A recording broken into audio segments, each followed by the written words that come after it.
Hello, puppies and kittens. Welcome to another episode of Quran Lessons for the Infidel. This time we're doing Surah 21. This is the Prophets. And we have our assembled menagerie here of co-hosts. Everybody want to sound off? Hello. Hi, everyone. Hello. Hi.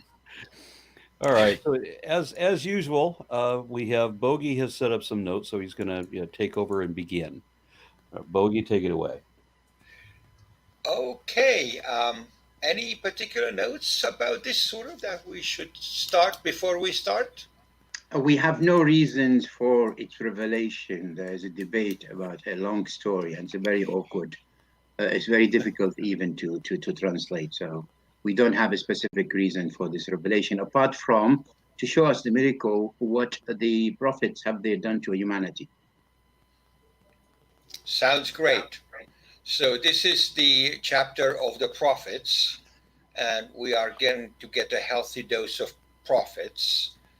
And each and every one of them is going to be really, really short. This surah has no abrogations, so that's partially good news. However, it is assumed to be correct because no abrogation. Allah did not change his mind about anything. This, however, as we'll find out, does not make things any better. It's all about prophets in general, and we will get a short series of super redux stories about a few of those. My first note, since I don't have abrogations to talk about, is 21:13. Okay, 21:13. All right, so do not try to escape. Go back to your homes, and the pleasure you reveled in, you may be questioned. Unfortunately, all the fun is lost in the translation. It Yes. uses the word la tarkudu. That means don't Don't run away. Don't run away. Yeah. They were actually running like football players. And Allah says, no, don't run away. Don't run away. We're okay. I'm not going to kill you just yet. Just yet. And in 21:14 they say, oh, holy bats, we were wrongdoers. Ouch, sorry. So Yeah, but there is a wisdom. Don't run away. It follows. Go back and just acknowledge and see what you have done. Okay, so what he's saying, he's making it easy for them. Just don't run away. Don't be frightened. Go back and see what you've done for yourself. Okay. Wow. Yeah. I had 21 I had a small note on verse 1 and 2 actually. Yes, go ahead. So the verse 1 says like the time of the people's judgment draws near, and yet they are heedlessly turning away. It's like, the guy is so insecure in his whatever that is, that he's like, hey dude, why are you turning away? This is the end times. Come, obey me.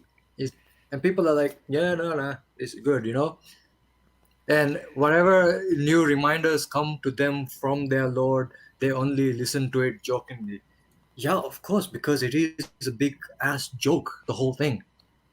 Yeah, just imagine this surah being promulgated 1400 years ago, and the guy standing on the corner and saying, the end is nigh. Literally. Yeah, putting on verse 2, putting the Muslims' hat on, I would say that God is giving you plenty of warning, and here he's being nice to you and telling you, well, just listen, because before I really give it to you so hard. Okay? Right. So he's patient. There is a lot of fear in the argument that they're trying to make. Like, be afraid. If you look into the hadiths, you'll see that Muhammad basically says that countless times, and the end is basically tomorrow. So be afraid. Listen to me. Yeah. Yeah, it's fear mongering. Sorry, tomorrow. I beg your pardon. A day in God's judgment, God's account, is 1,000 years. Yeah, So yeah. I don't 1400. mean that literally. I meant like it's right around the corner, something like that. Sure. Okay. But there's also something, because the judgment day has arrived, it's close, and people are oblivious. So how could people be oblivious and still know there's a judgment day? Well, that's interesting, because apparently there are certain signs in and around Judgment Day that the trees. can, right, and Gog and Magog running around in the streets and all that thing. You literally have to be dead not to notice it, and maybe that's the whole point. You're not going to notice it because it ain't happening. Yeah. 21:16, please. We did not create the heavens and the earth and everything between them playfully. No. He was very serious about that, apparently. So what does that mean? What is that? The word that is in English is taken to be playfully. What does that mean in Arabic? لاعبين. Laibun. Yeah. Yes. So وما خلقنا السماء والأرض وما بينهما, the heavens and the earth and what's in between them, لاعبين. We did not create it while we were playing as a part of a game.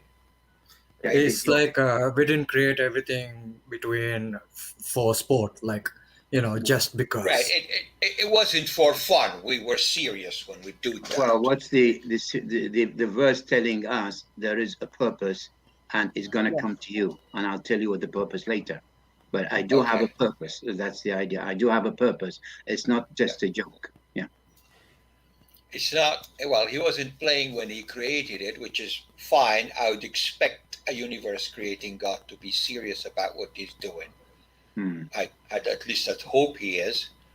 And then in 17, he said, but if we had wanted to create the universe and what's in it as a part of the game, we could have. Well, apparently he wasn't quite serious when he created everything, because, take a look at how things are structured, like, the giraffe, where the what do you call it? Aaron would know better, where the muscle goes all up to the neck and then comes back down to the heart. Oh, I forget. Yeah, I think that's a laryngeal nerve. Nerve. Yeah, Yeah. So That's obviously because- Allah is not such a great creator. Yeah, but we're not talking and about. if he was We're not serious talking about- about the. Yeah, sorry. We're talking about the universe now. Yeah, that's what he's saying. Well, that's Yeah. part of it, though. Yeah. True. Like, Well, the black holes, the asteroids, right. planets moving, collapsing, everything else. But he wasn't having fun. He was serious. He was having Yeah, fun on his face. Yeah, he was definitely. Yeah. He was so serious that he created only us on this tiny little marble, and a whole 14 15 billion light years of universe just empty. Great. And Well, ironically- no. He And created a bunch of angels and jinn just to throw stars around, remember? Yeah. Oh, And yes. ironically, from all this huge, humongous universe, he literally, on one specific area in the Middle East, he put all the prophets that he created in some area in this middle, very, very small land, which is Earth, in this huge universe in one area. That's the most ironic thing. That's what the verse that made me literally, what the fuck, with the ration that all the prophets and the imams and every single thing in one area, in the whole that's the entire beauty. universe. That's the beauty of the creation, that he was could Middle do Eastern. miracle for you to Yeah. wonder. I mean, he could do something so outstanding for you to think and wonder about, and that's the beauty about his creation. No, I thought Oh, he it was gets Middle even Eastern. better. No, it gets even better, because there's this specific spot in Medina where you can go and pray, and that prayer will be equivalent to praying in Jannah, Correct. basically. Really? Well, we Yeah. have Christ here. Christ was born here, so we win.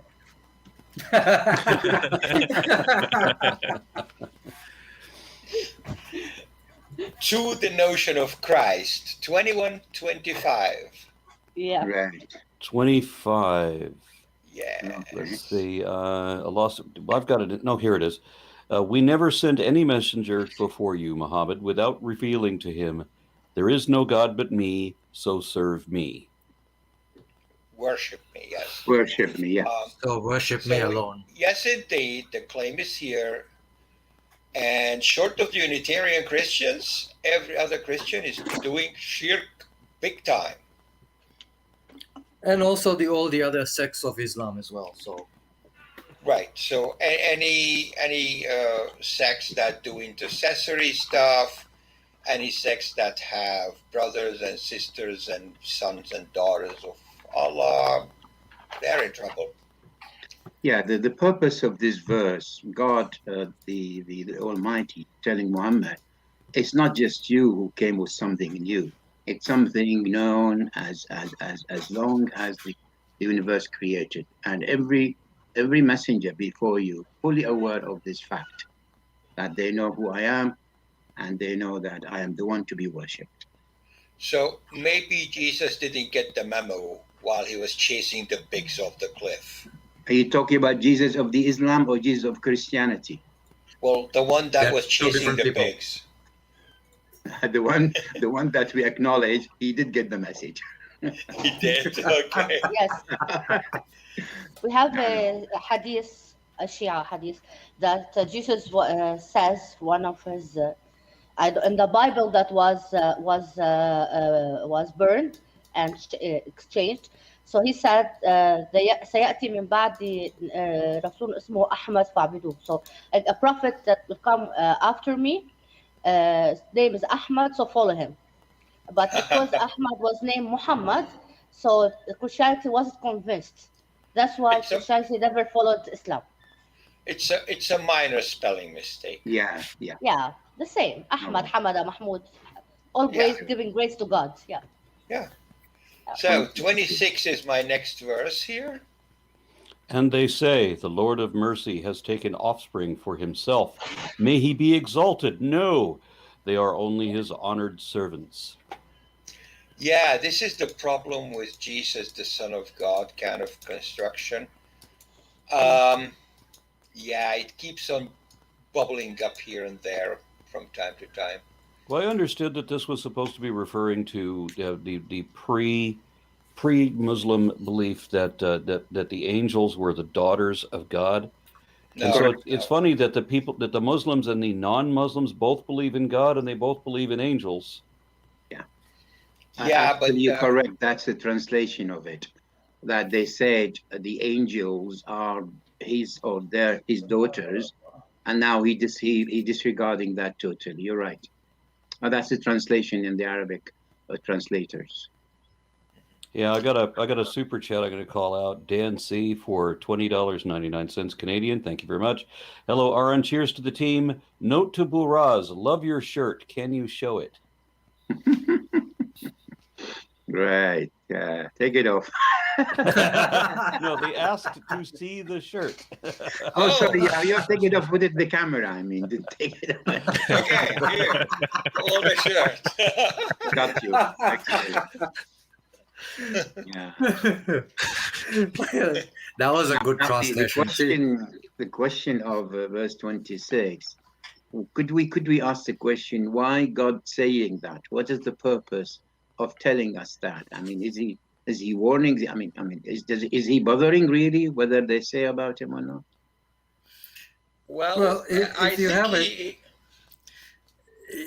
you have a childish God, who is so insecure about what people tell about him, of course he will say something like this. Yeah. Or if you have a made-up God, and then the one who made it, maybe possibly he would say something like this. Why would this be such a big problem for the Islamic Prophet?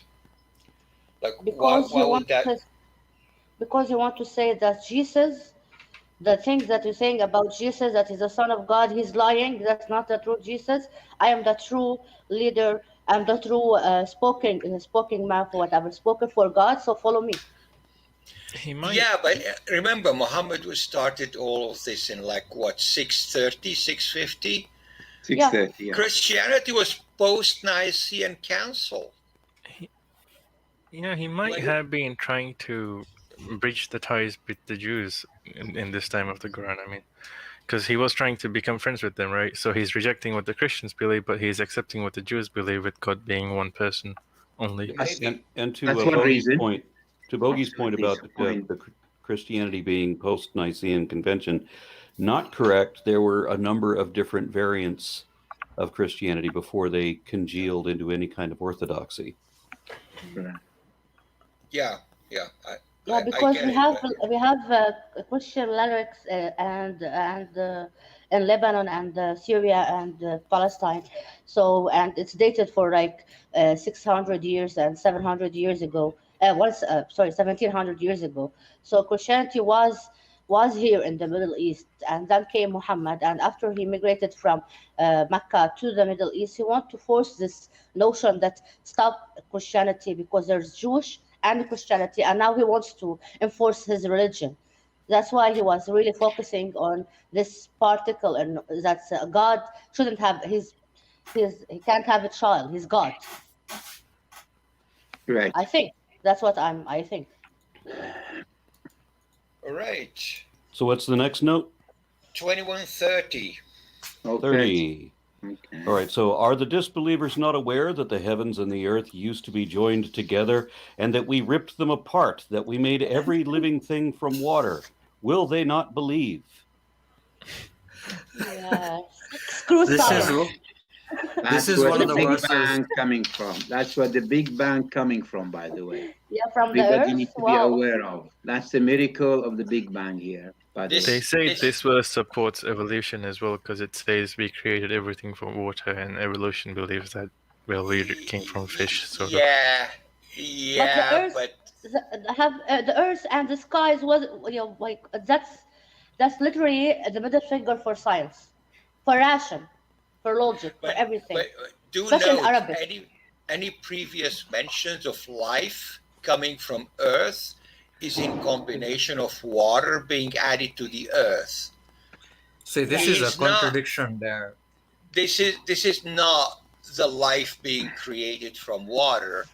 This is, oh, look at the things sprouting in the desert after the rain, kind of, from water. In a previous surah, we had life being created from clay, and now life is created from water. Make up your mind, dude. Next time we're going to find a verse that says it's created from carbon. Woo. Well, my objection was, and I know that some people want to retrofit this, when they say that the heavens and the earth were once joined together. Well, some people might use the excuse, well, that's what the scientists are saying now, the singularity, and they didn't figure it out until, and Quran knew it way back, except that it's not what it said at all. It said that in the Bible, which, the Quran is based on, let's face it, the Bible says it's divided the waters above the earth above the firmament from the waters below the firmament, or there's this split. So he creates this bubble and puts a giant crystal dome over it. So it's very explicit mythology, giving this, this inverted snow globe kind of a concept. That's what they're talking about. Not a singularity, not anything like a Big Bang, and life is not made of water. Yeah. Okay, but in Arabic, it was one thing, and we literally fataqa, which was like you rip a piece of sheet, a piece of cloth. So the earth and the skies, which is the skies, were one piece, and we rip it apart. That's not a Big Bang. It's not ripped apart. No, so it's You're not right. scientific. That's not a Big Bang, and that's a very flat concept, as you see me do the paper thing. Yes, the same. Yeah. It's ratqa now. Now we fataqnaha, right? Yes. And this is quite It is, right? Anyways, next one, if nobody else wants to add to this. I just would like to say this has been just refuted on three grounds. First of all, it wasn't just the Earth. The Earth came, well, as far as we know, 6 billion years, while the Big Bang 13.7. And it wasn't just the Earth, the whole universe. That's a very important point to mention. So they were not together. The Earth came much later, or formed much later. Yeah, So so that's a very you're important saying point. that it wouldn't be possible to interpret the earth and the heavens as if they're two equal parts. We're talking about 11 That is what the bajillion verse. galaxies. That's what the verse saying, Yes, that's what specifically saying. the Earth. Okay, which is absolutely it goes to zero if it's compared with the universe. You cannot put a figure on how big is the Earth compared to the universe. No. Oh, Well, we you have can, to but, we have to keep in mind back in the day when this was written, these people had no concept of what lay out there, you know, like correct. Yeah. all they knew Right, was they but- were just dots in the sky. The problem Lamps. is, this book is couched into the notion that it is directly dictated by the creator who did this. Yeah. Right? This is not Muhammad speaking off of his head. If you ask any Muslim, this is not the words of Muhammad. This is the words of Allah. Sure. This is a scientific proof that God doesn't exist. Right? Yes. It rises to proof and scientific, yes. Yeah. Anyways, this is a very famous verse. You're very likely to encounter it in debate. Yeah. The next one is 32, and I'll ask you to read your notes on this one. All right, the 32 verse says, "And we made the sky a well-secured canopy, yet from its wonders they turn away." And my note on that was, this is another reference to the firmament being the giant crystal dome that constitutes the heavens above the flat disc-shaped map of the earth. While most translations describe it as a canopy, which is like a cloth covering, like a tent, Clear Quran calls it a protected ceiling, and alislam.org calls it a well-protected roof. They also go on to explain that it's not possible to pass through one sphere of heaven into another, as each sphere of space has been fortified by invisible boundaries. In this connection, it may be noted that literally the Arabic word burj means fortified place. There is no apologetic defense for this. There is no impenetrable boundary, no dome over the earth. But yes, but the apologists here will say that's a scientific proof for the ozone layer. Ozone No. layer. The Yes. ozone is No. impenetrable? The atmospheric. We'll come to that. The atmospheric. I layer. don't say this. That's what the apologists say here. I asked about this first for a couple of sheikh, and literally they said this is a scientific proof that Quran talked about the ozone layer before everyone else. I said, The atmospheric. Wasn't the that a big atmospheric hole in that layer. one back in the 90s? Yeah. They should definitely apologize for Can you misleading hear me people. now? Yeah, that thing was more that thing was more penetrated than a hooker. I don't know what they're talking about. Then it should be. Yeah, we have another super chat. Anthony A gave $25 and said this had better go to drugs or alcohol.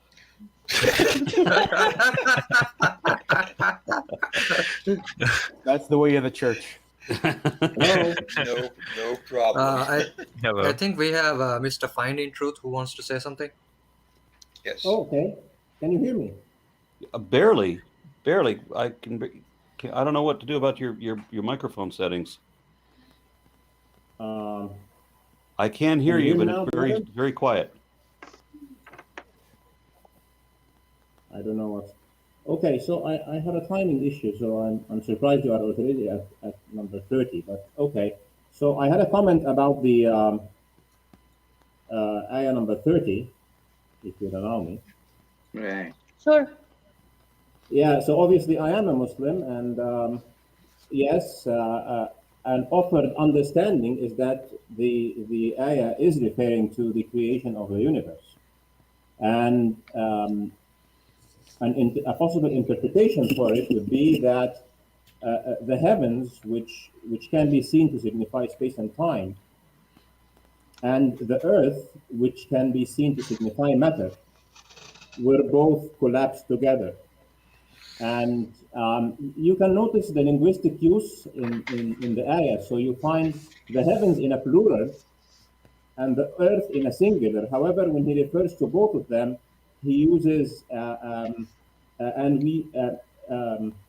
we separated both of them. And when you have a plural and a singular, then you should refer to them in the plural. When you refer to them in, you say both, then you mean that they each signifies one category. So you have the category of what is the heavens and the category of everything that can be called earth. So it's not, he's not talking here about planet Earth. He is talking about everything that is similar to it. So may I ask you, sir, are you defending the verse or are you explaining the verse? I'm sorry? May I ask you, are you defending the verse or are you explaining the verse? I am explaining. Okay, because samawat, we have a hell of a problem here, and there's still a big dispute among all Muslims about samawat, the skies. So at so many verses came as 7, and then came the whole universe, and then came the 7 layers, and they have at least 10, 12 explanation, and all interpretation. We have, the Muslims has not come with one single book, what is the heaven so far. Now the last hadith, can I just mention, can I finish this? The hadith came from Prophet, which is authenticated hadith. We do have 7 skies. It's between each sky, there's 500 years of traveling time. That's what Muhammad has defined the skies are. Okay, as far as apologists, they came up with so many interpretation. The last, which is most people believe, is the 7 layers of the atmosphere. Okay, there is no sky, there is no heaven. Okay, please go ahead. Okay, so you've taken us to a different thing, but when the Quran speaks about the samawat, he is definitely not referring to the atmosphere, because this is not plural. And those who have said that the 7 layers of the atmosphere, I think they have been misguided about that. Now, when we are, I can only explain my opinion. Other people can have different opinions. The Quran is subject to interpretation. And the more you understand, the more you can give a better interpretation. Okay, So can I here about the samawat, he is talking about the heavens, and the samawat in the literature, in the Quran and in the hadith, refer to the 7 heavens, and only the first one is natural and the rest is supernatural as far as we are concerned. Okay. So what he is meaning here is that space and time altogether and matter have been collapsed together, and then it means that this universe had a beginning, and then it means that God has caused it to separate. He banged it, if you would like to use the Big Bang expression, and that this was one event, and that another intervention was needed, otherwise this universe would have stayed barren without life, and that this intervention involved water, and that it is posing also another piece of information, that any sort of life that we will find in our universe is based on water. Obviously, it does not say that a human being or any other living being is completely made of water, because but it does say that it's only made of water. It means that life is based on water. We are in a water-based life. And it is also a carbon-based life. Observation that whenever we're looking into space, looking for life, we are looking for planets that have water. Yeah. So I think the ayah is completely consistent with the scientific narrative. I don't know where is the objection. The objection is the following. This ayah is wrong in several different ways, in terms of science, in terms of reality. And one of the ways it's wrong about is that the heavens and the earth are not actually separated. There is no demarcation between planet Earth and the space around it. Okay? There is no separation. So when you say you separated it, where's the gap? There is no gap. I think you have disregarded what I have said. So I have offered an explanation that is not what you said. I know you offered. I know you offered the I said explanation. Don't talk over each other, please. Sorry, if I may interlude here a little bit. You see, and from what I understood from your argument, you seem to have extracted quite a bit of information to what seems to me like a very simplistic sentence. Like so far, you basically assuming that whoever wrote this sentence has a vast knowledge of astrophysics that absolutely no one had at the time. Of course, because he is the one who created the universe. Yeah. Well, can I come in, please? Sure, yeah, but Yeah. the way he worded it, it says nothing like that. This all seems to me like your Except- interpretation. And if I can interject. If Allah created the universe like that, and these are the words he used to describe what he did, he should not be talking in public. Yes, just like No, and if I can I interject here for a minute? Does not use the No. same terminology or phrasing. Okay. I want to say one thing. You were talking about the Arabic language. So I'll give it to you that samawat, the expression you said about singular and plural, I'll give it to you. Let's go to the other part. كانتا رتقا ففتقناهما. What does it mean? Yeah. Explain this, just 3 letters, 3 words. Explain this. So Ratqan means something that is collapsed together, something that is joined together, something that is not separated from each other. Okay. This is I what it agree. means. So I agree. Okay. And then we split it. That's not the Big Bang Theory. That's not how the world is created. It wasn't 2 pieces on top of each other and was split. So scientifically, if I agree with you, scientifically this is very wrong. I don't know where you get the Big Bang from it. And it's also said, وَجَعَلْنَا مِنَ الْمَاءِ كُلَّ شَيْءٍ حَيٍّ. Literally, it says literally, we made every single living thing from water. That's literally what it said. So if you're focusing on the Arabic language, this verse literally gives you a scientific reason why God doesn't exist, because God should know how the earth and the world is created, and this says the complete opposite of that. And as far as I know, that as far as everybody knows, that the science knows that we are not H2O based life forms, we are carbon based life forms. Can I come in, please? I spent an hour listening to Al-Sha'rawi, if you know who that is, explaining this one verse, okay? Can I come in? Yeah, go ahead. Okay. Well, what's a very interesting point. The gentleman apparently is fully aware of the Arabic, okay? So what he said, and I appreciate what he said, it's his opinion. Fine. I mean, we understand your opinion. Or that's what you said, your opinion, but you have no proof of your opinion. However, there is 2 verses. If you could reconcile them with this verse, I would be grateful. First one of them, سَبْعَ سَمَاوَاتٍ طِبَاقًا. Okay, that means 7 skies, one on top of each other. Tibaqan, it does not have 2 interpretations. It's 1 interpretation. 1 layer on top of the other. The second verse, which I'd like you to relate to this, if you could, وَلَقَدْ زَيَّنَّا السَّمَاءَ الدُّنْيَا بِمَصَابِيحَ وَجَعَلْنَاهَا رُجُومًا لِلشَّيَاطِينِ. السَّمَاء الدُّنْيا, the sky of the earth, the earthly sky. It was decorated with stars, that is the stars as a lamp. So could you relate this with this and with this together and come up with where is the first sky if the nearest star to us 2.4 million light years? So could you just reconcile these 3 as far as you're concerned, please? Okay, so I will start from the second one because it is an easier question. So when the Quran says ad-dunya, it doesn't mean earth. So you are giving a wrong translation. Ad-dunya is the universe, is what we see around us, is everything material. Is this life?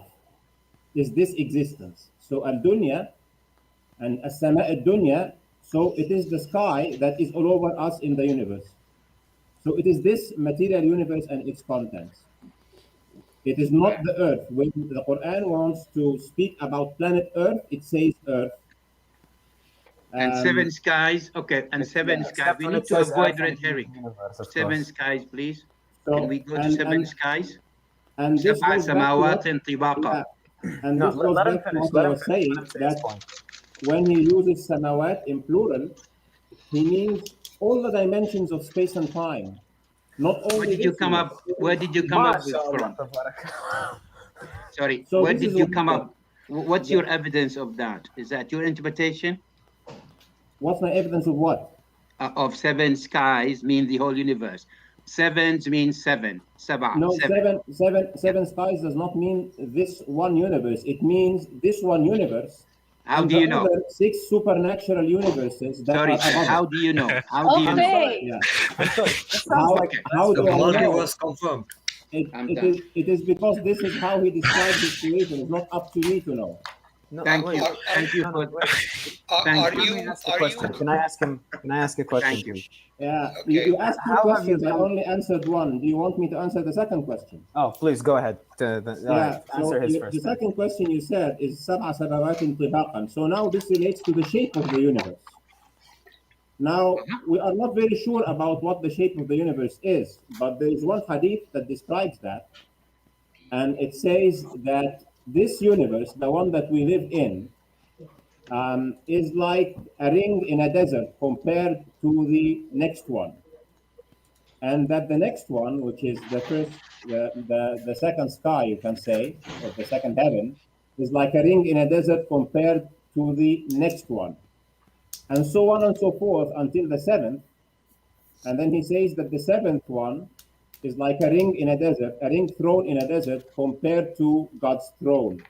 Says who? What that means, Says and who? why do I say it looks like dimensions, is that when you are looking at this whole universe as if it is a ring in a desert, it means that you are probably looking at something that has an extra dimension in it. Like when you have a sheet of paper compared to a 3D space, the sheet of paper is extremely small, regardless how much you feel it is. And he uses this expression, a ring, and a ring is like a toroid. And there are some theories now that think that the universe Forget the theory. Talk to us about what Muslim says and what the Quran says. Forget this the is what theory. Muslims say because Forget the Which theory, Muslim? please. Because Which the Muslim said about theory is six nothing to do with Islam. six supernatural words, Yeah. and there's a ring in a desert, and a ring in a desert, and a ring in a desert. Who says Says that? who? I live in a Muslim country. I've never heard in my 37 years old a Muslim guy says this explanation. Yeah, I was Because gonna say. maybe you have not read the hadith. No. It is not an issue that you have not read the hadith completely and you are trying to explain the Quran totally separated from the rest of the literature. Right. When you What's want to literature? explain the What's Quran, hadith? you have to- Okay. Yeah. Just hold this for a second. Okay, just Yeah. hold this idea. You talk about universe and layer cake and onions and all that stuff. Do you think Muhammad and his followers at the time understood this? This is a very good question. So let me explain to you something about how God would be talking to humans. When you are somebody who is a postdoc, okay, and you are or you are Einstein, and you go to speak to people who are in kindergarten, okay, you speak to them so that in language that they can understand, but you're still Einstein talking. So when those guys will grow up, if they take notes, if they record your lecture, and when they grow up and they become in the university and they play back this lecture, and they rehear once more the words of Einstein, they will notice that he used that expression and this other expression, and that he used simple language, but then they understand that what he meant by that was this or that concept under general relativity or special relativity, for example. So Well, was if that were Muhammad the part case- of the kindergarten? Was Muhammad a student of the kindergarten? No, I have humanity another- at that There's a time, difference here. Wait, I there's have a difference. another Humanity question at on that- this. I'd like to speak Yeah. for a moment. There's a Right. small difference here in your statement go between. ahead. The I just difference need to between- complete the answer. Ah. So humanity at that time, as far as science was concerned, was in kindergarten. So when you tell them, was Muhammad part of it? Was he a he student was in the part of his kindergarten? he was part of his world. So Prophet So Muhammad but never said, was he part of the kindergarten? yes, he was, because that So, was the but world at that time. how about ما ينطق عن الهوى? Whatever he says, it's absolute truth. Absolutely. Pardon? Great. Well, So don't go red herring. Just answer the question if you can. you need to give me an opportunity to answer Let it him first. finish. Let him finish. Let him finish his first answer, So- then ask him another. So the world at that time had very, very little understanding of the universe and understanding of science. So Prophet Muhammad was not talking as a scientist. He was talking and he was saying what he was told. So the level of knowledge that is in what he is saying is not relevant to his personal scientific knowledge. He says, I am a human being. He never said, I am a God. So he says the words in the words that are given to him from God at the level of knowledge of God, but it is said to people who are at that time in kindergarten, but still has to be valid for people who are in the 20th and 21st century and the 17th century. And that's where it What fails. I- That's where I'm it fails pretty because sure- God gives a description that matches the fairy tales that were known at that time, but does not match what we now know and would not have been understood correctly at the time given. God should have phrased and I could have done that. I could go back. If I could go back in time, I could explain it in simple terms they would understand and that would be correct. I wouldn't be talking about the stars being lamps or projectiles that angels shoot with their slingshots or whatever at devils. I wouldn't be talking about all that stuff. I'd be talking about real things, and they would be understood correctly then and now. And people won't disagree on everything. Even the same verse of the Islam will disagree on each ayah, each verse. They will disagree on it. That's how not obvious is the words. It's not for kindergarten. It's not relative. It's not rational in every age and every time. Till now, with all the science and everything, it's not really obvious and strict and 1 + 1 = 2. It's very, very difficult to comprehend everything in the Quran, and everyone disagrees on everything in it. That's how obvious was God. I really like the example that Aaron has given, so I would like to comment on that if you'd like. Sure.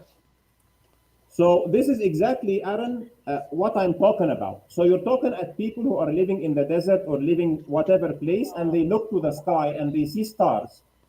And when they tell them the stars are lamps, they are happy about it. It's okay for them. All right. But then when he, for example, mentions the difference between the sun, which is a star, okay, and says that it is like a lamp, and he says that the moon produces light, but it is reflected light. So he uses diya for the sun. And it gives the impression, by the way that it's phrased, that the Quran describes the sun and the moon as if they're equals. No, and it describes the sun and the moon as if the sun and moon both orbit the earth. It says over and over again that they're each in their orbits when the sun is not in an orbit. If the entire galaxy is rotating in a spiral, that is not an orbit. An orbit is an entirely different thing. So with the whole galaxy spinning, and they could describe a galaxy, maybe you wouldn't describe a galaxy because that would be beyond the comprehension, but you should at least explain that the sun is a star, just like all the other stars. It's just a lot closer to us, and yet and although it looks to be the same size as the moon, it's actually much further away than the moon because the moon is so much smaller. It should say that the moon is smaller than the earth and that the sun is bigger than the earth. If God existed and cared about accuracy at all and understood that we would be having these arguments for centuries, that everything science discovers would end up refuting the Bible and the Quran, well, then God would have phrased it correctly then. Because God knows, at least were they happy know what our understanding of the language would be 1400 years later. Wait, there's a comment. And if I can interject here for a minute, this gentleman's explanation of how it was explained in the time that this was this. For me, that is an insult. That way, you're literally insulting your subjects by making them equivalent to something that they don't understand. So I have to dumb it down so much that centuries later you'd be still arguing this debate. And were they And he happy said- about the stars being guided missiles? Can you please tell us? Because you said they were happy about that explanation. How about their happiness? How much they were satisfied that the stars were a guided missile? Very clear. Also, this could have been written so much better. God could have phrased it in a way that they can understand and that we can understand as well. If you're saying that he did not do that, or if he cannot do that, you're saying that God is incapable of doing that. And it's an insult to God himself. Yeah, Shihaban Rasada, guided missile. There's no two ways about it. Would you be kind enough to tell us how much they were happy about this? And what did God mean by that? Yeah, so I would just want to take the questions one by one. So I was commenting on the lamps matter that Aaron said. So a lamp is something at that time that you light up, so it produces both heat and light. And when the Quran referred to the sun and the moon, Aaron, he did not refer to them equally. He said that the sun is a siraj, and siraj means a lamp that is on fire, that produces heat and light. When he referred to the moon, he said the moon is nur, and nur is pure. No, sir. Munira. Yes, sir. This is what we know language Arabic, sir. We know Arabic. Munira, Yeah. it's not Yeah. nur. I beg your No, pardon. You need nur to is- correct. nur is light Hold a only. second. Go back Nur to your is light dictionary. only. Hold a second, Yeah. sir. It's Yeah. not nur, it's munira. وَجَعَلْنَا الْقَمَرَ munira. Munira, it emit light. Please go back to your dictionary in Arabic. No, dear. I am. By the way, I memorized the Quran, and the ayah that I am referring to is different than the ayah that you are referring to. Refer God to this forgive as you. well. So you just pointed out a contradiction there, my friend. Is that a contradiction in the Quran by any means? In the same verse. Okay. Okay, Look, can skip as this I section said, and ask me verse ayah. 33. in Let him this finish. ayah. Let him finish. Yeah, verse 33. I'm Just referring read to it, a bro. specific ayah Explain it. because Aaron said that the Quran has made the sun and the moon equal. So I am referring to an ayah that has both the sun and the moon in it. So we see if they are equal or not. And in the ayah that we have both the sun and the moon in it, you have the sun referred to as a siraj and the moon as something that produces heat and light. And you And have the Quran moon says that they are referred both to in their orbits as and that one may nur. not overtake the other. I'm sorry? Which not only does that ignore the possibility of eclipses, but it still assumes that they're both equal. They're both the same size. They're both in orbits. They're both going around the Earth. They're both smaller than the Earth. I mean, And shouldn't verse all 33 ayahs say the same thing? Where in the Quran does it say that the sun and the moon are smaller or bigger or any sized equivalence or When it comparison to the when it Earth? says that they are both in their orbits and that neither may overtake the other. So Don't if ask I questions tell right you- after I've answered If I them. tell you that Mercury is in its orbit and Earth is in its orbit, it says anything about the size of any of them? What are you talking Yeah, about? it does. How? I just told you twice. Well, how? So let's let that go, and we're concentrating on Surah 21 now. Verse Yeah. 33. Read verse 33. It's related to this. Okay. Let's go. Verse go ahead. 33. Interesting. Yes. This is all over one ayah, by the way, just in case. Yes. So, Right. here you're asking, I don't I know told how you, this verse 30 anyway. Yeah. 30 is a All very right. popular one, and it's going to come up in debates every time. So Go let's ahead. move on. 33, Go ahead. please. yeah. Yes. Interestingly, this is the answer to the question he was asking. It is He Yes. who created night and day, the sun and the moon, each floating in its orbit. Exactly. Does that imply in any way that the sun is 400 times bigger and 400 times further away? Of course not. Nope. It says it's And floating it's not in an float. orbit. It doesn't. So, number one, I wanted to comment on 32, but I will let that aside now since we're talking about the sun and the moon. And I don't know what are you reading in the verse? It says, He has created the night and the day, and the sun and the moon, each of them in its falak swimming, okay? Orbit. First of all, let's start from the beginning of this. Let's start Where from the from beginning. this do you take any size comparison? What do you mean created the night and the day? That's just a byproduct of the Earth spinning around its own axis. Exactly. He did not create that. He didn't create it. So he created those celestial objects in a way that they are spinning around their axis. And No. This is active. They are not celestial created objects. Adam from mud Never mind. type of creating. He did it because he did it, okay? And not as part of a game either. All right, So- I have a question for you. When you create a system, and you design the system that it moves in a specific way, so that a side effect of that thing is that you have night and day, then you have created night and day. We do not create system. We make system. We do not create anything. Let's give this to him. not create. The sun You and don't the moon. create, you create. The sun and the moon, each in orbit, swimming. So each have its orbit, and to have to move. The sun doesn't move in an orbit.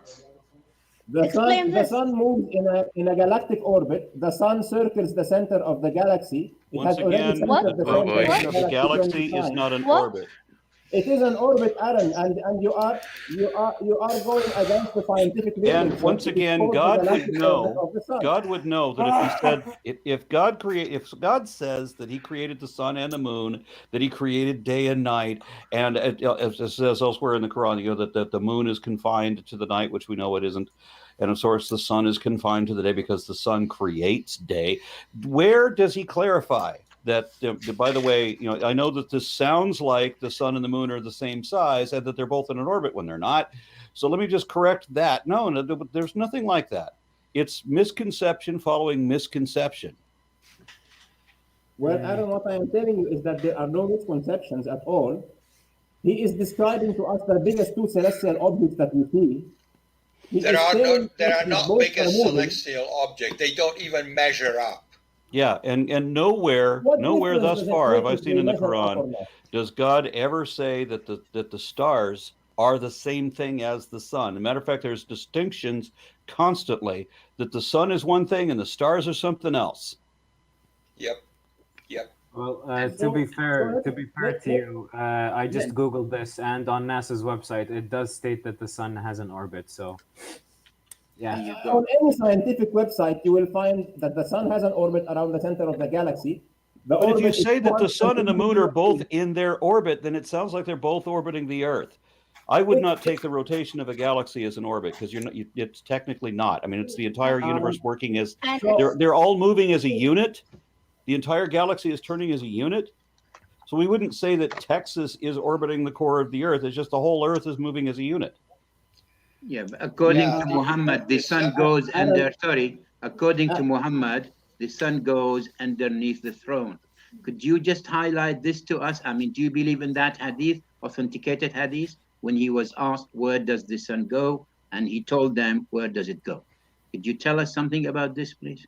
I might as well, but I wanted to go through the other questions because really there are things that are thrown, okay? And I'm coming to the program because I told Aaron that going through the Quran without having someone on the show who's really interested to defend it. Absolutely, it's nice to hear from you, sir. We are so glad you're here. We're so glad you're here.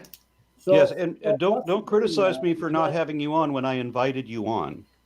Yeah, so for what's this happening purpose. now is that you're asking me questions and you're not giving me an opportunity to give a complete answer. I only answer one question and then we move out of 5 and then we move to a 7th one. So Okay, well, don't criticize me for that either because I didn't ask you anything. I did ask you the question and you haven't answered yet. Were they happy to see the star guided missiles?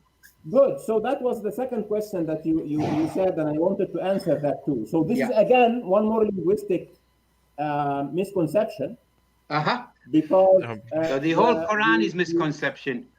Do you know that we all No, know Arabic? You are saying Let him something finish. that Let Don't you are talk over saying him. something. You are So saying Allah- something Allah that is not in the misspoke, Quran okay. at all. It Let is him nowhere in the Quran that it says that the stars are guided missiles.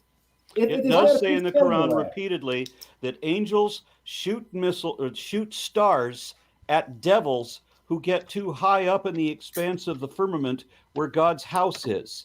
So it Yep. does talk about the firmament. It does say it does confuse the misconception, confusing stars with meteors, because the people who wrote the Quran didn't know that shooting stars are not actually stars.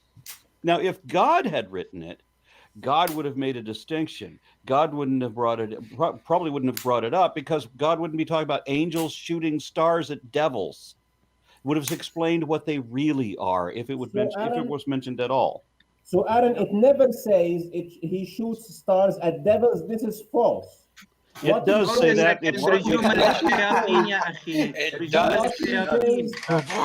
says God. is My friend, they فأتبعه taught me this in school. They told us, my what he Islamic says teacher, is my the following. imam, they all say this. I'm does, sorry the if your Quran imam says does that. not know Arabic. What can I say? It says Dude, are you فأتبعه saying the شهاب Quran is ثاقب. false? Hold on a It second.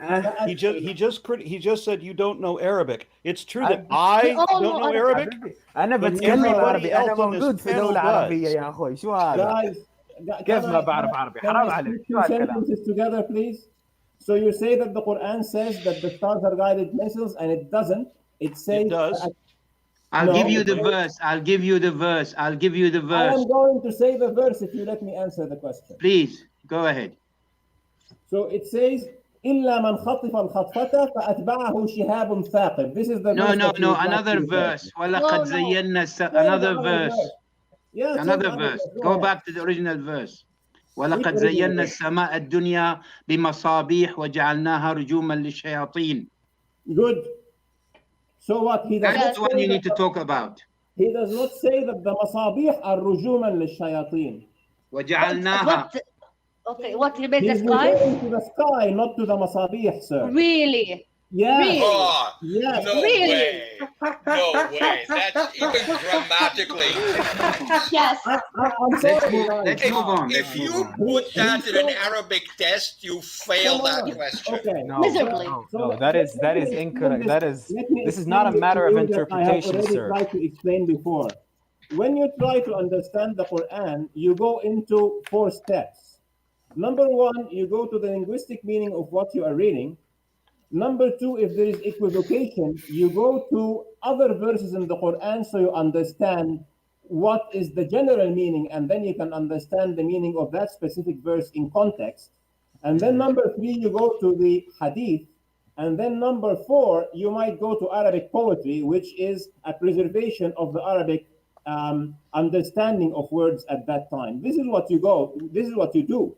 So when you see, for example, a verse like the one you have mentioned, وَلَقَدْ زَيَّنَّا السَّمَاءَ الدُّنْيَا بِمَصَابِيحَ وَجَعَلْنَاهَا رُجُومًا لِلشَّيَاطِينِ, you have one of two options. So it says, we have made the dunya sky, we have decorated the dunya sky with lamps, and we made it Come throwing on. ground for the a place where the devils are thrown by something. Okay. I see. Okay, thank you. Dude, no Thank no you. Now no you need لا to غلط refer to the word. you غير are صحيح Thank you, sir. lobbing Incorrect. stars Guys, let me no. complete, please. devils. جعلناها We understand. جعلناها we made We it got it. okay When you The jala something, you actually made it expressly for purpose. let me explain this very clearly. Lil is a prefix, okay? A prefix that says for, that just means for, okay? And it's attached to the word shayateen, which means devils. For devils. There is absolutely no way that you could interpret this. This isn't something that as if you can look at it from a different angle. You are completely incorrect. Lil shayateen. For devils. The prefix is literally attached to the word. You cannot mistake this. Which prefix? Huh? Which Lil. prefix? Okay. Lil, it's a prefix. You attach it to the beginning of the word, which means one for. are you referring to? He says وَجَعَلْنَاهَا رُجُومًا لِلشَّيَاطِينِ, and we Yeah. made it جعلناها رجوما للشياطين And we made it a للشياطين. place where devils are thrown with the things. Okay. Okay, We made what's the it- what's There's the devils sentence in the before the skies. Let's what's move the on, sentence before Arun. جعلناها? Wait now. Let's What's the move on, sentence let's before move on. جعلناها? If you may, could you repeat it for me? So it says again, وَجَعَلْنَاهَا رُجُومًا لِلشَّيَاطِينَ. No. And What we did he made جعلناها? What جعلناها? Could you tell me the جعلناها sentence means- before yes, that? this is what I'm explaining. جعلناها means we made it. So the question No, is, what is before it? that. No, my I'm friend, sorry? before that, please. Could you Yeah. tell me the ayah before that? جعلناها. What comes before جعلناها? The sentence. So the sentence is, وَلَقَدْ زَيَّنَّا السَّمَاءَ الدُّنْيَا, and we have decorated the dunya sky with lamps and made it. Okay. And made them, Made And them. made them. not made it, made them. Because you are not letting me continue. It is not Go we ahead. made them. Where did you get the them? Where is them? جعلناها. We made it. So this is what I am telling you. You are misrepresenting the Arabic language and getting out with explanations that are not consistent with the ayah. And then you are saying that God is calling stars guided missiles, Okay. which is Wait, false. Okay, let's assume you are true. Let's assume what you're saying is true, just for the sake of argument. Okay. Okay. What you're saying is absolutely 100% true. Now, Okay. here's my counter argument to that. My teacher, my Islamic teacher, who studied this for years, gave me the other interpretation. My Imam gave me the other interpretation. Every ex-Muslim here was taught the other interpretation. So what you're telling me is your God put down a book that is clear, and everybody from all over the world who can't even speak Arabic will be able to follow and learn from it. But people who speak Arabic very commonly make a mistake with this very simple sentence. I have another thing. I agree with you. How could you make the skies, as you say, the dunya, the whole universe, okay, missiles for the devils? How could you explain this? Okay, so I would like to comment first on the statement that you said. So when you tell me that your Imam told you something, this is not evidence for or against the Quran or the language. No, forget the Imam. Forget the Imam. Carry on. That's not what I'm Forget the saying. Imam. I'm saying my Imam made a mistake. My Islamic teacher made a mistake. Fine. So what? Whoever. Yes. So why did Okay, but people did make God mistakes. put down a book that so many people can mistake? He surely could have worded it better then. If he would have known how many people made the mistake. So let me again tell you this one general concept, guys. Please. Yes. The Quran is not a book of science. It is not Right. there to teach people. So why is could've that it told you that makes all myself. these scientific claims? Just let If me it's not continue a book the- of science, why does it say? Let him finish. I want to hear him out. Let me finish because when you obliterate what I am saying, you will not get the gist of it. Okay. Right. Okay, the go ahead. Quran is a book of guidance, Uh-huh. and a part of its guidance Mhm. is giving people signs that the one who has brought down this book is God. Mhm. And those signs can be signs in sociology, in physiology, in cosmology, in physics, in chemistry, in biology, in whatever. Anything But but the him main coming down and core proving of the it. Yeah. book, the main core of the book is the guidance. So he Uh-huh. will tell you, look at the sky, look at this, look at that. So he is pushing you to research. He is pushing you to find God through science, like he's pushing you to find God through law, sociology, biology, etc.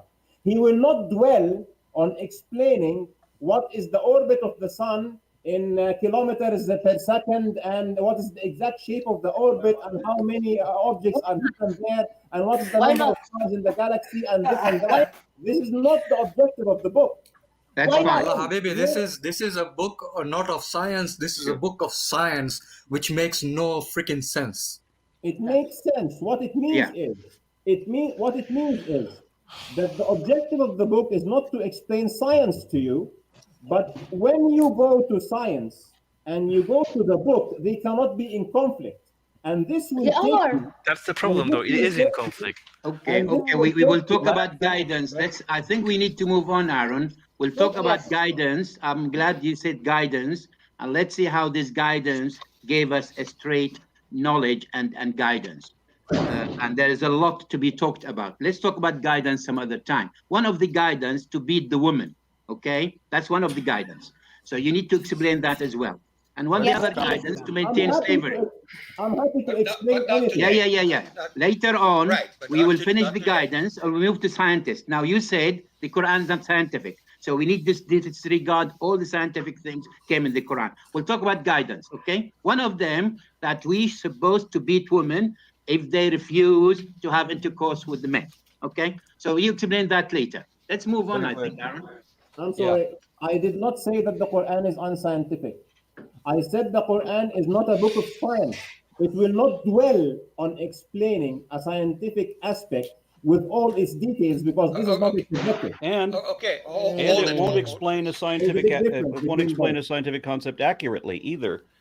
Or them. correctly, for that matter. You know, my friend has looked at a lot of star signs, but she never showed me a star sign that says "I am God, worship me." You know, just Okay. Yeah. 37. When you can find any verse in the Quran that is in conflict with scientific reality or that describes the scientific fact in a way that is not correct, I will be very happy to correct Yeah, you. every one of my posts No. does that. you Yeah. can't Oh boy. say that. Okay. You can't just say So it's not. We're not mistaking it. 21:37, please. 37. Man was 21:37. Man was created hasty. I will show you my signs soon. Do not ask me to hasten them. It's not a good. It's not a very good translation. So that's why I brought it up. Man was created from haste. From Okay. haste. Wait, could From you read that in haste. Arabic for me? Of course, this is a creation story that doesn't involve mud. Just Okay. just to make a funny note, here is God sitting on his chair, creaking because he's heavy, and he's saying he created humankind from haste. And here I thought he created us from water. Right. Right. And here I know. thought it was from clay. Or Yeah, I thought it was there's a from a couple of- drop of fluid. Wasn't it from a drop of fluid? Correct. From There's your a couple of ribcage. points here. This Couple of is why points. we're going to hell, because we're making fun of Allah. Yeah, Guys. this particular verse is extremely interesting because God saying خُلِقَ الْإِنسَانُ مِنْ عَجَلٍ. خُلِقَ is created, and the only entirety that who created it is God, is Allah. So he does that in a haste. Now, if you go to the translation, most of the Muslim scholars, they said so many things. One of them, he managed to do the human, or Adam, or the first human, just before the sunset. And I don't know if there was sun at that time or not. However, they refer to that he created it in a hurry. I'd like to ask Muslims, what does that mean and what's the purpose of this? That's a good two questions. And my question would be, why would an all-knowing, all-powerful God need to create a human in haste? He has all the time in the world. From haste. From haste. Mm-hmm. It has to. He grabbed a handful of haste Yeah. and made a human out of it. Of course, we're not even assuming Okay, this is correct or true. So guys, Obviously, he's allegorical here. I get that, okay? But So- for the fun of it, now Allah says he created us from haste, not mud. Maybe that would have worked well with Iblis. Maybe he would have so changed now, his story. would you like me to give you a comment on that? Yes, Yes. please. And how Please is do. this Sure, but- related to the verses that we need to see God miracle in this? Because can you please talk about the same verses? A couple of a question. What's the purpose of God to do that? And what is the benefit for us, whether we are created from haste or not? Second question, how would you relate the second part of the verse that this is a great miracle for you to see? Please, go ahead. Okay, so I have just something that maybe after this we should return to the one about the protected sky, because I had some comments and we just jumped to 37, but let's look at this one. So, number one, when the Quran speaks and speaks in Arabic, it considers that the one who is listening has the minimum level of intelligence, okay? It does not expect that you are a scientist or that you are a PhD, but it expects that somebody who is listening has the minimum level of human intelligence.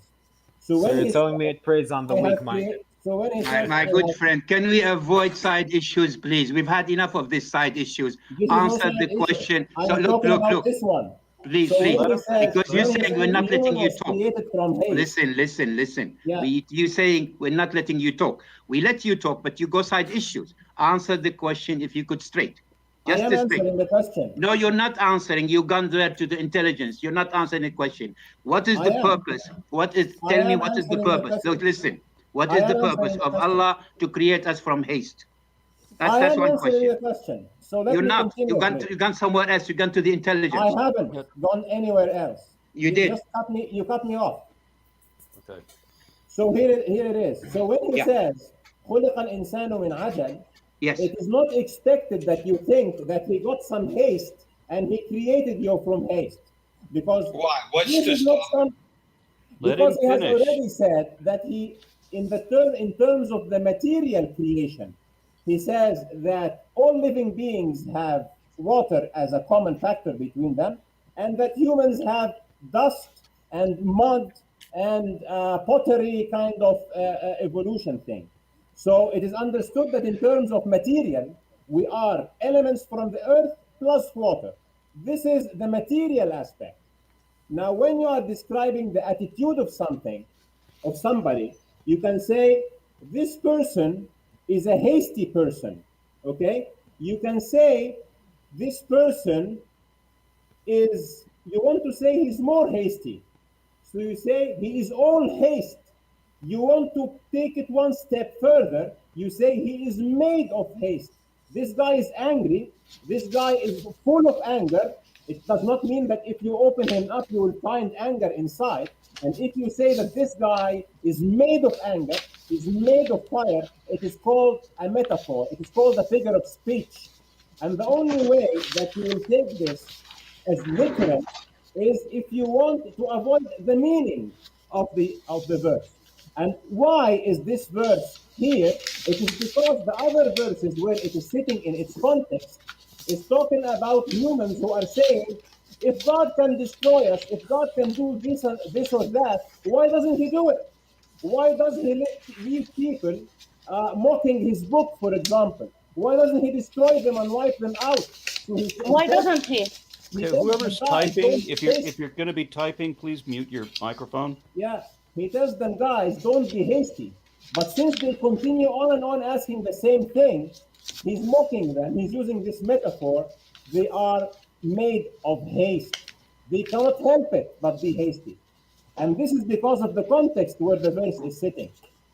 So I think this is quite obvious, and this is why I started by saying... You've been talking 3 minutes. You didn't answer the question, sir. What's the benefit? What is the benefit of that? And how could you relate this as miracle? The benefit of that is that Yes. he is responding to the previous... No, I'm not talking about why he does is that. I'm saying what the benefit to us of that? What the benefit of us, for us? I do not understand what you mean by what the benefit. The benefit is that he is telling you, do not ask God to destroy you, rather look into his verses and consider... Why does he need to tell me? Why does he need to tell me? He's God, he could do anything he likes. Because he cares. All right. Yeah, Because he cares. Yeah.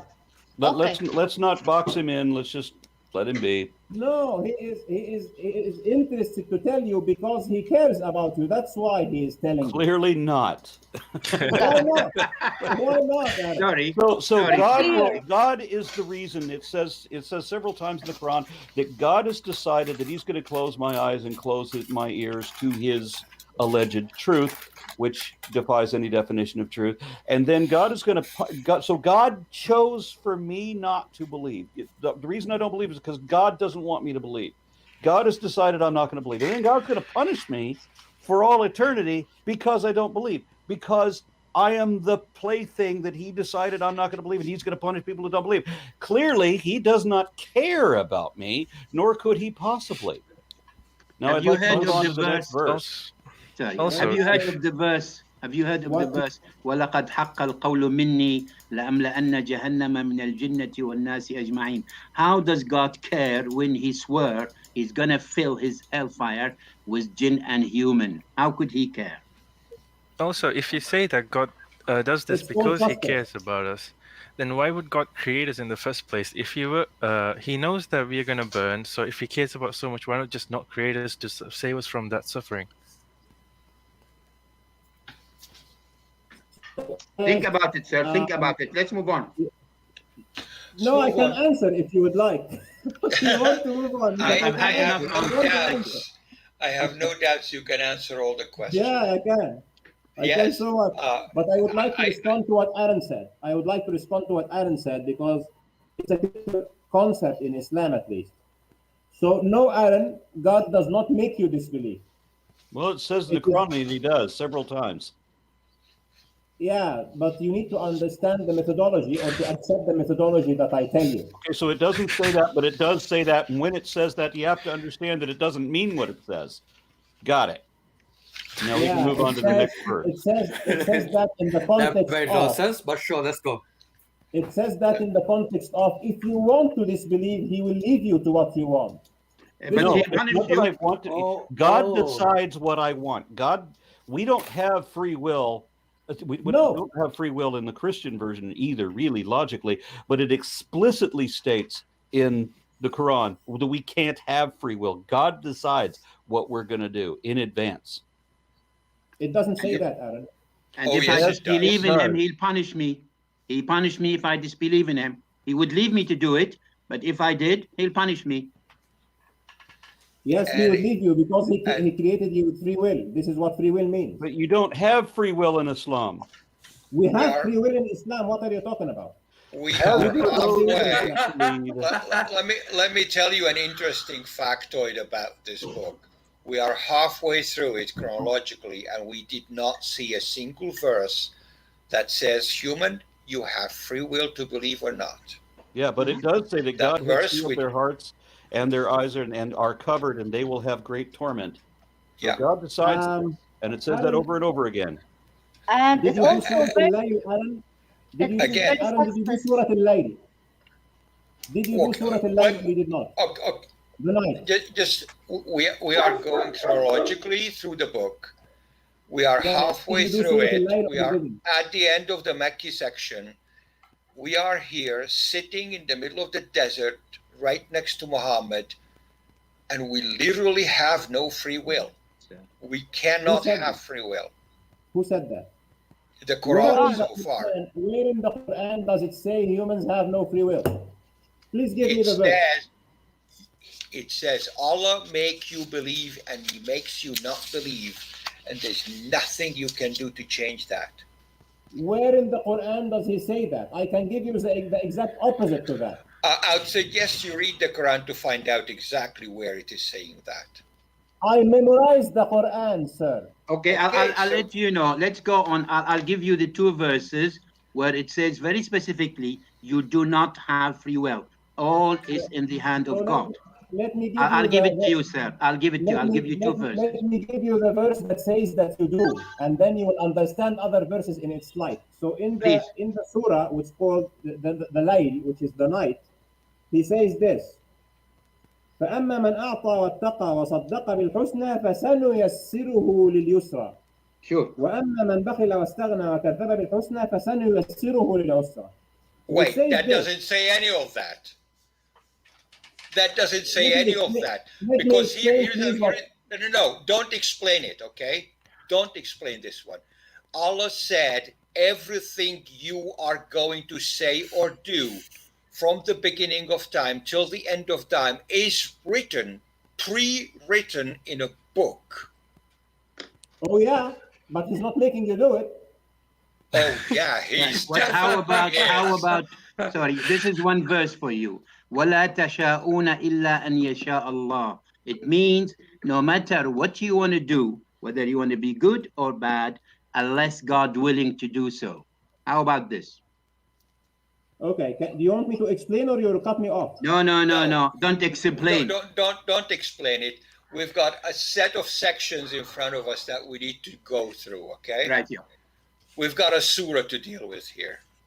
Okay, but you put a verse on the table, Yeah, and you say that put- it says put a- something while put it a- doesn't. Put a pin on that, and we'll Yes. come back to it later. Few Probably some pins, others. few pins. Yeah, sure. Yeah, get a pin cushion with you next time. Yeah, Okay. interesting. 21:48 to 50. Moses and Aaron, Reader's Digest variant. Anybody wants to add to that? I have one comment about what Aaron mentioned about the protected sky. Do you really want to know the explanation of that one, or you don't? Yeah, I know the explanation of that one. Everybody at that time believed in a firmament. That belief was ubiquitous across several religions all through Asia. So, of course, the people who wrote the Quran wrote something that matches the predetermined belief and does not match what we actually understand about the atmosphere or space or the earth in relation to the rest of the cosmos. That is the Okay. explanation. So do you want to hear an alternate one, or you are completely fixated on what you want to believe? It has nothing to do with what I want to believe. I want my audience to hear your bullshit excuse. I really, really do. So give it. Okay. So let It's- your audience hear the it's- truth for a what- change, okay? One of the problems. One Hold of on, the let problems. Bogey, let him. I didn't hear. His microphone is really quiet. So when you guys talk over him, we don't hear anything he says. So let him say it. Yeah. Yeah. So number one, the Quran did not tell anybody to believe in a firmament, okay? So if people believed in a firmament at a point of time, this is their problem, not the Quran. There is Well, it no does way in describe the Quran- firmament. Sorry? So go ahead. Yeah. So the Quran does not tell them that. The Quran says specific things. You should account the Quran for what it says. For example, in this specific ayah, where you have mentioned the specific translation, which is not a correct translation. So let me correct the translation for you, please. So it says, وَجَعَلْنَا السَّمَاءَ سَقْفًا مَحْفُوظًا وَهُمْ عَنْ آيَاتِهَا مُعْرِضُونَ. And we have made the sky a protected ceiling. And they are turning away from its signs or from its miracles or from its wonders. So it says that the sky, and when he says the sky, it is the thing that is above you, okay? So he says that what is above you is a protected ceiling, not a protective ceiling. And what is above us is the following. So we have above us directly the atmosphere, we have above us directly the ozone layer, and then we have the protection for the ozone layer. So how does this work? So we know that the atmosphere protects us from meteorites and from asteroids because they have something called re-entry temperature and they burn out in the atmosphere. We know that at the end there is the ozone layer that is protecting. Wait a second. Are you saying the Let me finish it, Are please. you Let are me you finish saying it. the Quran is scientifically correct here? Can you let me finish and then criticize? I'm fine to Yeah, criticize. go Let finish. me finish. Okay? So, and then you go to the ozone layer that is protecting us from the ultraviolet and harmful radiation. But we know that other planets that had atmospheres lost their atmospheres because of the solar wind. But we know that the Earth has something on top of the atmosphere that is protecting it, which is the Earth's magnetic field. We know that Mercury, for example, and other planets have lost their atmosphere because the solar wind knocked off their protective layers. So Where is that in the Quran? Our magnetic field is essentially protecting our ozone layer. And this is, in my opinion, the explanation of the verse, because it does not say that we have made a ceiling that is protecting. It says we have made a protected ceiling. And you know Arabic, وَجَعَلْنَا السَّمَاءَ سَقْفًا مَحْفُوظًا. So the sky is a protected ceiling. So how is he protecting the sky? He is protecting the sky, which is our atmosphere and our ozone layer, using our magnetic field, which is the reason we still have atmosphere until today.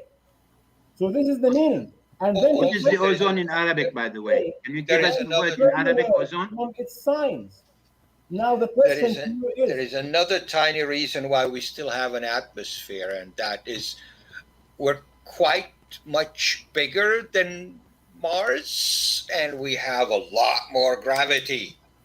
please refer to the scientific literature. Number one, the Earth is not the biggest planet in the solar system, and there are other No, planets but that we're are bigger than Mars. That's what I Yeah. said. I didn't say it's the biggest one.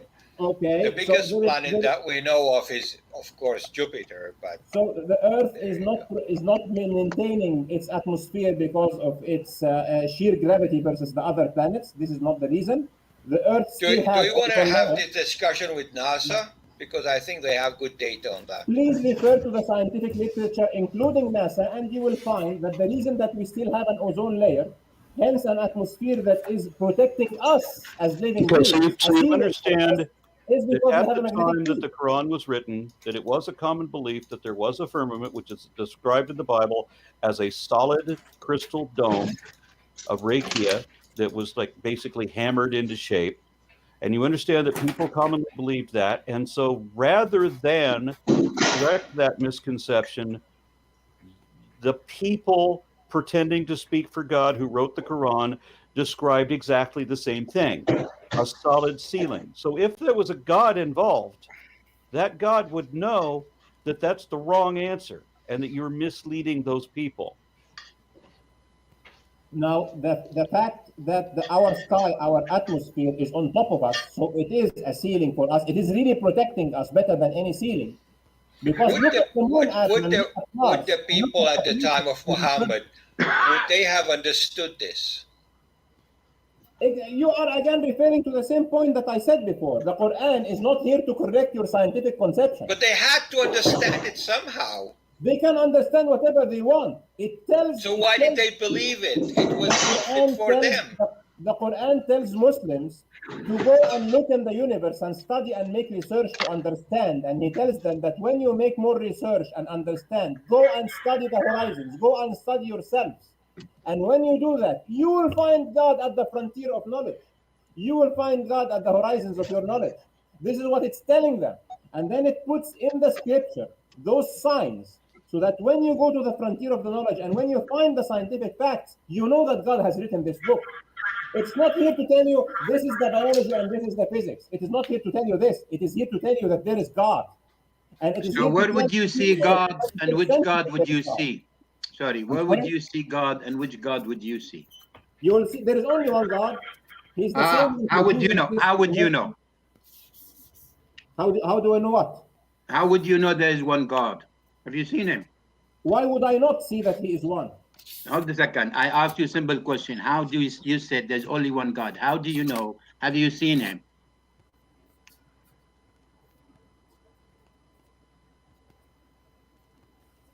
Yes. Go ahead again. Sorry. Repeat your question again.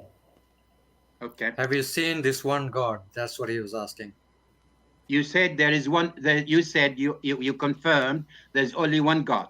That's a fallacy because you don't have a proof. But if you want to tell us there's one God, how would you know? And have you seen there's only one God? Answer this question simply. Don't move around with it. Answer it straightforward. Have you seen him? No, I have not. Then if you don't see him, so don't say there's one God. Say I don't know. No, I know. All right. How? Tell us how. Okay, so now you need to start. Answer the question. Tell us why you said. Oh, sorry to raise my voice. You said there's one God, and you confirmed that. And then I asked you, have you seen him? You said no. Tell us why did you say there's one God? How do you know? Actually, it is in this surah that we are discussing. Which surah? Okay, then let's continue reading the surah. I assure you, Quran told you so. Okay. That there is one God and it can only be one God. It is there are specific arguments exactly in this surah about that. Okay. I will assure you that when I'm done with this, I'm going to do a summary article or book on the scientific errors in the Quran because I'm going through my past posts and there are quite a few. Literally every post lists scientific errors. And I am glad to take every one of them and debate you live and show you that there is not a single solitary scientific error in the Quran, not single one. Great. I'm very interested. Are you going to argue that seminal fluid comes from between the backbone and the ribs? Because we've had this discussion. Yeah, but you had it with yourself. The problem, Aaron, is you have the discussion. You need to have the discussion with somebody who knows what the Quran says and knows Well, we had someone like yourself. interested. We had someone like yourself who said Sir, exactly sir, what you just I said. memorized the Quran before you were born, sir. Before you were born, I memorized the Quran. So why are you not defending it? Because I Because it's found it. Because when I indefensible. hold a second, I'll answer the question. Because when I was inside the cage and my brain was totally clogged and totally washed, I realized there's alternative. When I look at the alternative, I realize what kind of a rubbish, absolute non-truth, absolute misconception is that particular belief. Okay, that's why. May I Maybe you make did not know a the science. may I make Maybe a you did not know question? the science. Yes, please. So somebody else wants to make a question. Yeah. Okay. So, our friend who defends Islam here, finding truth. Yeah. Can you tell me, were you born Muslim or not? Yes, I Like- was born Muslim. Okay. So, since you got your faith from your family, then I don't believe that you believe in it really. You are just like I did before. I became Muslim because my parents were Muslim, and I believe 99% and 99.99% of Muslims, they are Muslims because of family affiliation. I mean, there is no Muslim who can go through childhood and studying or teenage Muslim studying Christianity, Buddhism, Hinduism, or any other kind of creed, not even other Islamic teachings that you may call infidel or heretic, Zandaka. So, can you tell me how you became Muslim if you were called Muslim when you were only few days old, like after you were born? Yeah, just tell me how you became convinced if you never had experienced or even tried to study the Hebrew Bible, for example. Go ahead. So Suhail, you personally are the evidence that I am a Muslim because of my choice. Because you were born Muslim, but you chose not to continue being a Muslim. So Well, continuing I escaped from a Muslim I can country. escape. They would I have can killed as me. well. Okay, no. I can just as well let me make, escape, you know. Yeah, There is let nothing me- that is making me Muslim except my choice. Yeah. Just let me make this point. Like Yeah. this is why I believe the Quran is a forgery, and it's not even like there is no balagha or high rhetoric in Quran, because the evidence is if somebody tries to write a verse similar to Quran, you will kill him right away. So if it is a real miracle, why Islamic countries don't open the door for people to try to imitate the style of Quran? Nobody can do that in Islamic countries. They will kill them right away. Yes. Do you want me Go to ahead. answer the question? Okay. So when the Quran was revealed, for example, and God makes specific challenges to write verses like the Quran or to write surahs like the Quran. Does he do that in the Quran? He does it many times, right? Bring a complete book like it, bring a surah like it, We did challenge it, sir. Nobody heard. We did challenge it, and we came with better than the Quran. No, I'm responding to his specific question about allowing people to try to write. So You when the couldn't. You Quran can't makes even this- change one letter in the Quran. You will be heretic, and you will be committed to death. Not even one letter. just Talal, let me just answer his question. Go ahead. Go ahead. So when this challenge was made in Mecca, Islam was not ruling altogether, right or not? So it was giving a challenge to people to write a book like the Quran or a surah or 10 ayahs or just one ayah, and they were the people in authority. There was no jurisdictional system in the hands of Islam to punish somebody who will do this or that. And the challenge kept standing for the 13 years where he was in Mecca, and for any disbeliever at any other point of time who knows Arabic. And nobody responded to the challenge. And the people who are the most eloquent of all times in Arabic, who lived with the Prophet are the people who will be able to judge if somebody else has matched it. Yeah, But guess okay. what? Just The let me stop you here. Let me stop you Yeah. here because I didn't answer the no, question. yeah, because there is no such a thing as rhetorical miracle, or like as in Arabic we call it mu'jiza balaghiya. There is no such a thing because rhetorical fluency is kind of a taste. A person, for example, I would say that Shakespeare is the best author in English ever. But you can argue against me that no, Byron or another poet, or Chaucer.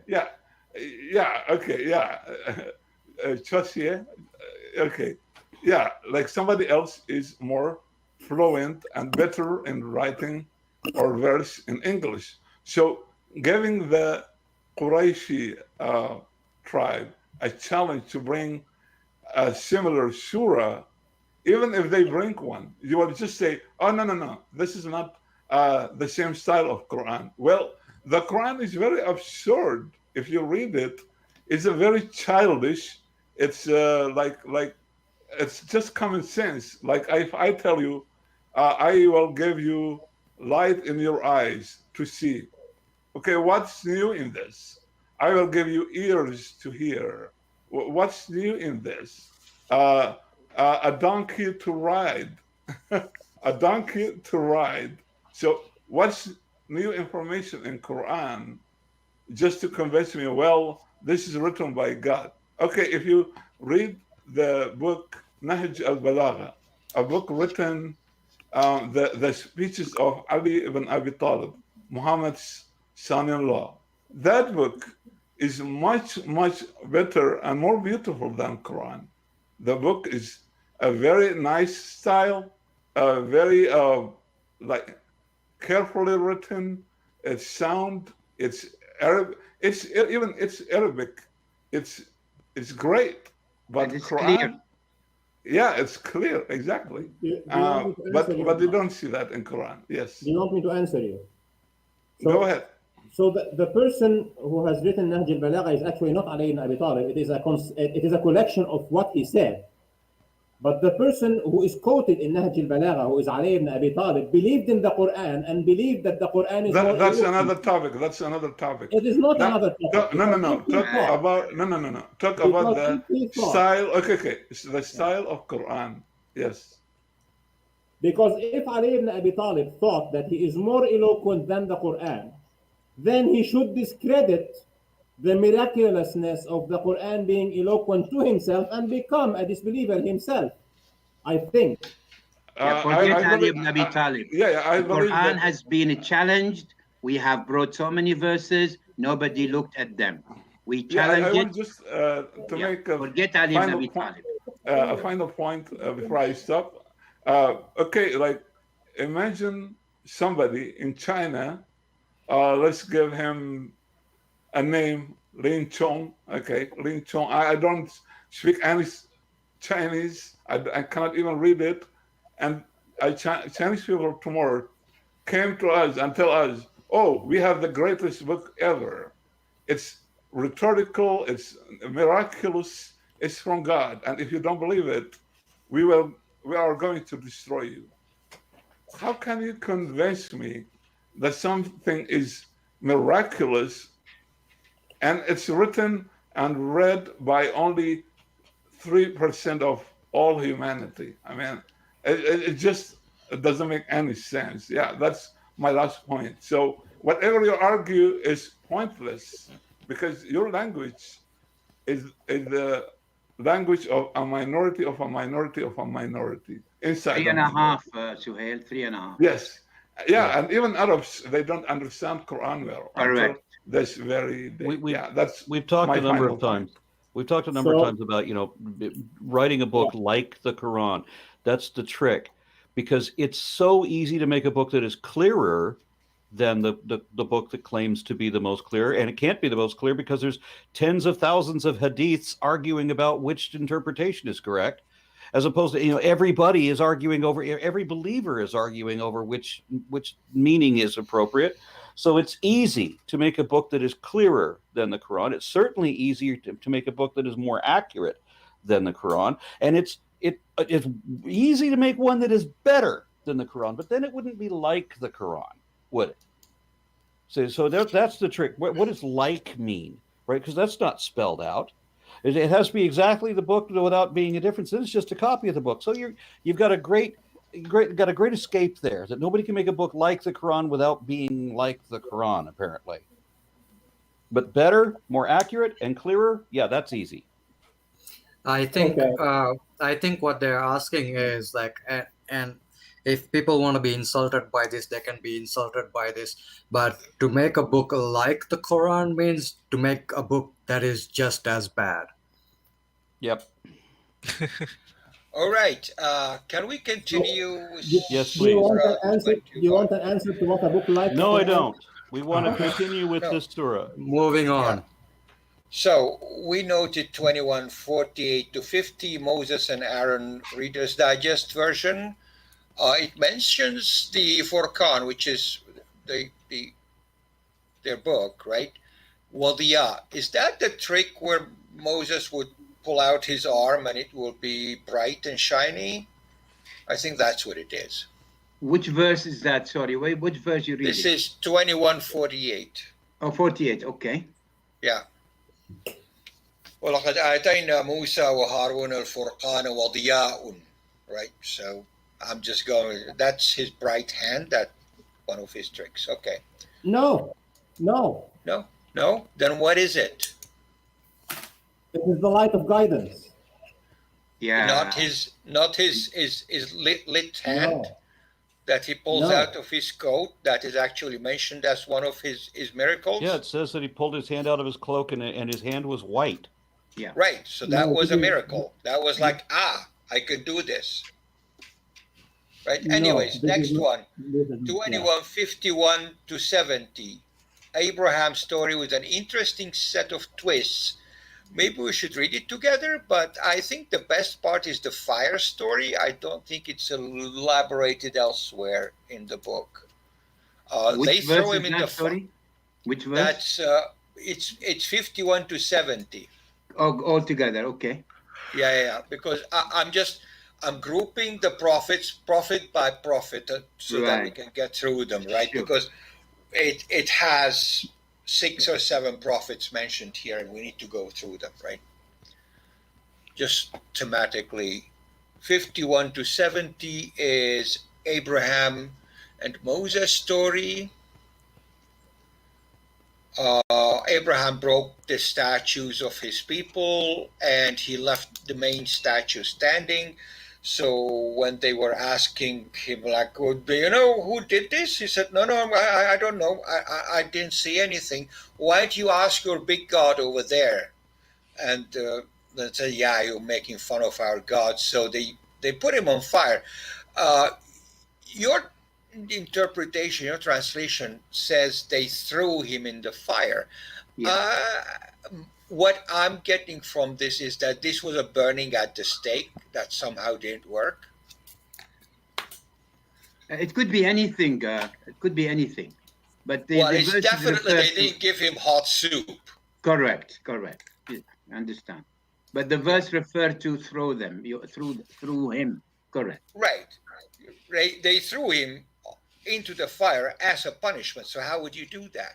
Because if you throw somebody in the fire, they will run out of it. Right? So what's the Anyways. problem with that? No, nothing. We're just noting the things that are happening here. There is no problem. These are stories of prophets, and we get them from time to time in the Quran, and we look at them as stories. We see the discrepancies, we find the new items, and we note them. We So have one Abraham- problem. Sorry, we have one Abraham- problem. Is when وَقُلْنَا يَا نُورُ كُونِي يَا نَارُ كُونِي بَرْدًا وَسَلَامًا عَلَى إِبْرَاهِيمَ. That's Yes. another miracle that God or none of his mighty or his his assistants showed us that a fire could be really burdan wa salam and could be so cool. So we have something unauthenticated, by the way. Yeah, so we have a problem. that would count as a miracle under any kind of system, right? If Sure. God says, orders the fire to be cold, right? Then that's a divine intervention right there, right? So if you want to put this as a miracle, it will probably fit, right? Yeah, but we'll add it to the list, unauthenticated miracles. We have so many. Right. We haven't seen any. Right. We need to add it to the list, okay? Right. So here it is. Moses gets thrown in the fire, doesn't burn him because God said some words. When we move on, let's see the next one. 76 and 77. Alan, can I ask you, what do you mean by an authenticated miracle? Well, we have not seen a shred of evidence to show us that God did any of the things he claimed in the Quran. None whatsoever. Nothing. Okay, so far. Not in the history of... hold a second. Let me just answer this and finish. Yeah. We haven't seen, apart from what he claimed that he's powerful. He claimed he could bring people back to life. He claimed he created people. He claimed so many things. We haven't seen one single shred of evidence. Not even the ship he said he can sail. Without engine, without sail, the ship will not move anywhere. And he said, or the wind. And he said he made it. Even the birds, he said he is the one who holding the bird afloat. Not absolutely. We've never seen a bird fell unless it's either dead or been struck or something like this. So this is what I mean on the list. We have not seen one single shred. That people used to believe that the air, they didn't know that air was particulate matter, so they used to believe that air was spirit. And that's why the Spirit of God moved over the waters. They're talking about the wind. That's why when it says God makes the ships float, the ships sail, it's because the wind and because what holds the birds aloft is, of course, the air that they're flying on. But the people who wrote that back then didn't understand that air is a thing. They thought it was spirit. Aaron, even in Arabic, we have the word ruh, which means spirit, and we have the word riyah, wind. You see, they have the same root. So even the Arabs, ancient Arabs, they believe that the soul is a wind, or like it's just something gaseous. It's made of gas. So when you breathe, and that's why when Muslims read the Quran on somebody who is ill, they puff on his head or in his face. That's because they believed that the soul is like a wind. So the same thing in Islam. Yeah. I need to add one little thing, that more than 100 times creation mentioned in the Quran. First of all, nobody, neither the Prophet nor Allah, has defined to us what creation is. He said from nothing. We need to know that. Second, nobody has showed us how creation can be done. So it's all claim, nothing but claim. Okay, that's what I mean by miracle. So Talal, do you want an authenticated piece of evidence? Sorry? Do you want an authenticated piece of evidence? I need a true evidence. I need to show me how things can be created. Not specifically about the created. You just need. No, I need to start with the creation. Right? Let's start with the creation, then start with throne, then start is on top of the water, then started that he has no creator before him, then we start that he can bring back people to life. He said he can bring them back to life. Show us one person died and he came back to life. Those are historical events, and Jesus did make people watch people come back to life, actually. History is not an evidence, sir. You said that yourself. You said that yourself. History is not an evidence. Good. So when you say that Abraham not burning in the fire is not authenticated, and you know that this is a historical event. I am saying if that is God claim. No. I'm saying if God is claiming that, so that's not true. I didn't say it happened. Hold a second. I said if God claimed that, that is not true. There's difference. Yeah, urban legends and legends of other type. A legend is not a historical event. Yeah, in verse 11 in this surah, where he says, according to your notes, Aaron, how many communities of evildoers we have destroyed, how many others we have raised up their places, and you commented none. And in the Quran, God considers Qawm Lut or Sodom and Gomorrah as a standing sign that can be authenticated according to Talal. It's a historical event, but it has left a lasting sign. So, Where? compared to research, recent one, within the last 2 or 3 years, because I don't know, you jump over this verse or what, but there is archaeological research, Talal and Aaron, that you can check, and I can send you the paper. No, it won't be necessary. I understand. I understand that there are a couple of cities in the a couple of dwellings or villages or whatever they were that are referenced in the Quran, and a couple that were in the Bible that met a terrible end. As you know, people would always write legends about calamities that happened somewhere, and then because they're all superstitious, they go and blame their gods for that. So yeah, we know that happens. May I make a question here? It's very important that we know that the Quran, Muhammad, didn't bring anything different from Bible and the other religions who were around before he was in the scene. So Muhammad just copied or brought some like what the Jews and the Christians and the Majusi, Zoroastrians believed. And okay, just tell me what's new with Islam. I mean, Muhammad didn't bring anything new. It's just a repetition of the Bible and the New Testament and the Apocryphas. Yeah, the Christian and Jewish Apocryphas. So just tell me one thing new that we didn't see in Christianity and other religions before Islam. I think this is the side issue, Suhail. Don't you agree? So I'm saying because Islam is just a copy. Yeah. There is plenty that is new in Islam, but this is not because it's completely novel. It is because some of the previous scriptures were lost or corrupted. So this is not the issue now. I was referring to lasting signs. So Aaron was saying they are legends. There is somebody who has this very huge buzz, by the way, on his mic. So anyway, Aaron was saying that legends do not qualify, but the site of Sodom and Gomorrah, according to the latest archaeological study, that is a 2018 study, suffered from what seems to be fire from above, that the researchers thought it might be an asteroid impact. Or volcanic eruption, because they often talked about fire and brimstone coming down from the sky. So there are many references in the Hebrew Bible to what sounds like perfect descriptions of volcanic eruptions. Some 60 times in the Old Testament it talks about what seems to be volcanic eruptions. So the people didn't understand what a volcano was, and so if a town is destroyed by a volcano, that would have been a very impressive thing. Yes, indeed. And of course, those people would have blamed that on their gods.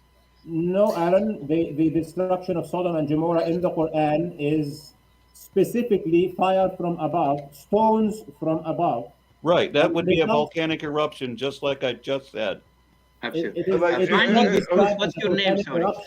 What shall we call you? If a volcano erupt in the next neighbor, of course it will come down. Let me complete the point, please.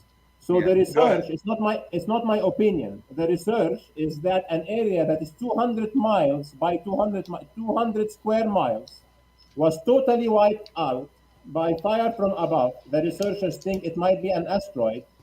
It was totally destroyed, that the soil itself was not usable and the place was not habitable for 600 years. Okay, and that's still not a miracle. Specifically mentioned that this place was destroyed from above and that it remains as a lasting sign. That's still not a miracle. That's not a miracle. 11, this is something I want to tell you. I get that whatever. I don't think that Sodom and Gomorrah have ever been identified as where they are geographically. I don't think that's ever happened. You're not citing any kind of literature that I could look up, so I don't no idea what research you're talking about. But it all sounds extremely dubious to me.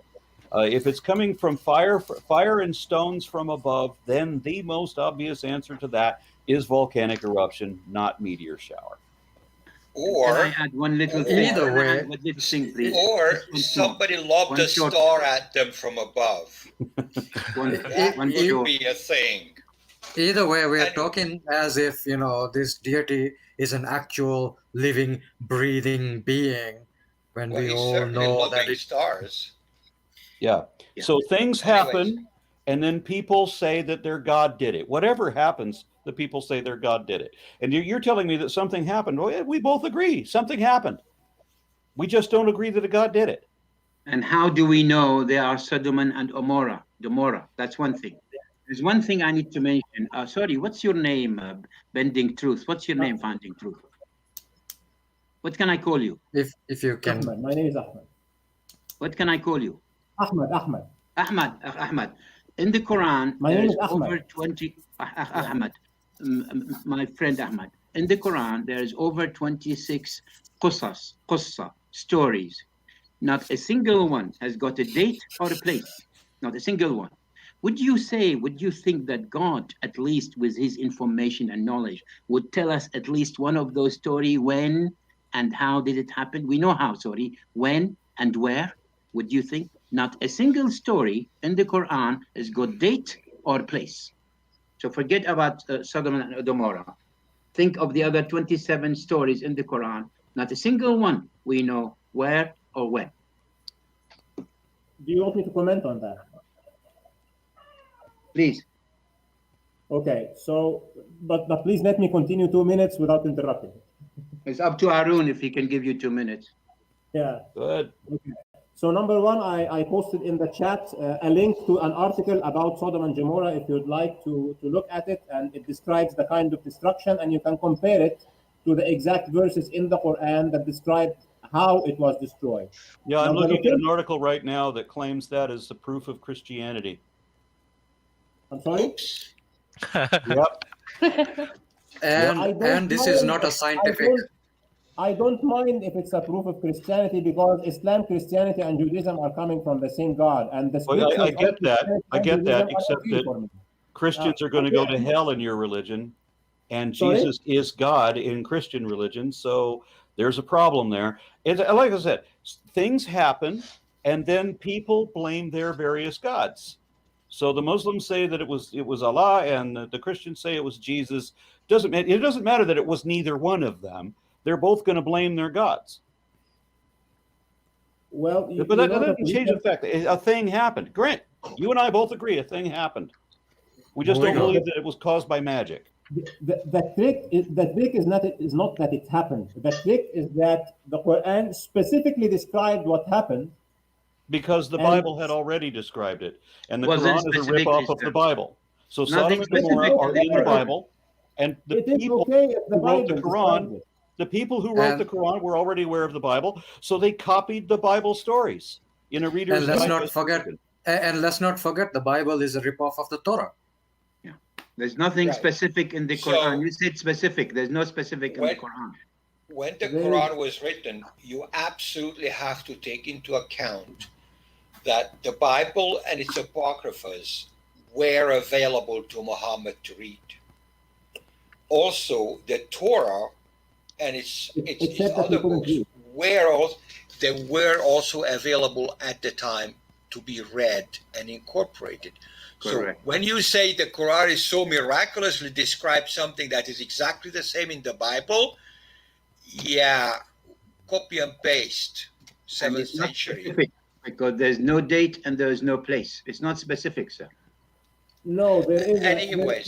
there is a place for Sodom and Gomorrah. The place of those cities was known to the Arabs, and in the Quran it specifically points to them that you know their place and you know it is on your way. No, on your I'm asking way you, does he to tell the us? Never mind the Arabs. Does he tell us the place? Show me in the Quran where the place.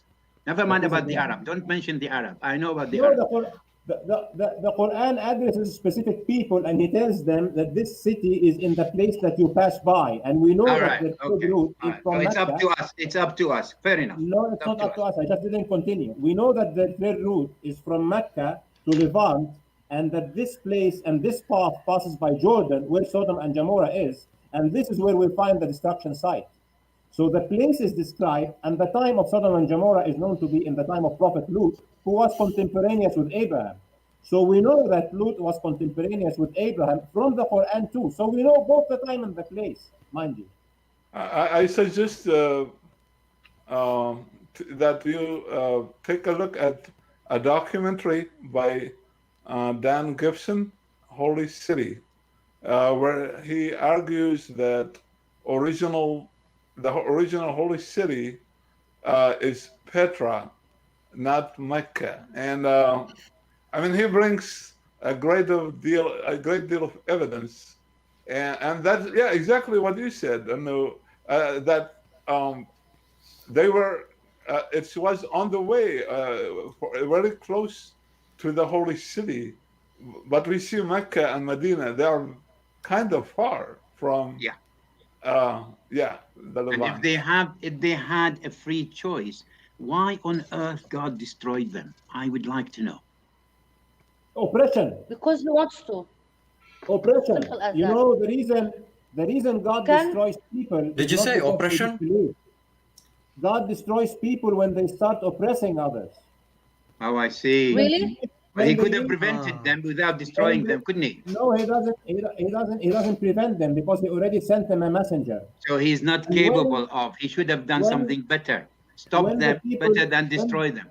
When the people who have been sent a messenger decide that their way of life, which is against the way of life that God wants, is not only their way of life, but is also the only acceptable way of life, to the extent that they start haunting the Prophet himself and attacking his guests and preventing people from living a normal life unless they do what Sodom and Gomorrah Lot offered his daughter. Ahmed, one question, please. I have shut up for half an hour. What's if the story of Lot and it's true, and which is not, but if let's say it's true, what was the sin of these people, the children and the women? Let's say the man are gays, and that's why God spiked them, which is homophobic. But let's agree that being gay, for your sake, being gay is wrong. What are the women and the children and the eldest and all the other men who weren't gay? What they have done wrong to be smiked by fire and blah blah blah? Where's the wisdom in God's fairness in this?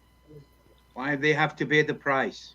So the people, whether men or women, who did not accept what the people of Sodom and Gomorrah were doing, not only in terms of what they're doing, but also in terms of oppressing others and forcing them to live the same way. She specifically asked about the children. What was their fault in this? And the women. And the women. We have no words whatsoever in Islam.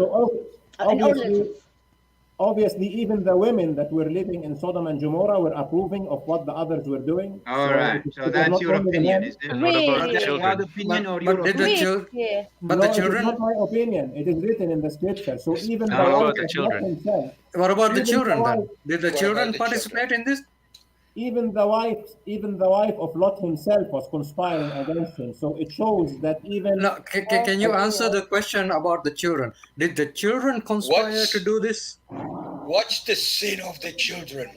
No, yes.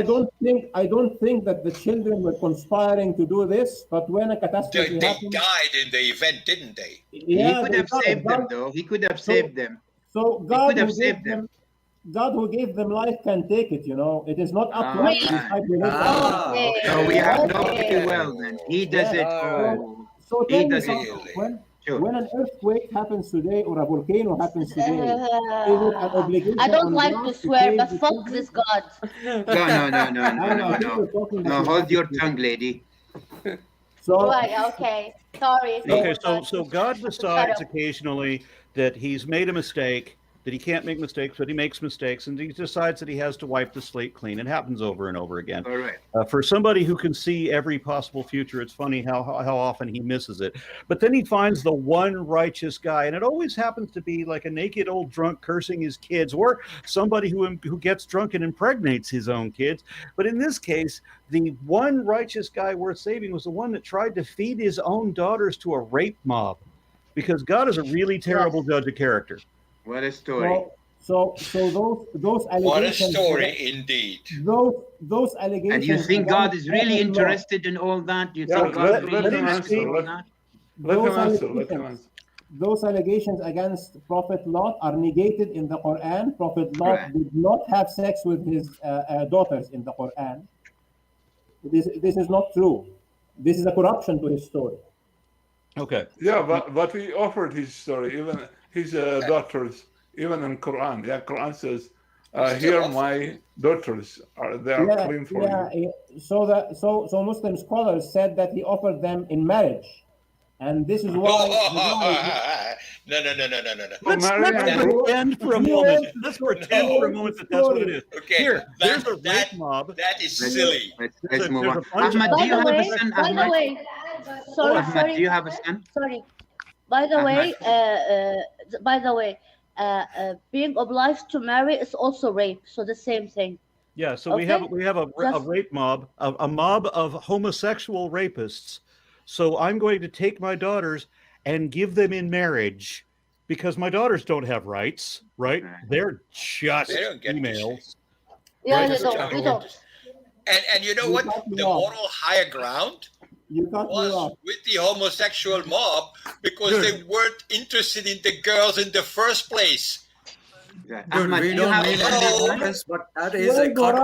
Boraz, you got it. You got it. I wanted to answer you, but you got it. So I when know, the guy, I got it. when the guy, Sorry, I'm not Baraz. wrong.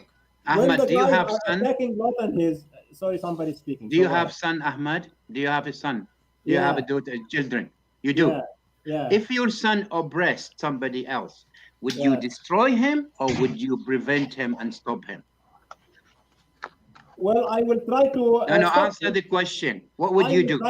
I will try to stop him, but if he's a grown-up, I cannot stop him, can I? And eventually, would you destroy him? If he's holding a gun and will kill somebody innocent, so if I have the choice, I will have to choose either the innocent or the oppressor.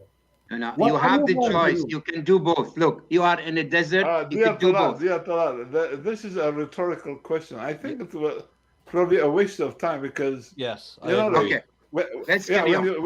when you deal with like a supreme being, a god, it's different from a father. Okay, Understand. but if you take a look at the God of Quran, I mean there is too much anger there. Like it's not an attribute of someone who is in control. It seems like this Seems God, very vengeful. Yeah, I agree. yeah, like he Yeah, has too so much in this case, Where is the God. vengeance? yes. Where is God, the vengeance? we are to believe that God wrote this book. So he says that that he has put evildoers in every city to perpetuate their schemes, right? So he's controlling the evil people. He's making the evil people do what he wants. He's making them evil and closing their does not say minds and that, their Arab. hearts and everything. He does not say that. Well, yes, it It does. doesn't say. Oh, yes, it does. Yes, No. it does. No, In the show me Quran, verse. there is Yes, it literally hundreds of verses that it The verse- literally says that. The verse that you are referring to, وإذا أردنا أن نهلك قرية أمرنا مترفيها ففسقوا Surah فيها فحق 6, عليها القول verse فدمرناها تدميرا. 123. This is the one, right? Surah 6, 123. Yeah. وإذا أردنا أن نهلك قرية, right? This is the one that you are referring to. Correct. And we know the interpretation that God asked them to do good and they refused and then he destroyed them. We know this, the interpretation of Muslim. Absolutely no. So the verse goes Really? like this. وإذا أردنا أن if we want to destroy a city, Yes? we order the ones who are already in extravagance. Right? Who does he order? Yeah. So let me explain. Who does Yes, the but- ordering? I'm God, sorry. God. The verse that I was looking at says that God is saying that He has placed chief Genuine. evildoers in every Yeah. city. Which So God one is is this? playing both Which sides one of the is- chessboard. Which one is this? Which verse are you referring to? I told you, Surah 6, verse 123. I had to give that citation because you said the Quran doesn't say that. Every time you've said the Quran doesn't say that, it says that. It never did I say something and you proved the inverse. So number 6 says that.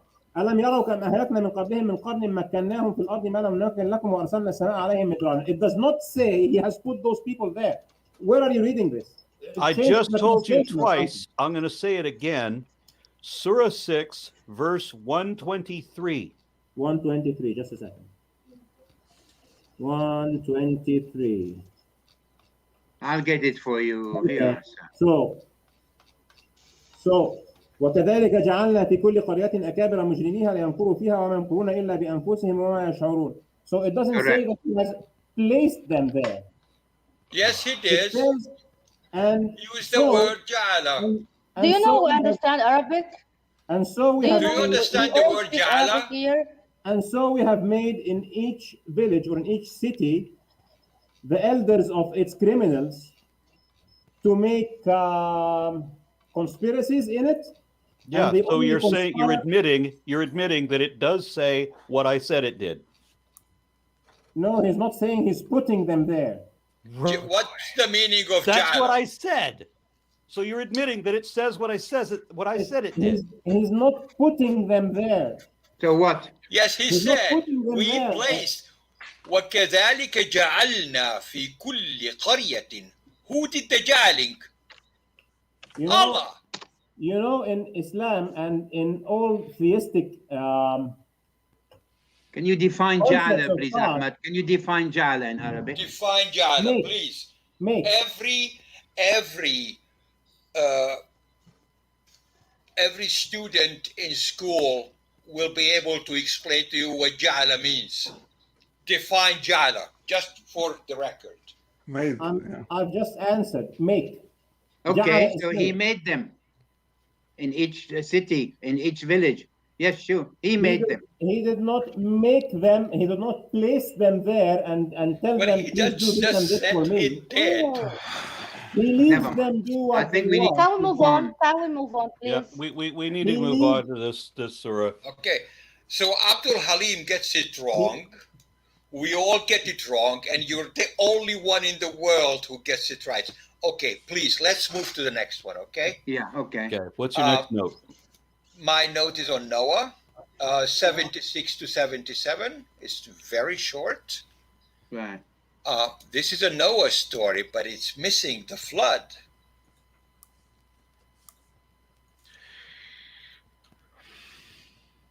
Yeah. Which verse?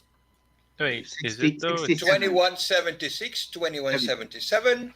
It's a very short version of Noah's story. You can say maybe the flood got dropped out, but hey, like Noah's story without the flood is like, what are you doing? Yeah, Like, what are we you answered doing? Noah when he cried out to us. We saved him and his family from a great calamity, and we helped him against the people who rejected our signs. They were evil people, so we drowned them all. Right. And just remember the Quran over and over and over again. Gullibility means good, and if you're skeptical, if you're reasonable, if you're rational, if you're not a fool, then You're bad. you're a fool according to the Quran. Yeah. If you ask questions. Short version, 78 to 82. And David remember and David and Solomon, and when they gave judgment regarding the fields to which their sheep strayed at night and grazed, we witnessed their judgment, and made Solomon understand the case better, though we gave sound judgment and knowledge to both of them. Wow. A I mean, repetition of the Bible. if this is a story you're telling it to the children with due respect, they wouldn't even like it. They wouldn't even be entertainment to them. So Yeah. I'm not too sure how God really goes to that extent to tell you that one of them could differentiate those sheep from the other guy. You know, explain that. There is a bit more from the Dr. Mustafa Khatib translation of the Quran to that verse. Yeah. It says, we subjected the mountains as well as the birds to him, our praises along with David. It is we who did it all. Here you are. Okay. So there you go. I have two sub-notes on this section. Whoa. Nice music. Okay, so I have two sub-notes here on verse 80. Yeah. So verse 80, basically he's making chainmail armor. Mm-hmm. Is that what he was making? It is an armor, correct. This is what Yeah. the scholar translated that. Yeah, An armor. good business. Good business.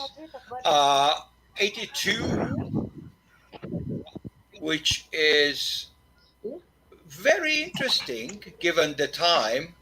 He's got devils to dive into the water for him. Right. What's the problem with that?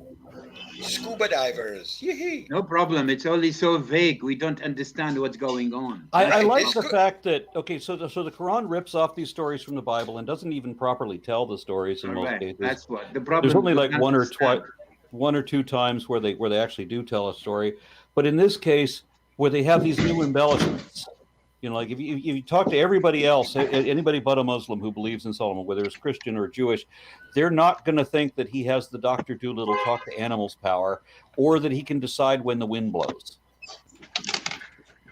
And they certainly don't think that genies work for him. So you see, Aaron, the position of Islam about many prophets is, in many cases, that he would clear their reputation. You know. So specifically, Mike off. Somebody's pounding on There's, something. If you're typing, please mute. I think it's the lady. Yeah, and I don't think she can hear me right now, unfortunately. Can you mute from this side? Yeah, I can't. I don't think I can mute her. I just did, and it didn't change. Okay. Shame. Right. Great. Thank you. Okay, are we ready for the next one?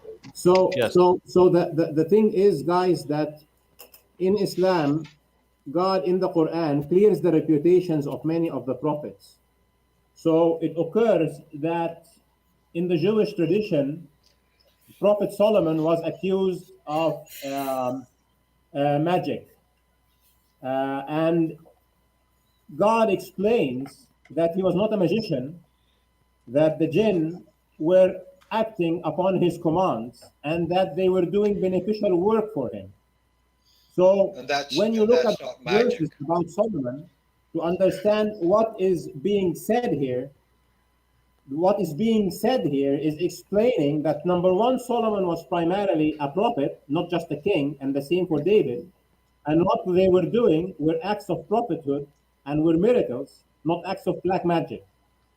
So the Quran does not go and say the whole story. He says the corrections that are needed. It never does. It does all the time, unless you just want to look at the story obliterated. Okay. What's the objective? What's the objective? Tell us the objective quickly, if you can. The objective is that those prophets are important characters. They are part of the path to knowing God, the continuum from Adam until Prophet Muhammad, and tarnishing the reputation of one of them is a big deal for the religion. Got you, sir. And that's just it, when right? you are a man of God and you spend your life proclaiming the truth, and then people destroy your reputation, God stands for you. This is what it means. Okay. And that's just it, right? That Another these are claim. characters in a story, in a book, which has been written like 2,000 years ago by mere men. Yeah, I'm curious about one thing. Yeah. We've asked you to define a couple of terms. I'd like you to define this one. Define what truth means. How do we know if something is truth? Truth is what describes reality and is coherent. This is my idea. Okay, so we can't know that something describes reality unless we can show that it's true. Is that right? Yeah. Okay. Depends on your epistemology, though. Okay. Well, No. mine is that the truth is what the facts are, because by definition, a fact is something that has been confirmed to be true. So we can't call something truth if we can't show that it's true. So we cannot refer to anybody's version of the word of God, whether it's the Christian or the Muslim or whatever, or the Hindu. We cannot describe any of that as truth because we can't show that it's true. No, you can. It depends on your epistemology. Okay, Aaron. well then show me, why do we have all these different conflicting religions? Why are so many people not Muslim if we can show that this is truth? Because as humans, we have opinions, and we feel But strongly if you can about show our that it's opinions. truth, if you can show that it is true, you can prove it, right? They would follow. I mean, if we were arguing about evolution, I would absolutely be able to prove that evolution is real and a thing. I could prove that even to your satisfaction. Now, believers always run from that challenge, but I really can do it. You cannot prove your God to me, and it has nothing to do with my inability to understand it. It has everything to do with your inability to provide the evidence to support your position. Correct. So I will split the answer to that into two parts. Number one, proving there is God, and number two, that it is the God that is described by the All right, Quran. let's arrange a separate conversation, please. Yeah. Yeah. I want a one-on-one conversation with you. You're going to prove God to me. Happily. Yeah, this would be so much fun. Yeah. Yeah. That's important. Yeah. And Yeah, here's well, my It wager. is going to be. And here's my wager. If you convert Aaron, I will become a Muslim again. Absolutely. Same here. Well, Same. let me tell you this. Let me tell you this, and you can laugh as much as you want. Okay. We're not laughing. I'm being completely serious. We're not laughing. I want to arrange a one-on-one discussion with you I'm where not- you are going to prove your God to me. Yes. Okay. And I want to make sure that the terms are clear. Are you going to prove that God exists, or are you going to prove Islam? I'm gonna prove God in general, and then we can have another one for Islam if you'd like. Okay. Yep. And what Good. is your position? Should I have any burden as well? I mean, is there anything I need to prove to you during this conversation, or are you just going to prove God to me? I'm gonna give you the evidence, and then you can accept them or not. Oh, that'll be It's up to you. spectacular. How do you define evidence? Well, how do I define evidence? Oh, yeah, because I have a very specific definition. Okay, go ahead with your definition. Well, we mentioned that a fact is data that has been verified to be true, right? That we can demonstrate to be true. Mm-hmm. It's either, we both agree on it, or it's something we can take that is true in the context of a story, for example, or if we're talking about a reality, it's just data that we can demonstrate to be true, that it's not either not in dispute or it's indisputable. Okay. So evidence would be facts in support of, like positively indicative of and or exclusively concordant with one available position or hypothesis over any other. So if you give me your evidence, it has to be factual and it has to be indicative, meaning exclusively concordant with that position or indicative of it. Yeah, Well, plausible as well. Well, we will also need to include axioms and logic as sources of evidence. Would you agree to that? If it actually is logic, but to my experience, religious believers always rely on logical fallacies, not logic, the reverse of logic, anti-logic. There's the God of the gaps. There's the arguments from incredulity and ignorance. There's question bigging, which is ubiquitous throughout religion. Is every logical fallacy has been used as an argument for God, and every argument for God is a logical fallacy. So if you're going to use logic, make sure it's actual logic. Yeah, and it has no causality, with the starting point. Now, Yeah. don't poison the well now, Salah, okay?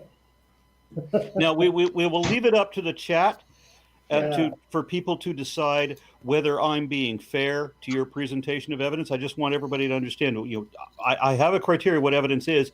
It has to be something we can show is real, right? So it can't be just some opinion that some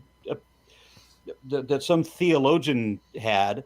It can't be some false thing that never really happened that I'm just supposed to accept happened. It has to be something that is verifiably, objectively real, and supports your position over any other.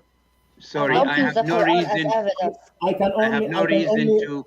I beg I your can pardon. only tell you I will do my best, okay? Yeah, I have No, no I'm reason. keen for it. I'm eager to have this. It would be brilliant. It would be beautiful. I would enjoy it. Look You know, forward. Aaron, How we invited Aaron.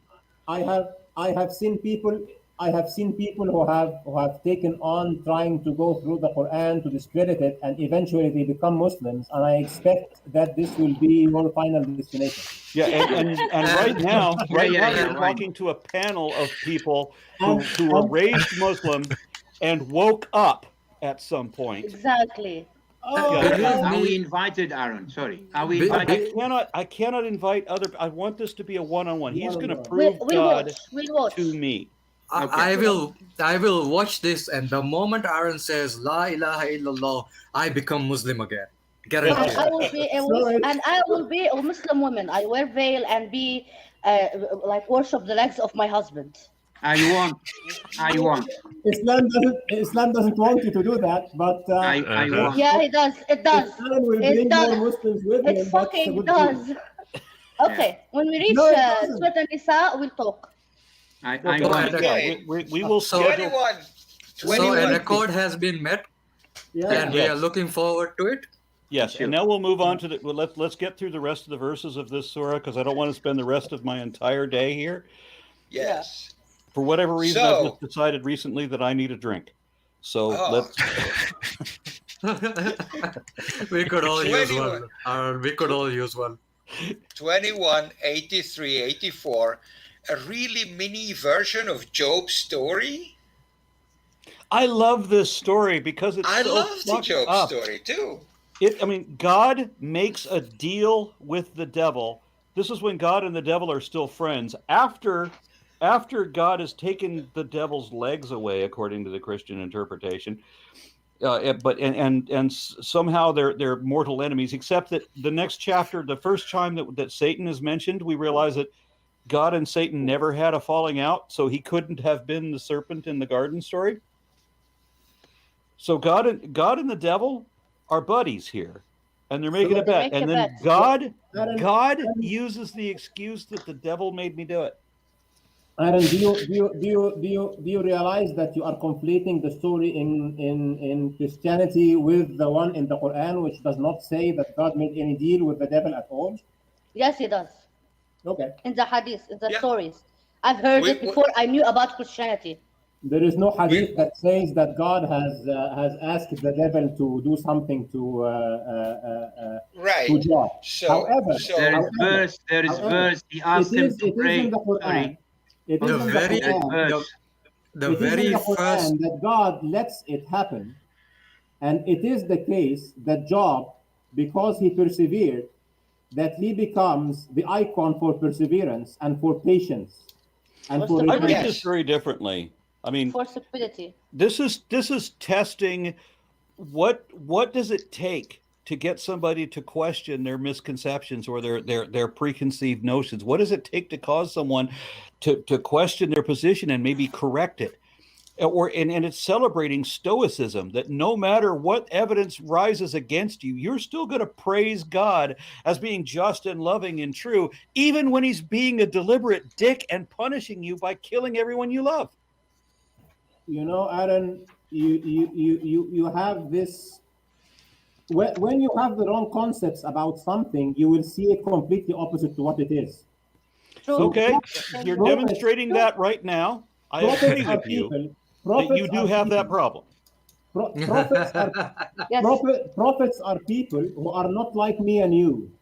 Prophets are people. No, who prophets are willingly- people like me and you who have no problem with lying for a living. That's what a prophet is. No, Have you a met prophet one, is a Ahwan? person.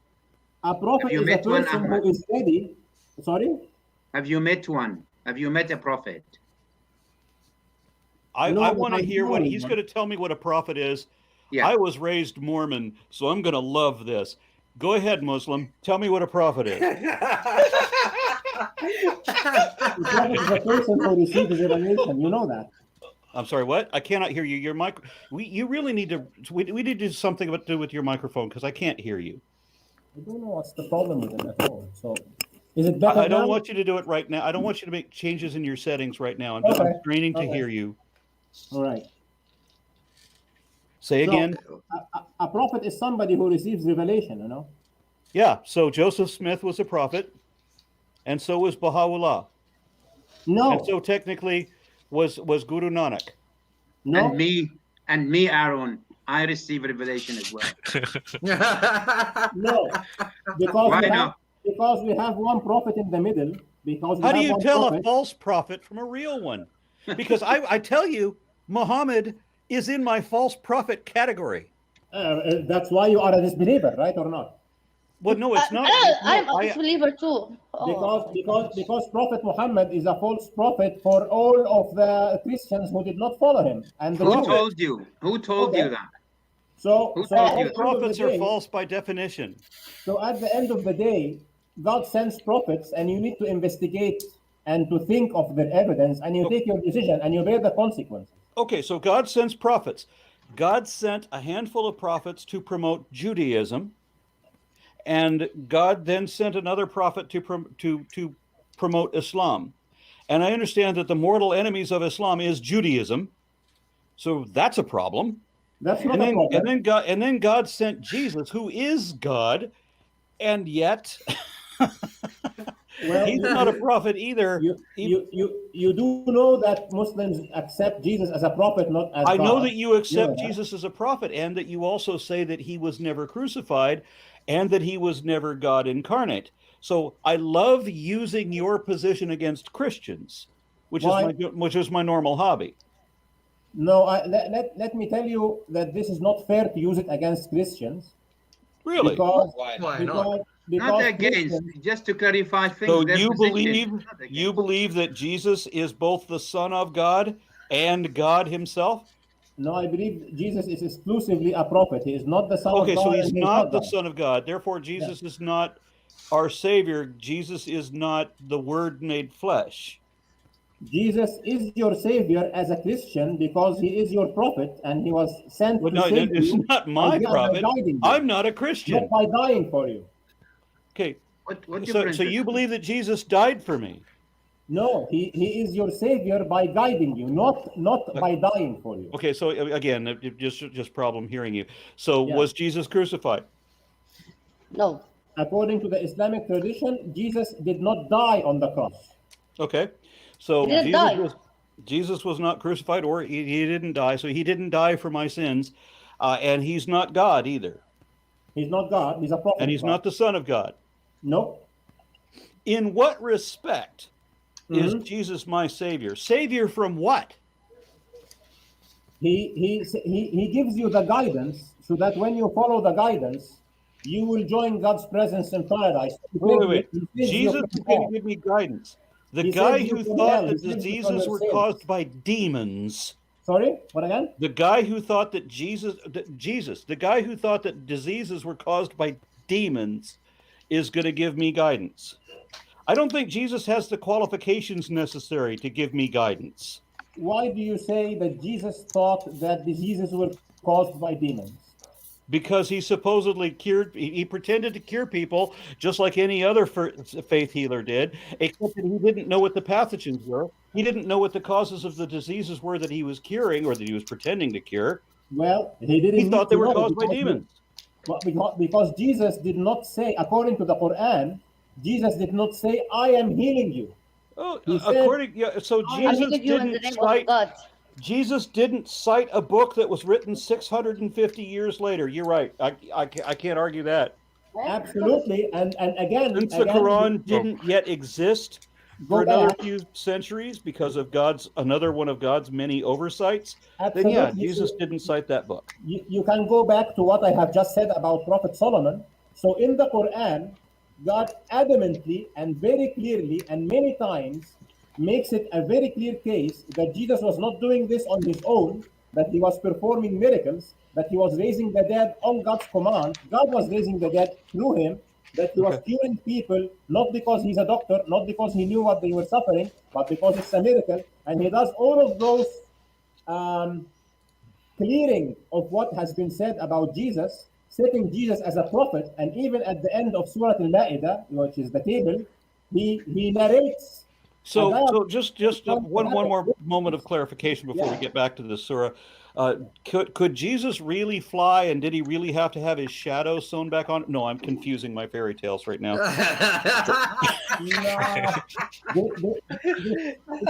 This story is not in the Quran, and I don't think that a miracle will involve sowing. But his story He's is not in the being Quran. sarcastic. And it's a horrible bastardization. The Quran says that Jesus was born directly as the Son of God, because the Spirit of God appeared as a man in the flesh to seduce Mary. So he's a biological father due to a sex act that produced Jesus. So Jesus, according to the Quran, would have to be the Son of God. Of course, the Quran, Islam doesn't allow that it could be, but that's what the Quran says he has to have been, because the Spirit of God appeared as a man in the flesh to have sex with Mary. And then on the day of Jesus's birth, Jesus is born speaking. He's talking to people and correcting them. He's telling his mom, after he's born, he's telling his mom to be calm, be not afraid, for I am blessed by Allah. So, Aaron, you are misrepresenting the Quran when I am not misrepresenting the Quran. I have it written down. I quoted from it. The Spirit of God is a name for the angel Gabriel. You know that. Well, We it says know the that. Spirit of God. Okay.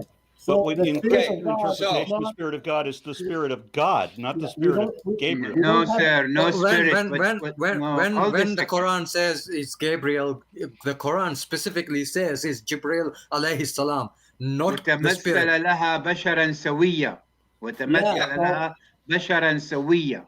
Great. So Not this a is spirit. not God. This is the angel, not God. And it is a name for angel Gabriel, the archangel. Okay. One of his names is the He did Hold the this job. thought. Hold this thought for a minute, okay? Because we're going to jump forward. 2199. Thank you, Bogi. 2191. Sorry. Okay. We're going to jump ahead. We can go back to Job again after that. We went Can we into go? Mary. Can we talk about 87, Zorat? Can we talk about 87? We will Well, we hold will on. do I that. see Bogey's We will point. do- Verse There's a number point. 91. God Okay. says, and God always speaks about himself in third person because God thinks he's fucking Queen Mary. So God says, remember the one who guarded her chastity. We breathed into her from our spirit. That's God saying, my spirit, and made her and her son a sign for all people. So God is very explicitly saying, it was not Gabriel, it was me. So again, I have described for you in the beginning of the conversation a 4-step methodology to be able to understand verses in a correct way. And the second part of it was to refer to the whole Quran to be able to explain a verse in its proper context. Because when you do not do that, then you stop at the word our spirit. And if you do not refer to the other verses that explain that it is an angel who is having this title, then you go into this error. But when you insist to literally translate Gabriel is God then. translation, you will reach false conclusions. So Gabriel doesn't have his own spirit. There is no spirit of Gabriel. There is only God's spirit. God blows his spirit through Right. Gabriel. So Mary was Mary. Mary. It is a name. It is a name of Gabriel. Ruh al-Qudus is a name of Gabriel. Yes. Okay, so but Mary that is immaterial. Mary had sex with Gabriel. Let her speak. No, she didn't have sex with Gabriel. Gabriel breathed a soul, the soul of Jesus into her. It's funny because when you read the surah titled Miriam, it says they had sex. It didn't. Yep. Why is it that everything Yes, you say it the did. Quran doesn't say, it actually does say? Because Maybe because for I somebody memorized who memorized it, you should probably think about that. قالت أعوذ بالرحمن منك إن كنت تقيا قال أنا عبد الله قال. Go ahead. Don't hadith here. No. This is the Quran. وَالَّتِي أَحْصَنَتْ فَرَجَهَا. Why the heck would she do that if it wasn't going to be sex? I don't know. What's your objection here, please? What was she guarding for? She was guarding for her nether parts. Why would she do that if it wasn't going to be sex? And she said no. This is a general description for Mary. That she is chaste, Exactly. that she is chaste. Describing how she was impregnated against her will. She was It not sounds like rape to impregnated me. against her will. It because does sound like rape. events- This is a rape admission. The exact Right events here. that took place with Mary are described in the surah called Mary, where she finds this incarnation of a human being in front of her, and she They are becomes also scared. described here. Yeah, and she becomes scared, and she asks him, and he says that he has been sent by God, and all what he Okay. does is to breathe in her. If Mary made this statement in a police station today, somebody's going to be in trouble. Right. See, She One doesn't more ask thing. him. She What tells do him you to stay say? away. Sorry, excuse me. What do you say if she did not guard her vagina? What would be the results? Because there is a condition here. Wallati. Because of that, we've done that. What about if she did not guard her vagina? Could you explain what happened? Where She's in not the worth where, it. there is no because of that we did that. The ayah starts by saying that I am going to talk about Maryam and describes her as والتي أحصنت فرجها فنفخنا فيها من روحنا. So there is no because of this we did that. What is guarded her vagina got to do with the verse? What is it? It is a condition. I Again, advise you to go good back to the question. condition This- and Let me beginning of the answer. condition. Let There me is no let me condition. say. This Sorry, is a very- sorry. This is a very good question Ahmad, because again, 1 second. yeah, One go second. ahead. That's an emphasize again. I'm gonna say it again. Emphasize that virginity is very essential in the Islamic culture and religion. Virginity is the most. A woman is all about virginity and cooking and giving birth. That's the woman in Islam. That's why they emphasize on the virginity aspect in almost half the ayahs in the Quran. Done. Premarital sex. Just a second, I have to answer this question. Premarital sex is equally haram in Islam for men or for women, and the punishment for premarital sex or adultery in Islam is the same for both men and women. So No. you have no case. I'm sorry. You have No, no it's not case. the same. No. No, it's It not is the the same. same. It is Women, not the same. women are locked till they die. Men can be just punished by saying something or given a few slap on their back. It's not the No. same. No, And also in Islam punishes women if she gets raped and loses her virginity, which is a bullshit thing, the virginity thing. But You if are- a woman you are is raped, misrepresenting. she has to marry the raper. This She is not has to correct. marry the raper. This is not correct. This is a reconciliatory action that is done by some oppressors in some parts of the world. Oppressor, Person oppressors, was Like oppressor. engaged, Muhammad. married the rapist, which is not just. والمحصنات Really? من النساء التي يأتين بفاحشة فامسكوهن حتى يتوفاهن الموت. Don't tell me this is منسوخة. إذا منسوخة then there's a problem with this God لحتى ينسخها. أما الرجل فعذروهن فآذوهن. أي واضحة جدا. Very clear. It's not the same punishment, sir. I'm sorry, Talal, you are misreading, and those verses were there before the punishment for adultery and premarital sex was revealed, and it says that there are two cases. If it's a woman, then her punishment is to stay home.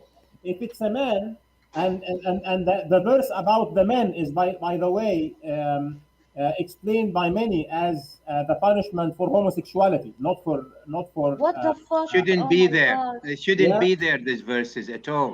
If God made No, a mistake, he shouldn't have made a mistake. there is no mistake.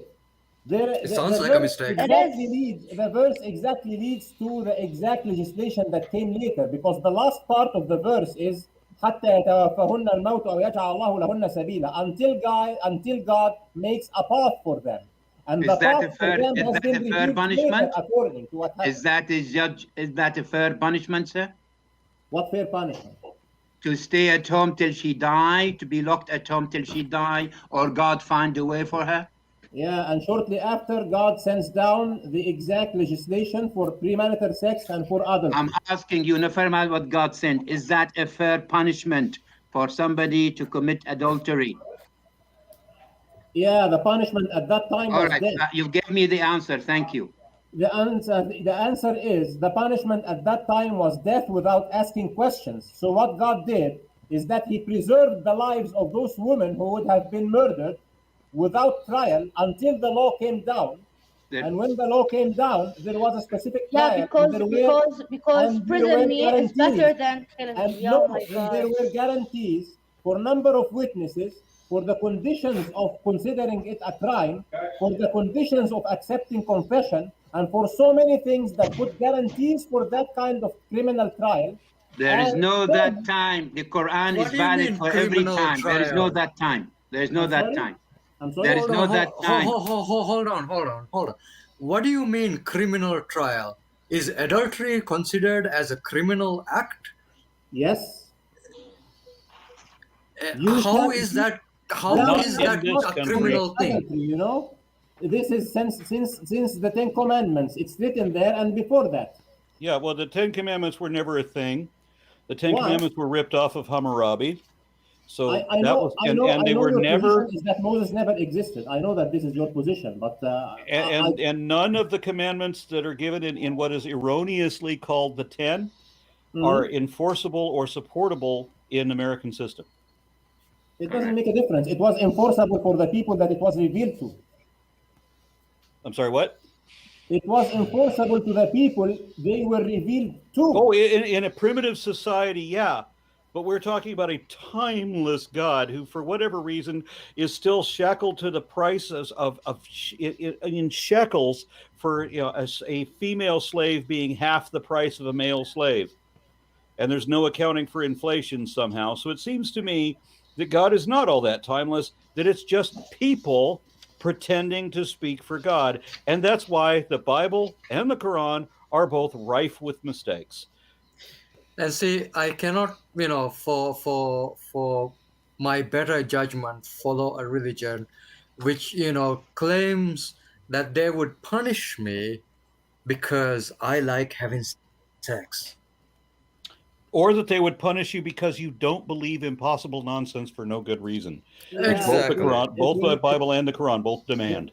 It will not punish you because you like to have sex. It will punish you because you have sex outside of God's guidance, and you are definitely, by doing that, You have hurting to the prove structure God of the first, society. then talk about His guidance. So Yeah. God's guidance supposedly involves saying a prayer before you have sex, and washing yourself afterwards, and saying another prayer after that, and then saying another prayer before you ejaculate, saying another prayer after you ejaculate, and saying another prayer just hoping that you would conceive after all of that. The whole thing, the whole time, you're doing nothing but praying. How can you fucking enjoy it if you're doing that? Don't do it. Don't do I it. prayed during. I prayed during sex. Oh God! Guys, you laugh now, but there is something that you do not understand. That when you are connected to God, He's present with you all the time. And there is in Islam, there is nothing like, sex is this dirty thing that shouldn't happen, and we should not be thinking of God at any part of our lives. No. Yeah. Ahmad, will Allah punish me if I deny Him? Ahmad, will Allah punish me if I deny Him, and why? Yes, you will go to hell if you deny Him and sin. Why? Why? Why? Why? Because it is the purpose of our lives. Oh, really? What about my free will? Where is my free will? What about my free will? God made us for the purpose of believing in Him, denied us any evidence to believe in Him, created a whole bunch of other prophets for other religions to confuse us on that, gave us all the evidence that everything about Him is entirely made up, and punishes us for being rationally skeptical about such empty claims. And then it's going to punish us for all eternity mercilessly, constantly torturing us with the most extreme threat of a fate worse than death imaginable. Obviously, the whole heaven and hell thing is imaginary. Right. There is no hell. If there was a God, there would not be a hell. If there was a God, there wouldn't be any prophets. We would not need them. Why? Exactly. Why Because would you we not? would all know. Because we would already know that there is such a being. But you He did wouldn't know. be trying to play games with us. What if I tell you that you accepted this challenge on your free will, knowing all those parameters?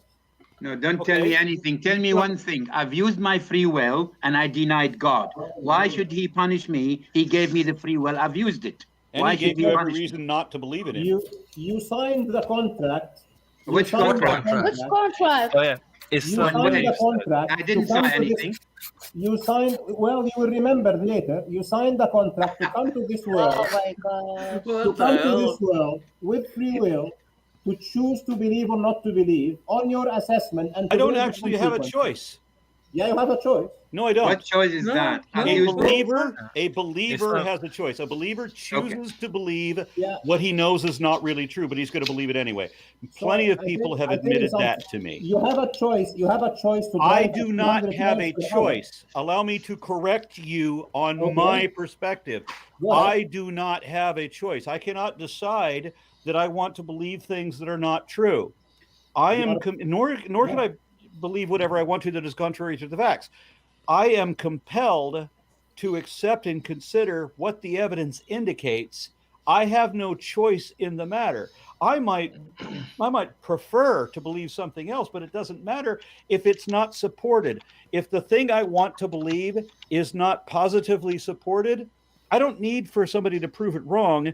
It's enough to know that there's nothing to support that it even might be right. If there's no support for it, I can't believe it. I want to, doesn't matter. I can't believe it. I have no choice.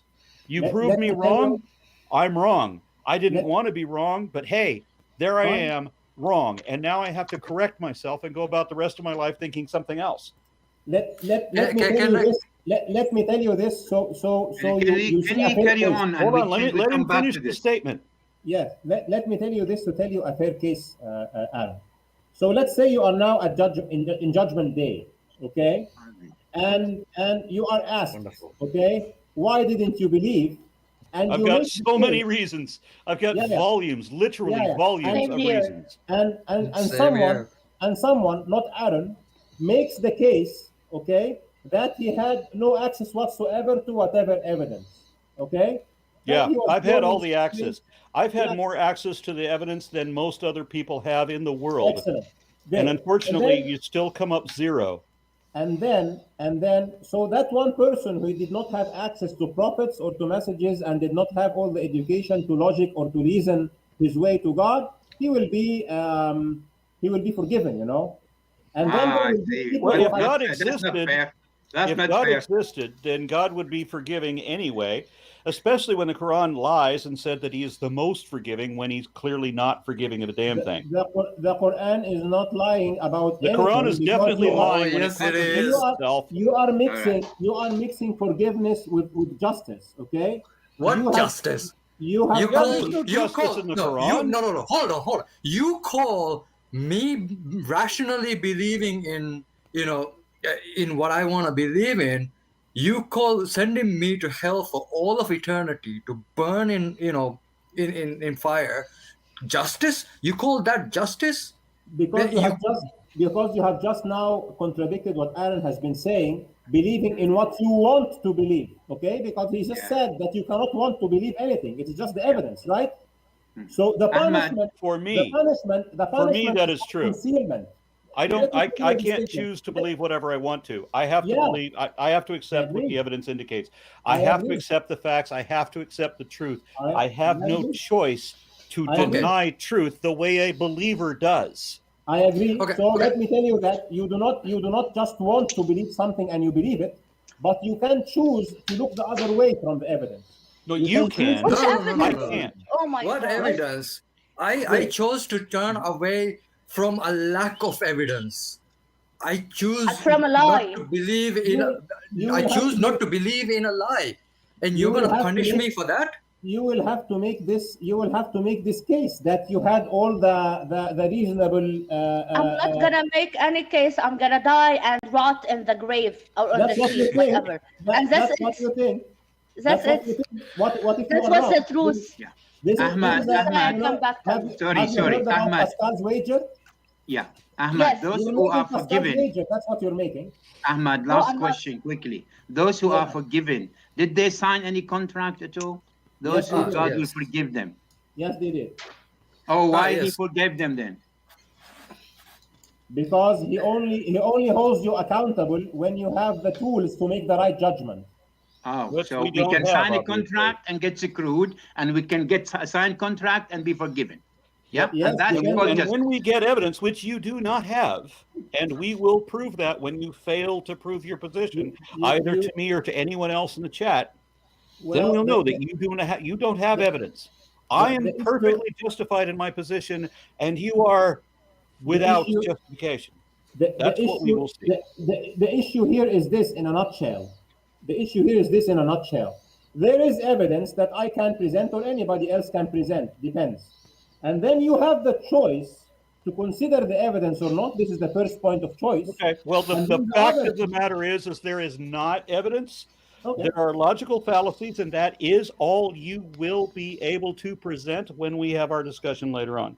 And circular evidence. God is real because of the Quran said so, and the Quran is real because God said so. Yep, circular reasoning. The question Circular being argument, fallacy. right? I don't do In those fact, it's arguments. If we are discussing God as God exists, then using the Quran in that is not really a smart thing. Give me one reason, one reason that you are convinced that God exists. One simple sentence. I will leave that until Aaron, but one simple sentence is that there is no way for a logical person, in my opinion, okay, at least to believe that the human condition can exist without a transcendent divinity who is Okay, so it is a logical fallacy. Your evidence is a logical fallacy then. Exactly. What about Zeus? I knew that it would be. What about Zeus? What about Zeus? Poseidon is What's my wrong with favorite Zeus? god. What's wrong with Zeus, Ahmad? According to the Odyssey, somebody who is sitting on the top of a mountain and quarreling with his family, this is not the picture of God. This is not But what about decides that? Thor? What about Thor? What about Thor? What's wrong with Thor? Let me tell you my opinion about the Norse gods, because according to Islam, because Aaron in Norse his gods? the Norse gods are the gods of the Scandinavian region. So No, I'm talking about Thor. What about Thor? I would be more interested in the Sumerian gods. Thor Yes, is a Norse exactly. god, by the way. Thor is classified as a Norse god. He is son of Odin. He is one of the Norse gods. What about God Rawandi? What about Rawandi? Have you heard of But God that would make Rawandi? Thor my brother, and I don't. Thor is, and although my brother looks an awful lot like Thor, It doesn't make him your brother, because the Bible uses the word children of God metaphorically. It does not mean that. but we're talking about the sons of Okay. Odin, and my genealogy actually says that I am a son that I'm descended from Odin. Me too, Aaron. What I'm about not even Aphrodite? I'm not I'm even from kidding. Lebanon. There actually is a genealogy that lists me as a descendant of Odin of Asgard. Not even We kidding. believe you, sir. Which All one? right. Which one is that? Verses 87. Can we go back to 87? Yes, we should get Yes, back we to can business go back to eventually. Yes, thank you. 87 and 88. One of my favorite stories shrunk down to a really tiny size. Jonah. Oh, the veil.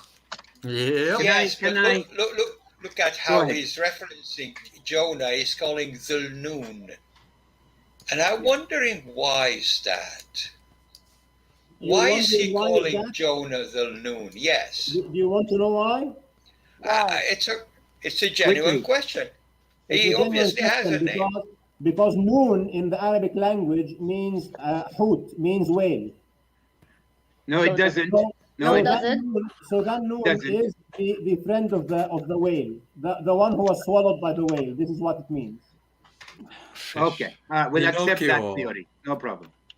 That is Pinocchio. I feel So so out of It's not basically- a theory. It's what the language says. I'm So- the so only person basic- on this panel who doesn't speak Arabic. And that puts me in such an awkward position because I just have to take other people's words for things. Because ya nie ponamayo kakiyazik. You can look into the dictionary. Right? That's Russian, Arun. That's Russian. Right. That's Russian. Давай. Yeah. Can I say something about this, the noon? By the way, I mean, if Ahmed says he could call it because he resembled the noon, it means somehow a branch of the whales. Fine, he could have called it. He could have called it him. Sorry, anything. No problem You with that. could call it a tuna for all we care. It doesn't matter. It makes no difference. If God chooses to do that, that's his choice. I have no problem with that. That Exactly. for me to qualify this guy, which is Jonah. Then noon literally means the companion of the whale. This Okay. is what it literally means. Okay. Now, Why is the or the one whale? who had a whale. This is, you know. Why is the whale called noon? It was Why is added it- in the why is it called dictionary. whale? Why is it called whale? Why is it called anything? yeah, no worries. It No has a worries. name. It's called Hut. It's a name. Right, right. But why is it noon? Why not? Like of all the whale names out there, why noon? Why not? Becky. Why not? It's like it's a name like any other name. No. We have no Ahmed. We No, have no. no problem. He can call him anything he likes. We have no problem Okay. with that. Yeah. My, know my it. question. Off the way. It's fine. It's My Moby's question- stepbrother. Yeah. Get with the program. Yeah. Next one, 89 to 90, Zechariah and his son John, Yahya, by the way. Mhm. Can I Interesting, just the quickly John go back to translation. this 87, Zorat? Yes. Very quickly. I mean, to qualify this, because it always puzzles me, there's three issues, okay, which is none of them we could see as reality, but we have to take it as miracle. We need to see a miracle that a whale can swallow a human, because as far as I know, the largest throat of a whale is around 7 inches, at first. Second, we need to qualify that this guy actually stayed few days with an acid that could dissolve bones.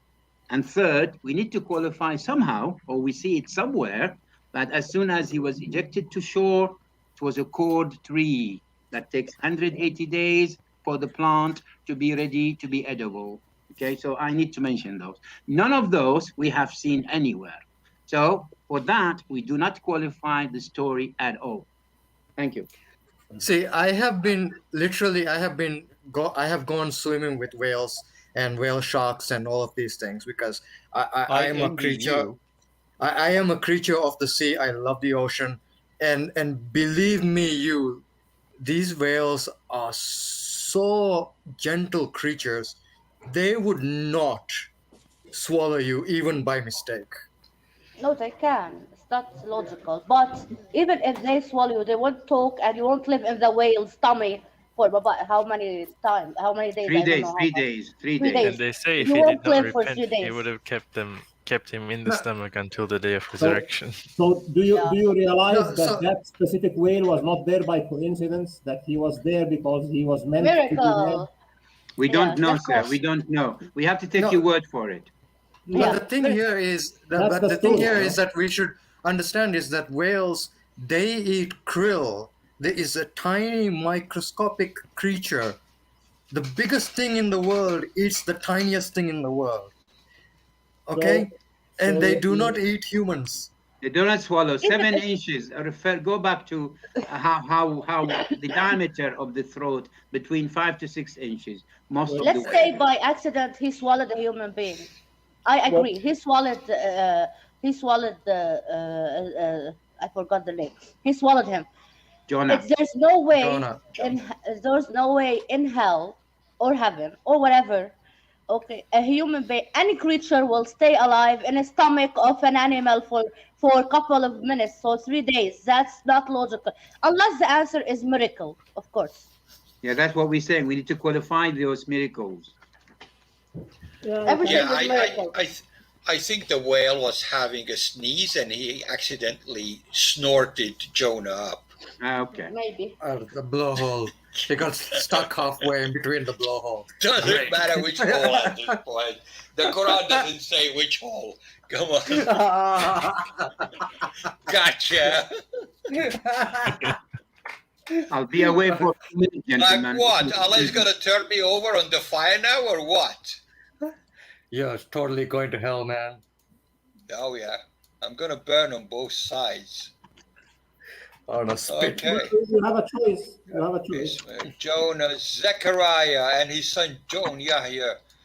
I've been Interesting informed that Yahya I'm missing translation. super chats, so I'm gonna jump on those if y'all don't mind.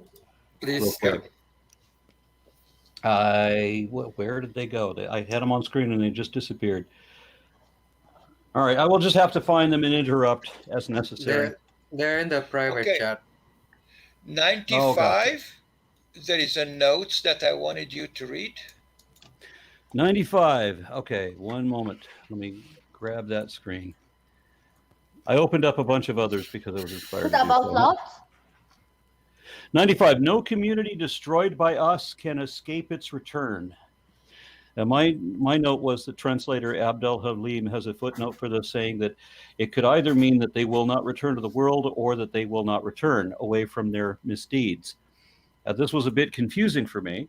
IslamicStudies.info translates this as, it has been ordained against every town that we ever destroyed that they shall not return to enjoy a new lease on life. Meanwhile, alislam.org says, and there is a ban upon the people of the towns we destroyed that they shall not return. So it's not the town that God destroyed, but the people of the town that God destroyed that will never come back. In either case, I point again to the city of Tyre, which still exists, was never destroyed, and returned to power immediately after it was sacked, despite prophecies to the contrary. Alan, what does the city of Tyre have to do with the whole thing? I'm sorry, what? Why are you referring to the city of Tyre specifically? Because that's one of the favored prophecies about something that God did that we can prove God didn't do. Because it never happened. You are in verse 95, right? Right. So let me offer you something different. Maybe you would like to have, because this is talking about Jerusalem. It's not talking about Tyre, you know. Okay, I never This thought it ayah was talk talking about about Tyre. Yes, it is talking about Jerusalem. Right, and I never thought it was talking about Tyre. It is Wait. Jerusalem didn't return. Jerusalem is literally now in Palestine. Yes, it is. Next to me. So how they're not back? And it's staying there. It's not going anywhere. Right, But- which defies the prophecy. It does not defy the prophecy. It says He said, that أنهم لا يرجعون. We speak It is Arabic, you impossible understand? for us. It is impossible for a society which we have destroyed to ever rise again, and But yet when- Jerusalem is still standing there. when you cut me off mid statement, you will not know what I want to say. So it says, so it is forbidden for the people of that city that we have destroyed to return until Gog and Magog are released. So you have to read, as I told you in the very So beginning. Gog and Magog are here now because Jerusalem was destroyed, and now Israel, it's have Jerusalem. The Jews are back in Palestine, so it's back. So now Yajuj and Majuj are here. Yes. Apparently, Okay. party. And where's my Jerusalem has beer? been a functioning Because city even I way before don't Israel. believe Gog and Magog are those fairy tale creatures that live in the middle of the earth, hollow earth, and this kind of Disneyland That's thing. not my ask. That's not my question. I asked. You said this verse says that if a village was destroyed, the people will never return until Yog and Magog comes back. Jerusalem was destroyed, Gog and Magog and now are it's released, risen again, and it's Okay, prospering. then I have to it's- clarify that prophecy has been fulfilled because my friend DPR Jones, who died last year, his cats are named Gog and Magog. Okay. No, I don't think it's about the cats. Really? No. Sounds more liable. No. You don't So say. the story of Gog and Magog is in another surah, and Gog and Magog are there since the Jewish tradition. They are in their books, I'm not and saying. their location can be inferred. Not my and- question. Not my question. Again, Mhm. that Jerusalem was destroyed, and it will never return until Gog and Magog appears. Okay, Jerusalem is now activated, and it's prospering. It's in one of the greatest country in the Middle East. Unfortunately, politically wise, I'm not with it. Doesn't matter. But that means that Gog and Magog are here. Yes, they are. Wait, Oh, really? Saudi. I Can want you to bring meet one them. with you the next show? In fact, bring both of them. Buckle up. Really? They're Nothing here. else. So end of times is here. Wow. No, Okay. no. So what are they? The television, the social media? Because I think Yeah, that's where we're going. Discussing eschatology is a totally different thing. So I What think this are needs a where debate are in itself. Gog and Magog? Where are Gog and Magog? I want to know. So where is this Yaujuj and Maujuj? You're going into Illuminati now. Can you follow them on Twitter? You cannot follow them on Twitter, I think. Why? I They don't actually- like social media. Hold on. I actually recently followed a person called Allah on Facebook, so I'm good. Yeah, what did he say? So Because that follow would be God the on word Twitter. of Allah. So let's just to relay a complete message here. What the verses say is that it is forbidden for the city that we have I got destroyed, up to where I was. that they will not return to it until Gog and Magog are released, and they are everywhere, and hence the end day has approached. And there's two So underneath. it says that part of the calamities of the end time is the reinstatement of the state of Israel.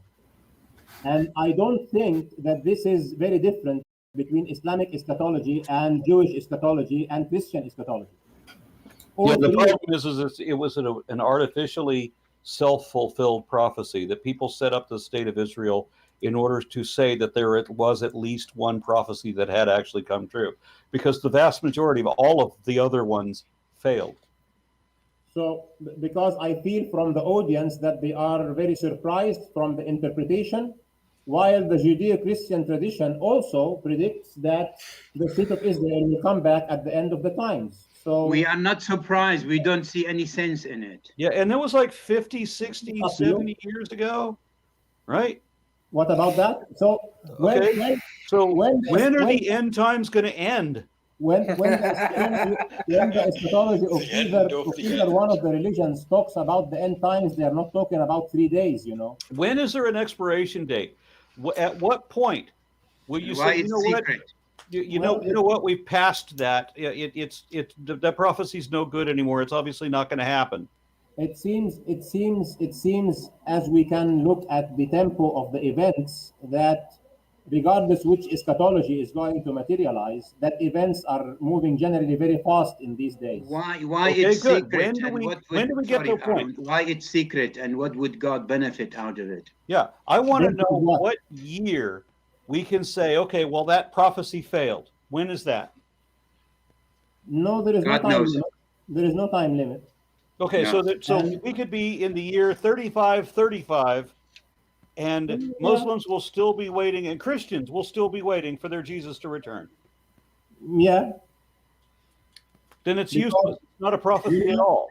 You know, It's not a there- prophecy. So there is no 0 hour of the world ending and the end times coming, right? So there's the no verses plan. that say when There is Zajat no- as-Sa'a is false. there is no Because the Sa'ah 0 doesn't hour, count. because if there is a 0 hour, God would have said, I am telling you that this is the 0 hour. He only gave signs. Yeah, do you Yeah, but of believe course- in the Luh He does al-Mahfuz, not put Ahmad? time limits for the signs. Right, but Do of you course, the believe reason in that divine God data? didn't say that is because God never said anything. It's just people writing for God, and they don't want there to be an expiration date on their prophecies, because every time there's an expiration date on the prophecy, it fails. It- That's why it every one comes, of it Ezekiel's goes. fails. Every one of see- Ezekiel's prophecies failed. Every one of Isaiah's prophecies failed. Jesus's prophecies failed because they put an expiration date. When Jesus says that some of you here standing with me now will not even taste of death before you see the Son returning to the right hand of power. Hey, those guys died 1900 years ago. He ain't coming back. But Christians will never accept that. And you will never accept that your God never existed, is not that this end of times is not going to come. Period. I can give an You example know- for that in Islam as well. Aaron, there is an Go ahead. important Just- there is just- an important point of concept of order here, that end times or no end times, it makes no great significance to how I am behaving versus my guidance. You know, it is. Okay, so There are you're things- saying your religion is irrelevant. Good. There Right, are so prophecies. there was there somebody are else who was prophecies- trying to make a point. There I was are saying- prophecies. Yeah, sorry, somebody's wanting to say something. I don't know. I was saying you can find the exact example in Islam. Muhammad said that we will conquer Constantinople, and after the conquest, something was supposed to happen. I think Jesus was supposed to come or something. But after they conquered Constantinople, that didn't happen. So they're like, oh wait, yeah, Constantinople is going to get conquered 2 times, and the next time when it gets reconquered, whatever was supposed to happen will happen. They No didn't have prophecy in the Quran ever happened so far. Not a Do you single want proof. to- By the way, do you believe in the divine tablet or divine plan, Ahmad? I just want to respond to that matter of Constantinople. You know. Yeah. Because yes, there is an opinion that it is going to happen 2 times, but there is something that is more important than that. It is the description of the army that is going to conquer Constantinople does not necessarily apply to Fatih. So we have justification. Yeah. So the people So who there is say justification, always justification. yeah, there is a Yeah, justification. there's always an excuse. Yeah, it always is- an excuse that we can say that seminal fluid somehow passes between the backbone and the ribs, because if you have one person stand on a chair and the other one lies on the floor and looks up their skirt, then maybe then we could argue. But that's what apologetics is always at. You never admit when you're wrong. Doesn't matter how obvious it is that it's wrong. Never admit it. It is not like that, Aaron. But if you look to the anatomy, It's of RN, the- please. RN. Like the initials of registered nurse, RN. RN. Okay. RN. So Yeah, thank if you look at the anatomy of the human being, RN, Yeah. you will find that the supply for the testis is coming from the exact place that is described in the verse. Okay. Except Wow. we find exactly not that. Wow. We find that fluid never comes anywhere close to, never even approaches the space between the backbone and the rib. Never. I The cannot Quran, hear you. that is just one of many things the Quran is definitely wrong about. But that What about believers one like word, yourself testicle? cannot What is- admit what is- any opposition. They can't admit any error, no matter What how is wrong no about matter it? how well proven. What is wrong about it, Aaron? What is wrong Yeah, I about tell it? you what's wrong. Why didn't he say khosyatayn, testicle, one word? Why couldn't he say it, one word? Easy. That's what's wrong with it. Because he wants to give you reason to do some research and then be astonished. Why? He never wanted to God, give me reason to do Well, I did my research. research and I That's found him not wrong. God's So, thing. so if you think that it was difficult to say it comes out of the prostate or of the out of the testis, and that this was difficult to say, then you are wrong, because it Okay, was well, quite just known. understand that the area of the human body that is between the backbone and the ribs is called the thoracic cavity, and you're talking about seminal fluid, which happens at the base of the abdominal cavity, never even comes close. The Quran is just desperately, hopelessly wrong about that, and you just have to admit that or lie about it. Those are your options. So if you'd like, I will send you a research paper that. Oh, no, will no, show- don't. We've read it. We've read it. You're, We've seen it. you're going to send me a research paper that A shows research that paper, seminal Aaron. fluid goes through the thoracic cavity. Yeah. No, Somebody I'm researched going on my to send you finger a as well. research No. paper. Okay, that so shows- you're going to send me a research paper that proves my point, not yours. I'm going to send you a research paper that shows that the supply for the equipment that produces the seminal fluid comes from that exact place. No, Wow. you're not. You're not going to send me that because no such thing exists. And if it No, does, no, I think some we can tell Muslims- who wrote it. Some Muslims, some Well, Islamic do you believe in apologists did that papers research. or you Yes. don't? Yeah. Will you The same accept a research they paper did when you about get the it or not? camel urine, Ahmad. The same Sorry? research did about the camel urine, and they found it that it cured cancer. The same research. And Same. dandruff. No, I don't think it's the same one, but It's the but I same. don't The deny same that there people, is a same research people. about that. Yeah.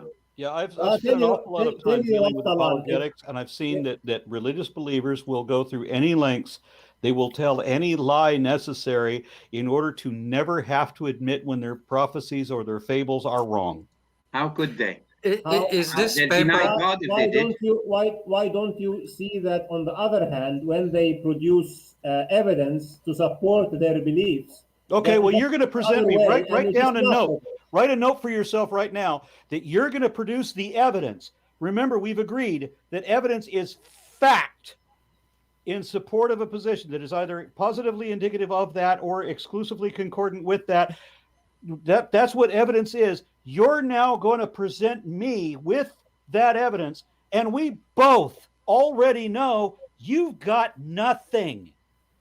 We're going to have this conversation. I just want it to be on record that I called you out before it happened. Now, please prove me wrong, or as always happens, you're going to prove me right.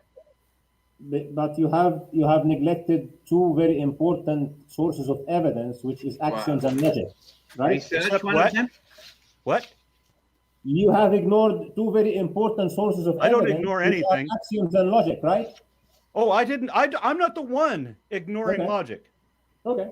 Okay, you will prove to be the one in this conversation who is ignoring logic, because you're going to present no scientific support for seminal fluid ever being in the thoracic cavity, never being between the backbone and the ribs. You will fail. But and then you will make all kinds of excuses for how you didn't really fail. And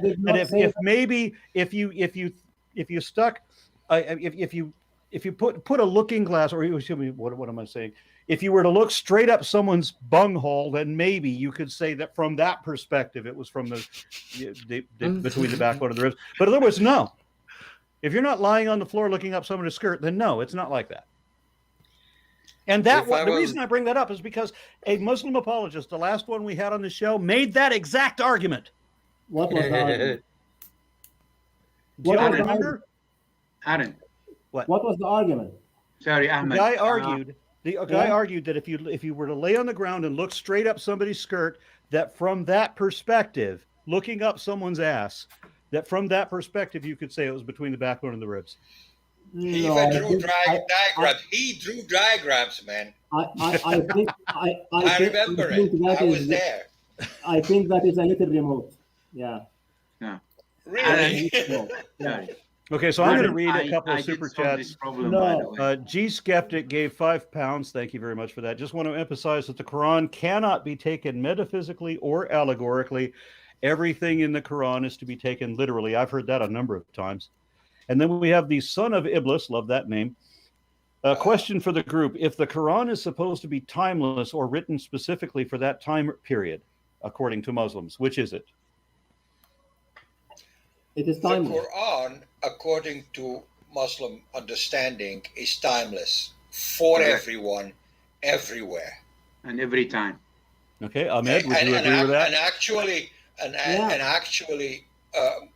107 is a verse we're going to come up for, is actually describing it that way again.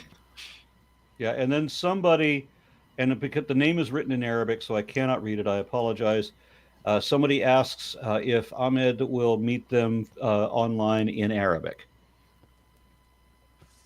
Oh, I will copy. Sohail. That was Sohail. Sohail? Okay. They can find my email on my channel, or I can give it, or if you can just quote my channel under the video, and whoever wants to go there and send me an email to arrange anything, I'm fine. Okay. All right. Yeah. So we'll put you and Sohail in touch one way or another, or you guys can share information in the private chat if you like. Right now, I believe Sohail is still here, right? Is he still here?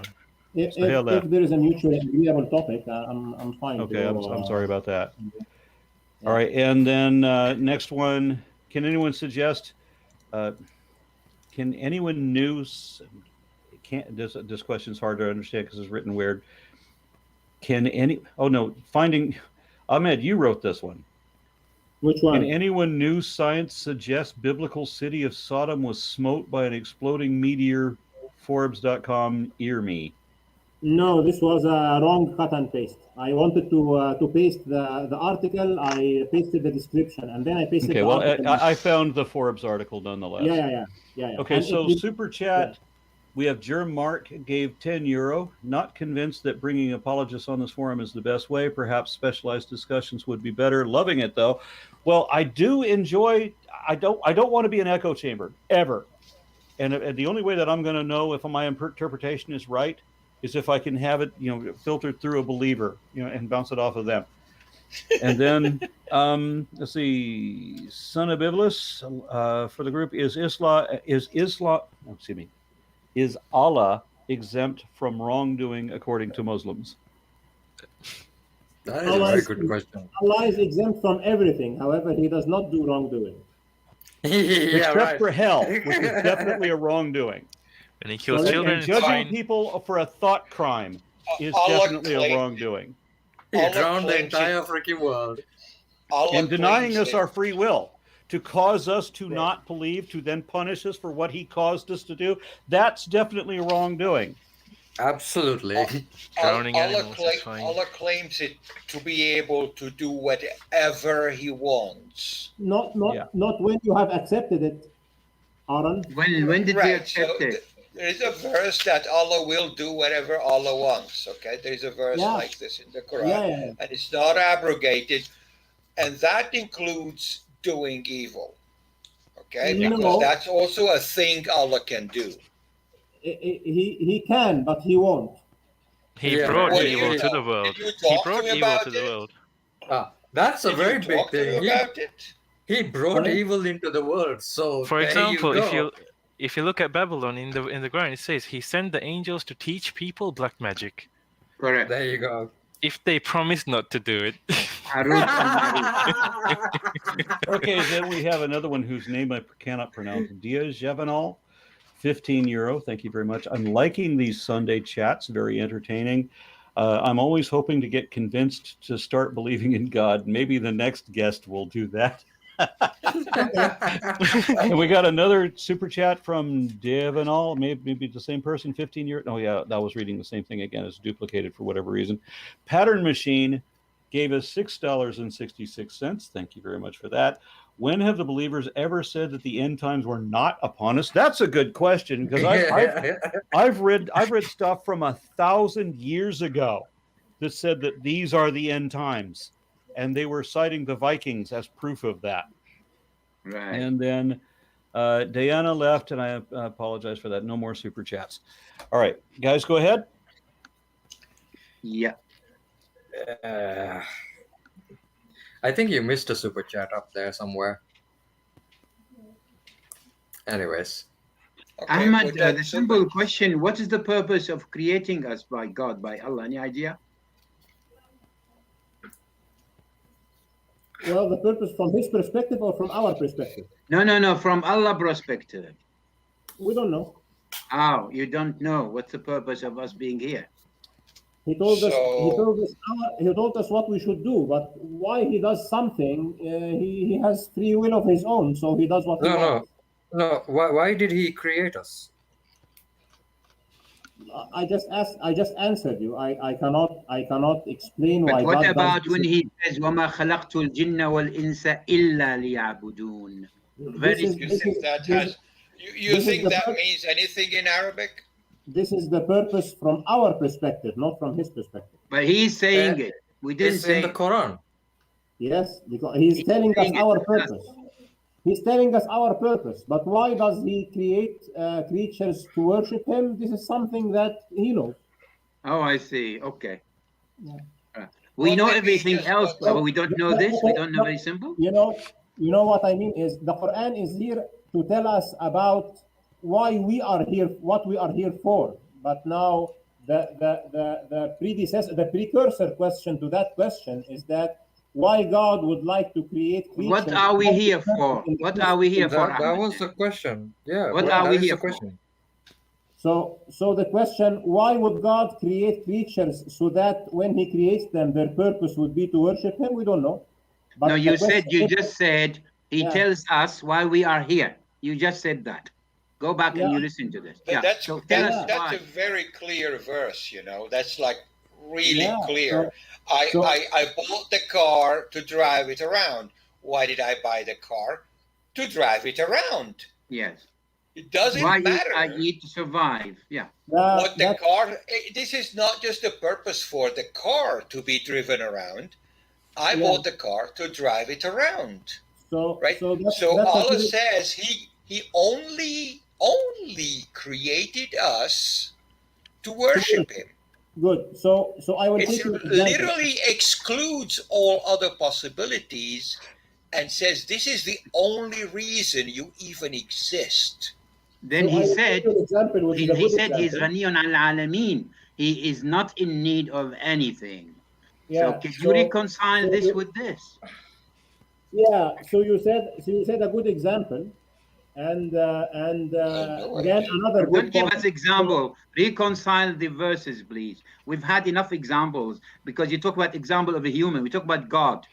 He said, I have made you, I have put you there to worship me. At the same time, he says, I do not need anything from anyone. So can you reconcile the two? Forget the example. I can reconcile the two. So our Yeah. friend here, for some reason my screen is hazy, so I cannot read the names. But you mentioned the example of the car. So if you are talking to the car, let's say that this is a car that understands, you will tell the car, you are here to drive me around, okay? But then the other question is, why do you want to be driven around? It's something that you have to answer for yourself. Just a second.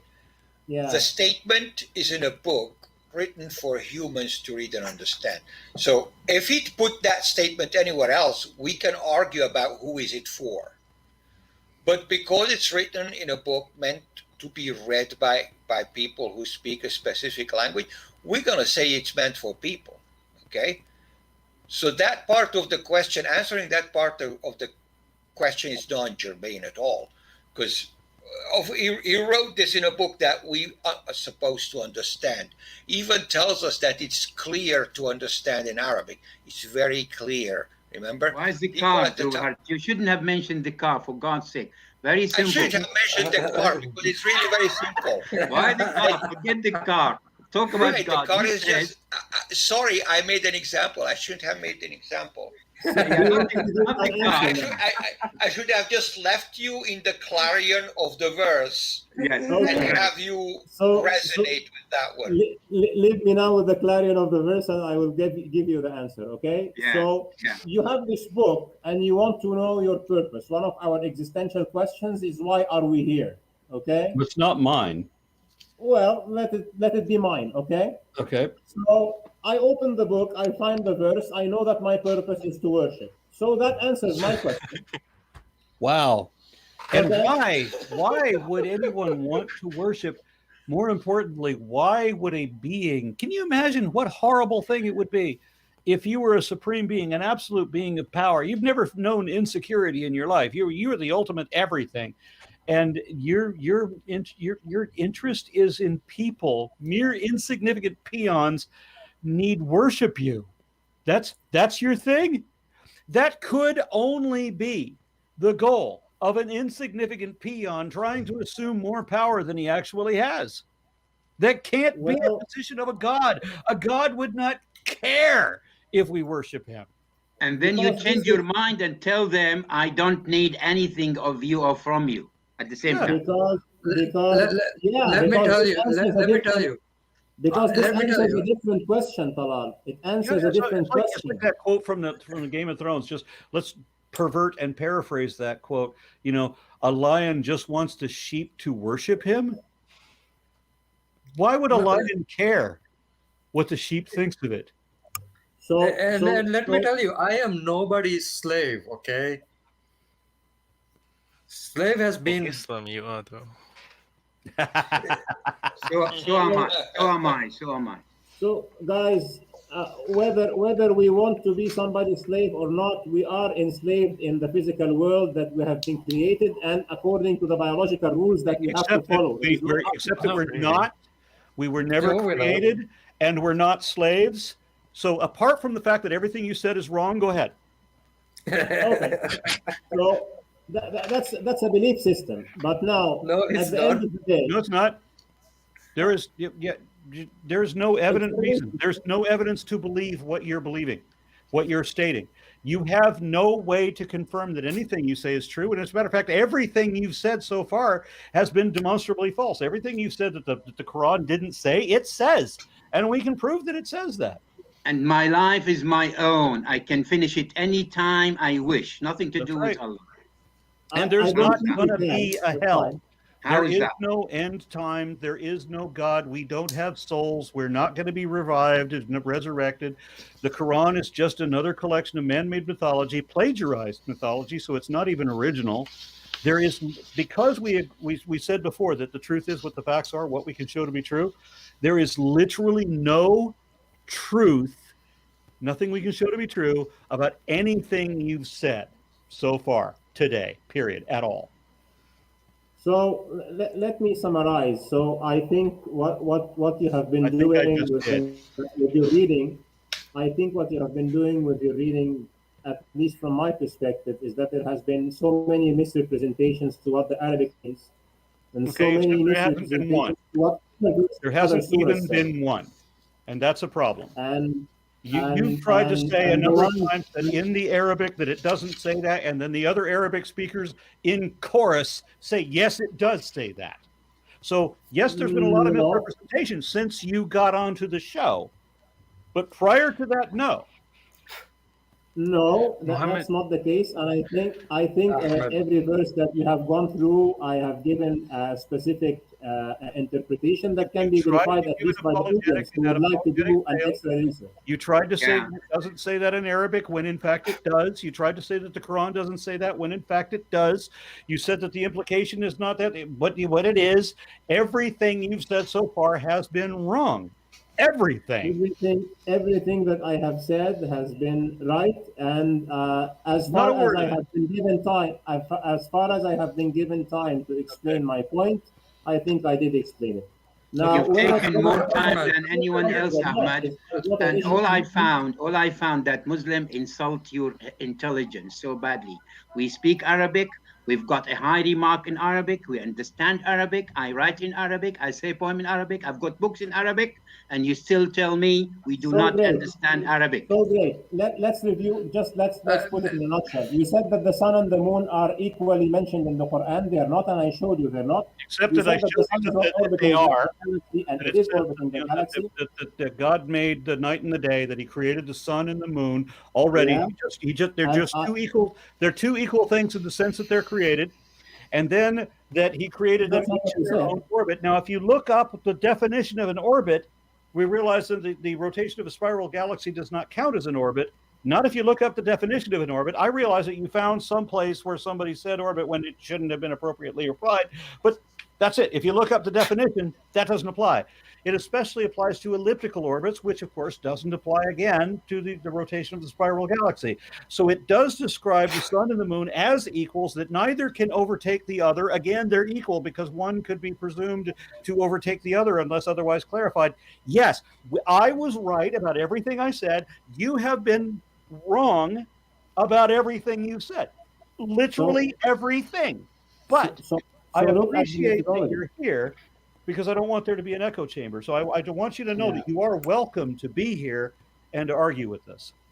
Yeah, I think, Aaron, just to conclude on my whole thing here, what I see happening is that you look at a verse, you say that it means this because it says this, and then this assumption is wrong, and then whatever else comes after that is wrong. So when it says this should not, the sun and the moon would not overtake each other, you assume that this must mean that they are on the same orbit and they are both orbiting the sun. It and does then you imply say that, this is doesn't wrong. it? It doesn't say that. It just says that they don't Right. overtake It each doesn't other, say and each anything one to of them- contradict that, but it That does is say false. something to imply that they're both in an orbit. And by definition of the word orbit, that would mean they're both going around this planet, and that neither No, but it says overtakes the other, which means they're both in the same orbit. except Aaron, that the verse specifically says that each of them is in its orbit. وَكُلٌّ فِي Right, فَلَكٍ and that يَسْبَحُونَ. neither Each can of them. overtake the other, which implies that they are in the same orbit. Why But don't it you take says- that? but it says that each of them is in its own orbit. It doesn't say that Right, they are in and the same then orbit that neither altogether. can overtake the other, even though we know that that actually does happen. So that's two different things the Quran is wrong about there.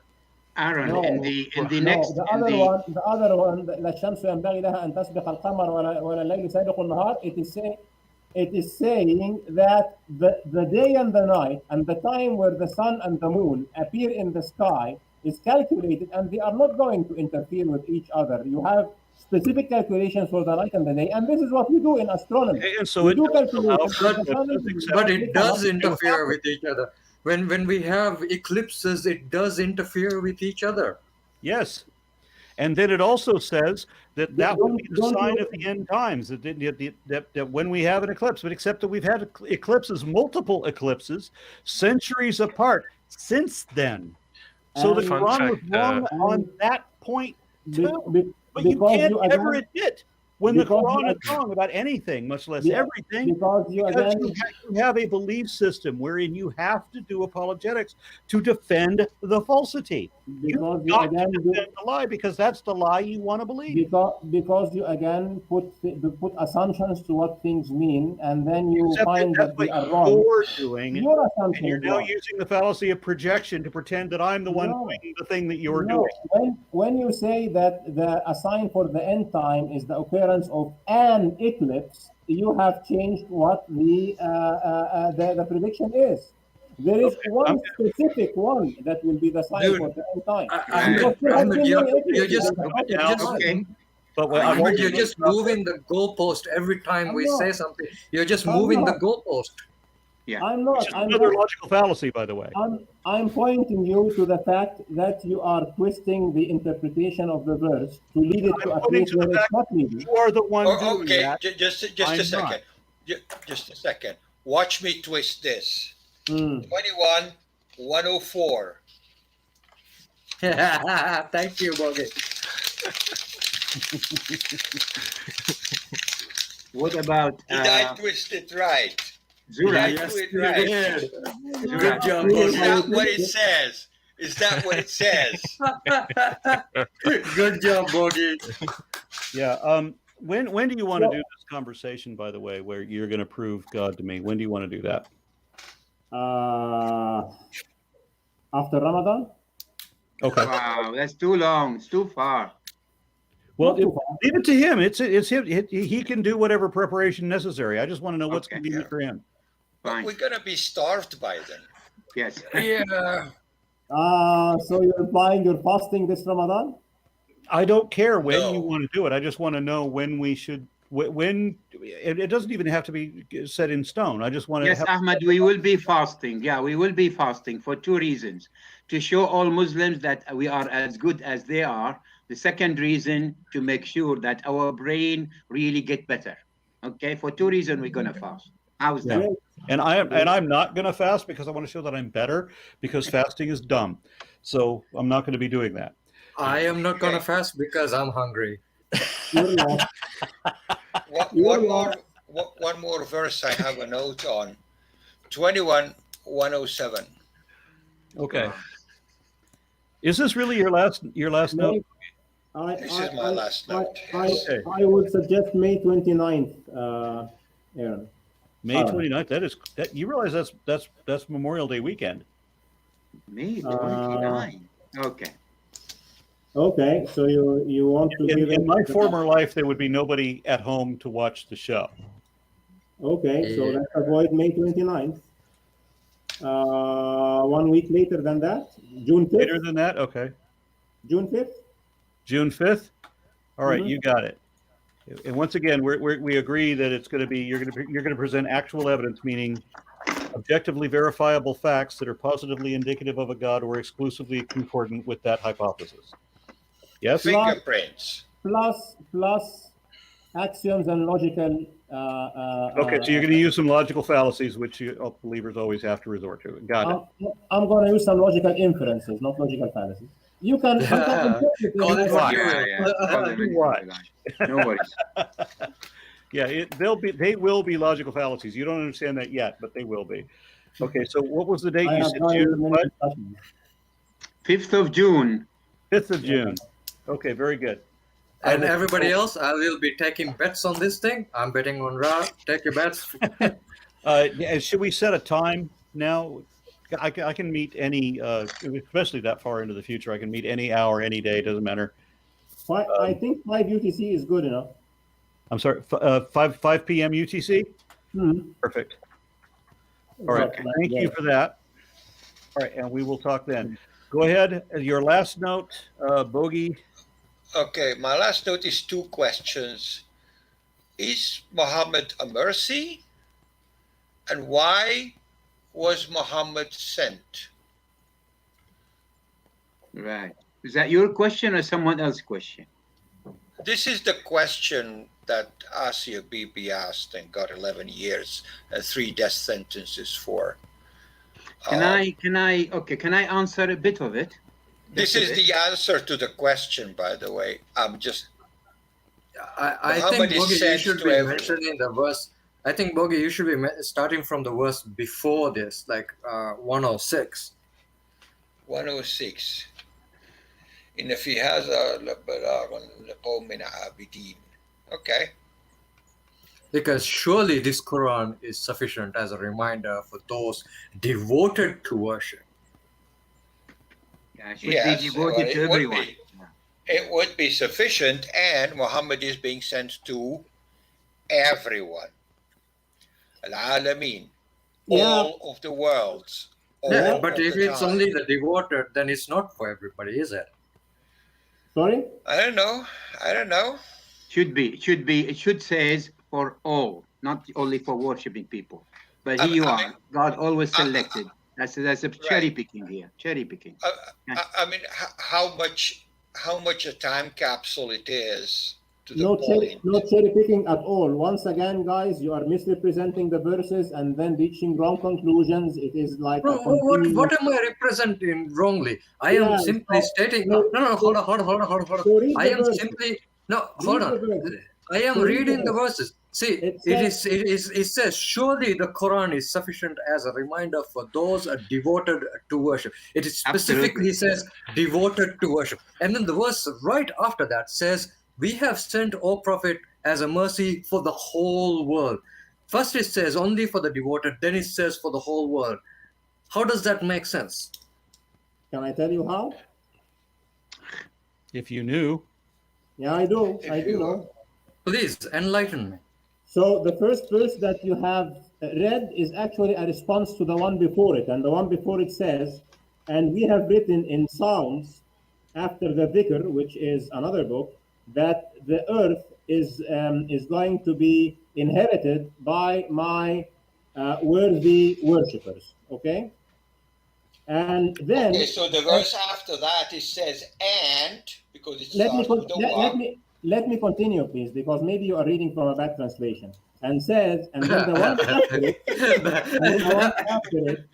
it, I'm not reading from a translation. Good. And then the one after it is saying, surely this is a message to people who worship. So what does it mean? It means that people who inherit the land are people who are worthy to inherit the land. Not just because I say I'm a Muslim and I am a person who is worshiping God, I will be victorious. It doesn't mean that my nation will be the strongest nation. Yeah, that doesn't answer the question. I am answering the question. It means that I should not. You're not. No, you're not. You're just flowing around like a Ganges river. Yeah, this is a very specific verse. It says, "Wama arsalnaka illa rahmatan lil alamin." That's all it says. Okay. Guys, what does that mean? Do you want to keep the misrepresentations, or do you want if to? I may say something, when we interpret a verse, you say that the verse should be literal. When we take a verse literally, you say it should be interpreted. So I don't see your consistency. Literal or interpreted or anything. I'm just reading the text, what it means, and I'm just showing you that you cannot take verse 106 separate from 105, because 106 is a commentary to 105. Either way, Mr. Ahmed, it is saying the same fucking thing. Yeah, so you It is asked not- if we want to keep it is- keep the misinterpretation. Yes, Guys. we will hear your misinterpretation. Go ahead and share it. I'm saying an interpretation, not a misinterpretation, and it's definitely not saying an F thing. It is saying this. It is saying that surely God has written in Psalms after dhikr that the land is inhabited by the worthy worshippers. So it is not Yes. enough for you. It is not enough for you to be a worshipper of God. And then Okay. No, okay, fine. So it says worthy worshippers. Let him finish. Let him finish. Yeah, But please, and one at a then- time. And then he underlines that again in the following one. He says, and this is a message, and surely this is a message to people who are worshippers. So you Yes. find the distinction between the first one, which says worthy worshippers, And then And the go to second the one verse is after only that, three verse verses. 107. Go to 107 after that. yes, and then 107, and then the two previous ones have no contradiction with 107. 107 tells What is the connection, Ahmad? Can you tell us what is the connection first? Second, can you tell us that God saying, وَمَا أَرْسَلْنَاكَ إِلَّا رَحْمَةً لِلْعَالَمِينَ, is this guy, Muhammad, is mercy for mankind? Can you please tell us in 30 seconds if you can? I think he is not, and I'll tell you 10 things why he's not. Go ahead. Of course, he is a mercy for the whole world, for all his subjects, Tell us why. because he is giving them guidance that will take them to paradise. That's why.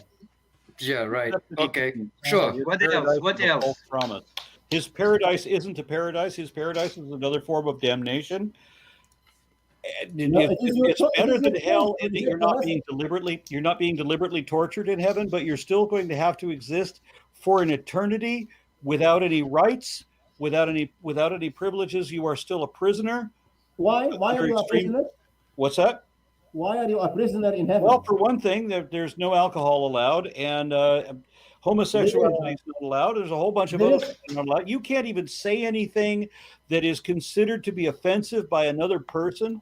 So yeah, you are very heavily restricted. Your rights are restricted. You have no rights essentially. You are stuck in somebody's hotel lounge for all of eternity, while people with no rights or free will are created to serve you non-alcoholic beverages or provide you sex, even in the presence of your wife, who is not allowed to speak out against this and outrage that she's justified to have.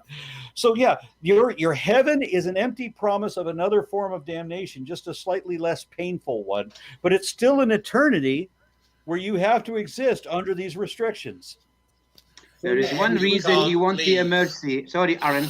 There's one reason he won't be a mercy.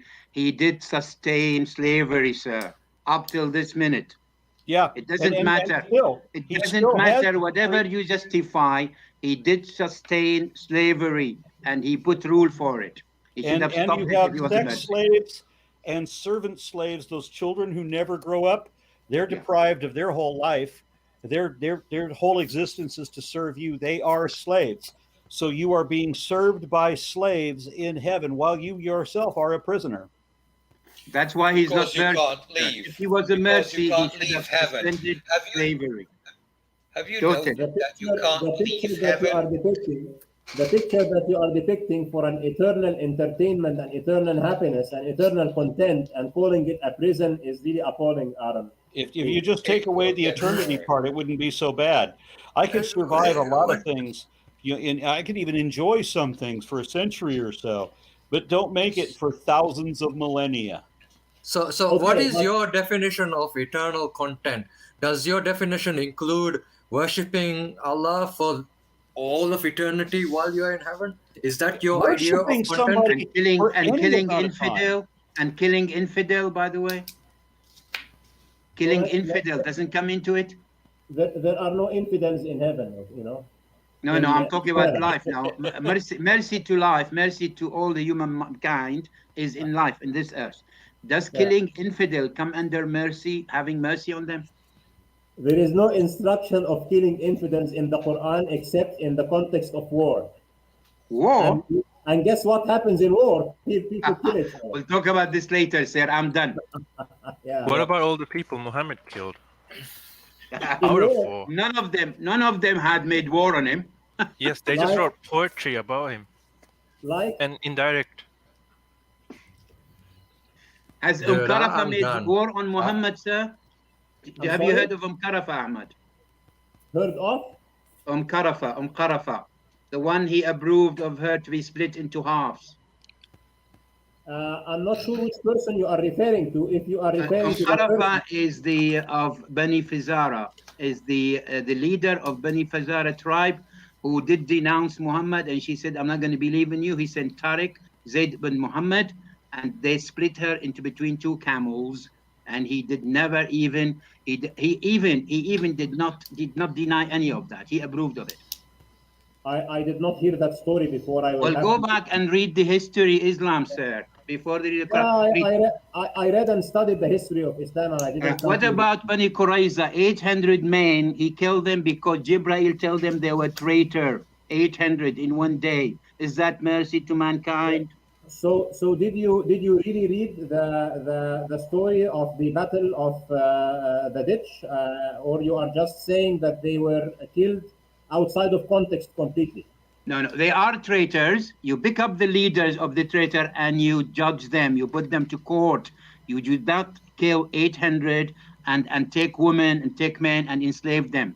Let's assume they were My traitors. friend- So we don't have evidence. Let's assume they were traitors. You do not kill all of them. Okay. That's not mercy to mankind. You killed the warriors, which were the men, and those who denounced the actions of their people and left them, because every one of them was bound by a treaty. And what they did okay. is that they were Let's allowing forget about enemies that. to come from the back of the city to slaughter the whole inhabitants. And what about the mercy when he denounced that any of his wife to marry after him, simply because one of his companions said, I'm going to marry Aisha when he dies? How mercy is he could on 9 widows he left? One of them, Aisha, was 18. She's got all her life to live alone. What kind of mercy is that? What about the person who he Number told to one, drink this is- camel urine? Number one, this is not his ruling. This is the ruling of the Quran. Of course, you do not accept that the Quran is a ruling from God. And number two, That is not ruling. The Quran is not a ruling from God?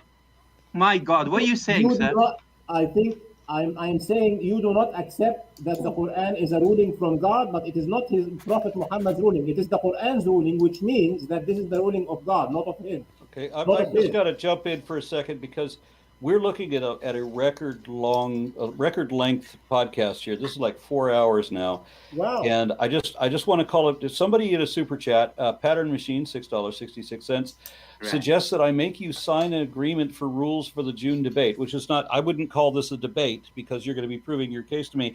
But it does make it a point when you're talking about agreeing to rules, because you've said several times in this discussion that we should refer to the scientific literature. However, you yourself refuse to do that. We had a discussion before about whether mutations have produce new genome or new information in the genome. You refused to admit that, even when I cited scientific documentation to prove it. You simply chose to ignore the reality and pretend to believe something that you know is not really true. So we should have that. We should agree that we're going to be talking about established facts. We're going to source peer-reviewed scientific literature. Do you agree to the thing you've said several times on this show? Will you agree to adhere to scientific literature? Okay, so I need to make 2 comments. I do agree to adhere to scientific facts.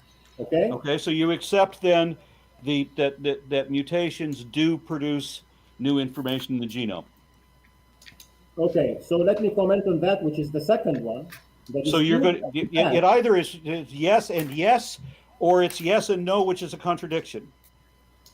Well, it's not yes and no. We need to think about it, Aaron. It is that you are placing a statement that was not the subject of the dispute. The subject of the that's not relevant to what you're going to be talking about, your proof of God. But when you start citing facts, we're going to be sourcing that from peer-reviewed literature, right? Yeah. So let me just explain what I wanted to say about the mutations thing. The argument that we were having about mutations was whether random mutations, not just mutations. Right. Is there a different kind of mutation? I was disputing with you that randomness creates information. Okay, so I said that mutations, Random. and my peer-reviewed citation also said that mutations are the source of new information in the genome. The word random never came up. So do you now accept that since neither you nor I said random in that you accept that mutations produce new information in the genome? I'm not sure where you missed me there. It's a yes or no question. Do you accept the peer-reviewed literature that says mutations produce new information in the genome? You accept that? Random mutations do not. The word produce random was not part of that. I said No. mutations. I gave you a scientific note. I gave you a citation from a college university biology textbook that explained that mutations were the source of new information. The word random did not appear. Do you accept that mutations are the source of new information in the genome? That's a yes or a no. No, That's I not. don't. It does not begin with, well, let me explain. It's yes or it's no. It is no. It is no, because mutations to me are random, and a random process does not produce Okay, information. so you're by saying that a definition. mutation cannot be a mutation unless it is random. So you reject the peer-reviewed scientific literature and the educational material in biology. You're saying that geneticists don't understand genetics as well as you do. The Quran. And so you are demonstrating now that you will not adhere to scientific literature. The very thing that you kept telling us to do, you will not do yourself. I'm saying that the novelty that appears in the genetic code, okay, it is an interpretation of somebody that it is. No, it isn't. It's a demonstrated fact that mutations produce the new information in the genome. That's proven multiple ways. I can give you several different examples of that, of different ways that has been proven. But you're telling me now and this is that you're going to deny the scientific literature. And this is what I asked you to do. If it's a fact, show me the fact. Then you do not I need did, to and I said I could explain. I can give you multiple examples, several different ways in which this was proven. Several different ways. I then invited you, and you had rejected that. You said you refuse to believe that mutations produce this information because you insisted that mutations had to be random, and you pretend that everything has to be because God wanted it to be, whether it's beneficial or detrimental. Hold your horses a bit. I rejected the idea that just because a literature says that random mutations writes information and have confirmed in multiple laboratory experiments. That's what I asked you for. And I told you I could present several different examples. But you said you were going to adhere to the scientific literature. You told me to do the same. You will not do that yourself.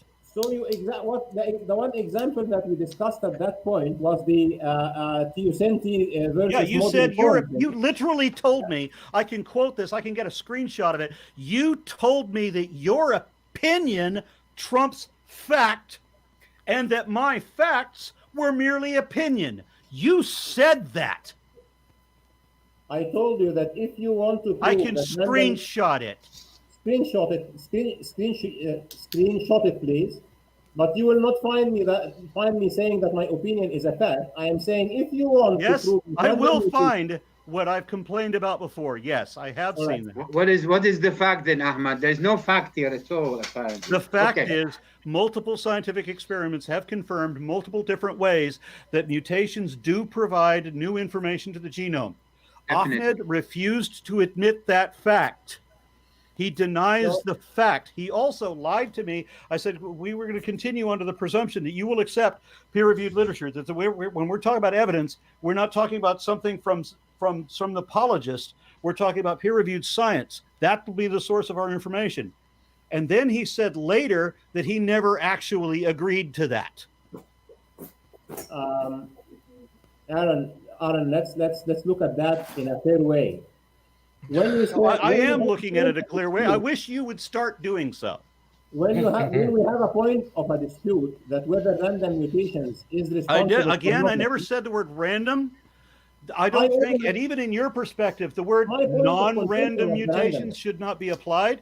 Mutations are mutations. If you can show me that God causes both detrimental and neutral and beneficial mutations, then fine. Then they're not random. But for the moment, they're just mutations. We know how that happens. We know several different ways that can happen. God magic is not one of the ways we know about, but we know of several mechanisms that can cause mutations. And you said you would adhere to that, and then you said you wouldn't. The mechanisms that cause mutation, which are predominantly random, cannot write information. This is my position. Okay, so you deny the scientific literature that you're telling me to adhere to. Why should there be a double standard? Why would I adhere to the Quran? Why would I adhere to the scientific literature, but you will not? I wouldn't deny something that is clearly demonstrated in an experiment. I showed you a fucking textbook. I gave you the citation to read it from yourself, from a biology textbook. And you said that your opinion was more important than the fact. And that my fact was only an opinion. No, I didn't say that. Yeah, you did. And I'm going to screenshot it because everything you've said the Quran didn't say, it says. Every time you said that in the Arabic, it doesn't say that. It said that in the Arabic. You have been wrong on every point, every time, because you're an apologist. That's what apologists do. Aaron, you are misrepresenting what happened in this I'm just going to screenshot you. I'm going to end the podcast here. We will have that conversation, but I'm going to show the screenshot so that other people can know that you really did say what you now say you didn't say. And so just like we can know that the Quran really says what you said it didn't. I don't mind that you show the screenshots because they are what they are.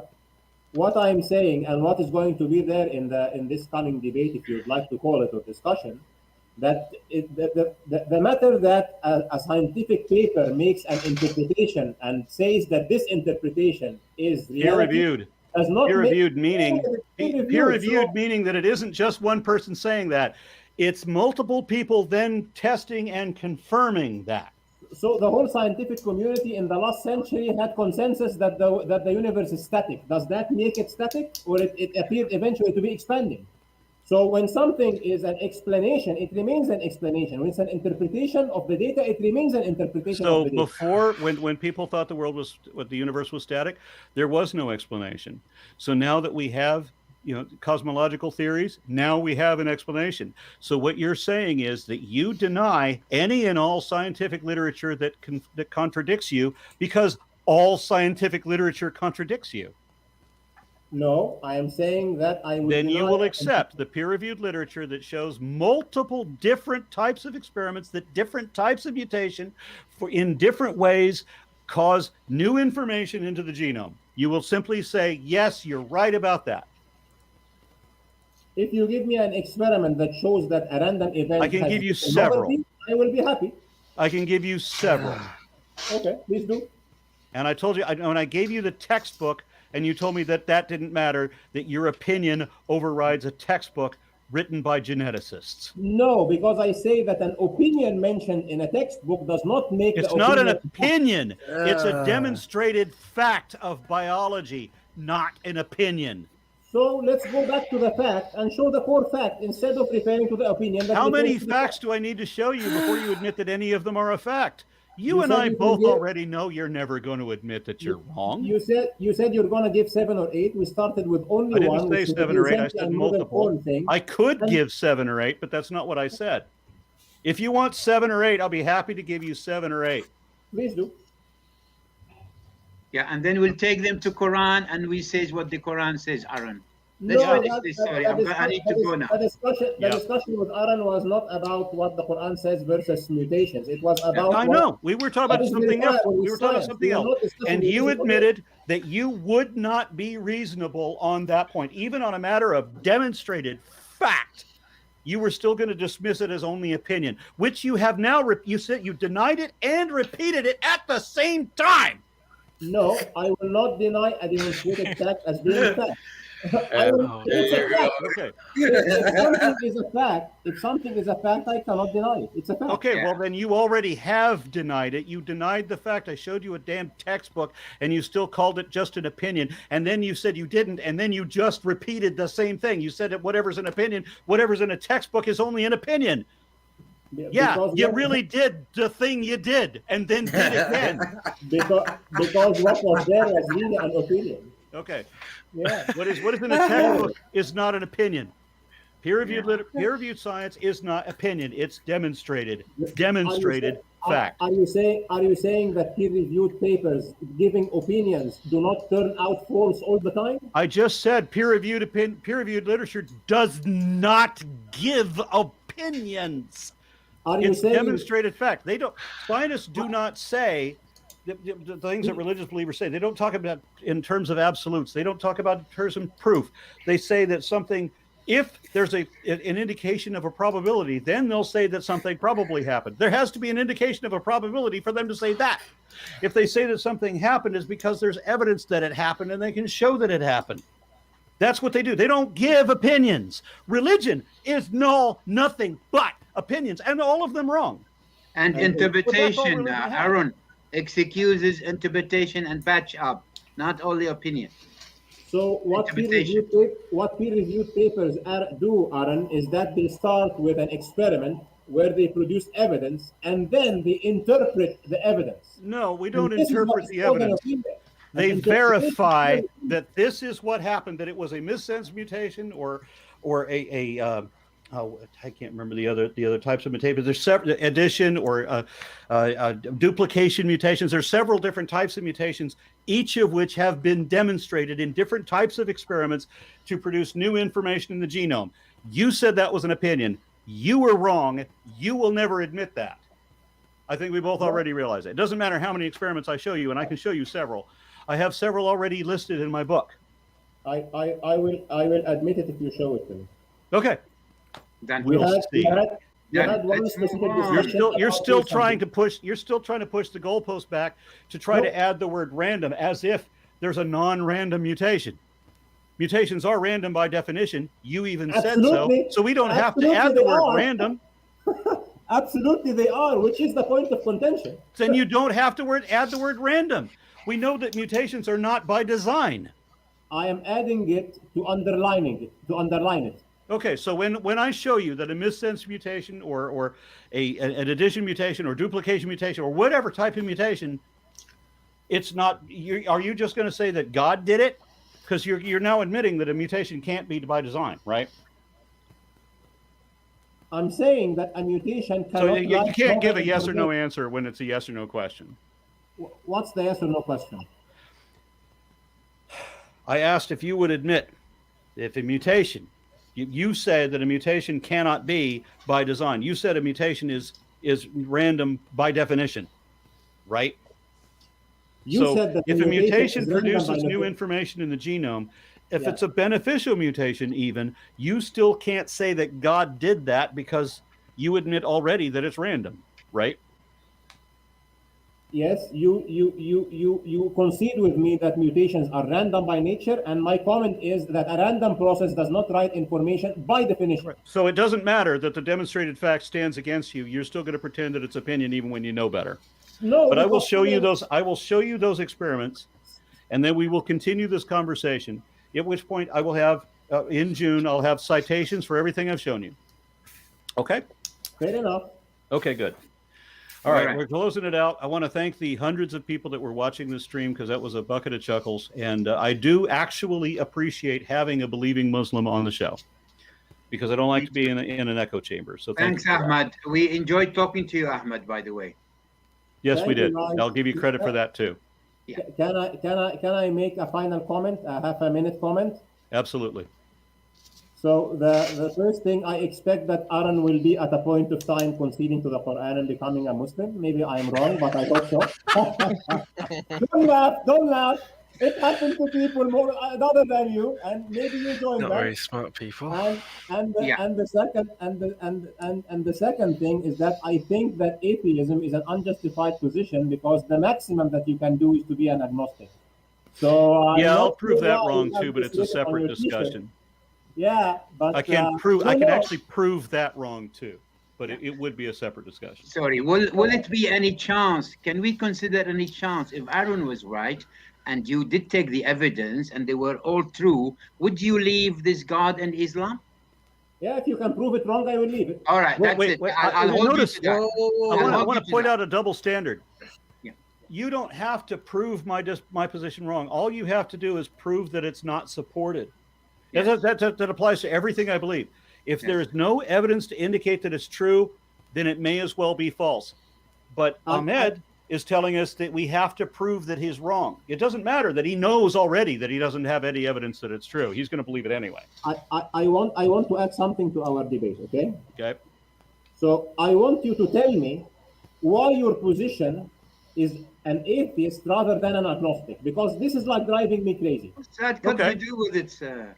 Yeah, an agnostic is somebody that there's 2 or 3 different definitions of that word. Huxley invented one word, and he invented it with 2 different definitions. And philosophers have teased out these 2 different definitions to some extreme. But one way of interpreting that that an agnostic has no knowledge, or it says that we cannot have knowledge of the supernatural, assuming that there was the supernatural. A different definition is that an agnostic says that they have no knowledge nor belief in God. There's 2 different definitions, so we have to figure out which definition we're talking about. Now, one of them is not agnostic versus gnostic, which is another foolish one, because when Huxley invented that word, he didn't understand the word Gnostic necessarily, or he didn't create it with an etymology that made sense. But I have a positive belief that there is no God. For the longest time, I was the agnostic atheist. Is what I would like you to I was an atheist who did not have knowledge of whether we could have knowledge of the supernatural. I didn't have knowledge of God because I didn't have belief of God. So I was an agnostic atheist. Now I'm what would foolishly be called a Gnostic atheist by the etymology that he devised, which, as I said, doesn't make it a lot of sense. I'm a strong atheist. I have the belief that there is no God. For the longest time, I didn't have a belief that there was God, and I was atheist then too. Atheist and agnostic are not mutually exclusive terms. Yes. Most atheists are agnostic. Most agnostics are atheist. So to be an atheist who believes that there is no God. Wrong. An atheist is someone who does not believe there is a God. No, I'm describing you. Right. You are an atheist who believes that there is no God, right? Right. Or wrong? Okay, so can you in the debate tell me why this is the case? Yeah. Because definitely. This is a very strong position, so you must have by using Occam's razor and by using Hitchens' razor, and as I said, the rule that if you don't have evidence to support something, then there's no reason to believe it, and having no reason to believe something is a pretty good reason not to believe it. There is a border that you're crossing there that I would like to explore more. I don't think I am. Leave that till 5th of June, Ahmad, Yeah. will you? Yes. Exactly. June. Exactly. All right. Thank you Yes, very much, indeed. everybody that was on. I'm sorry that it took so very, very long. Hopefully, we will stick to the Bogey's notes on the verses and talk only about those verses and not the entirety of Islam and everything else in the Quran next time. All right. Thank you very much. Good night. Good night.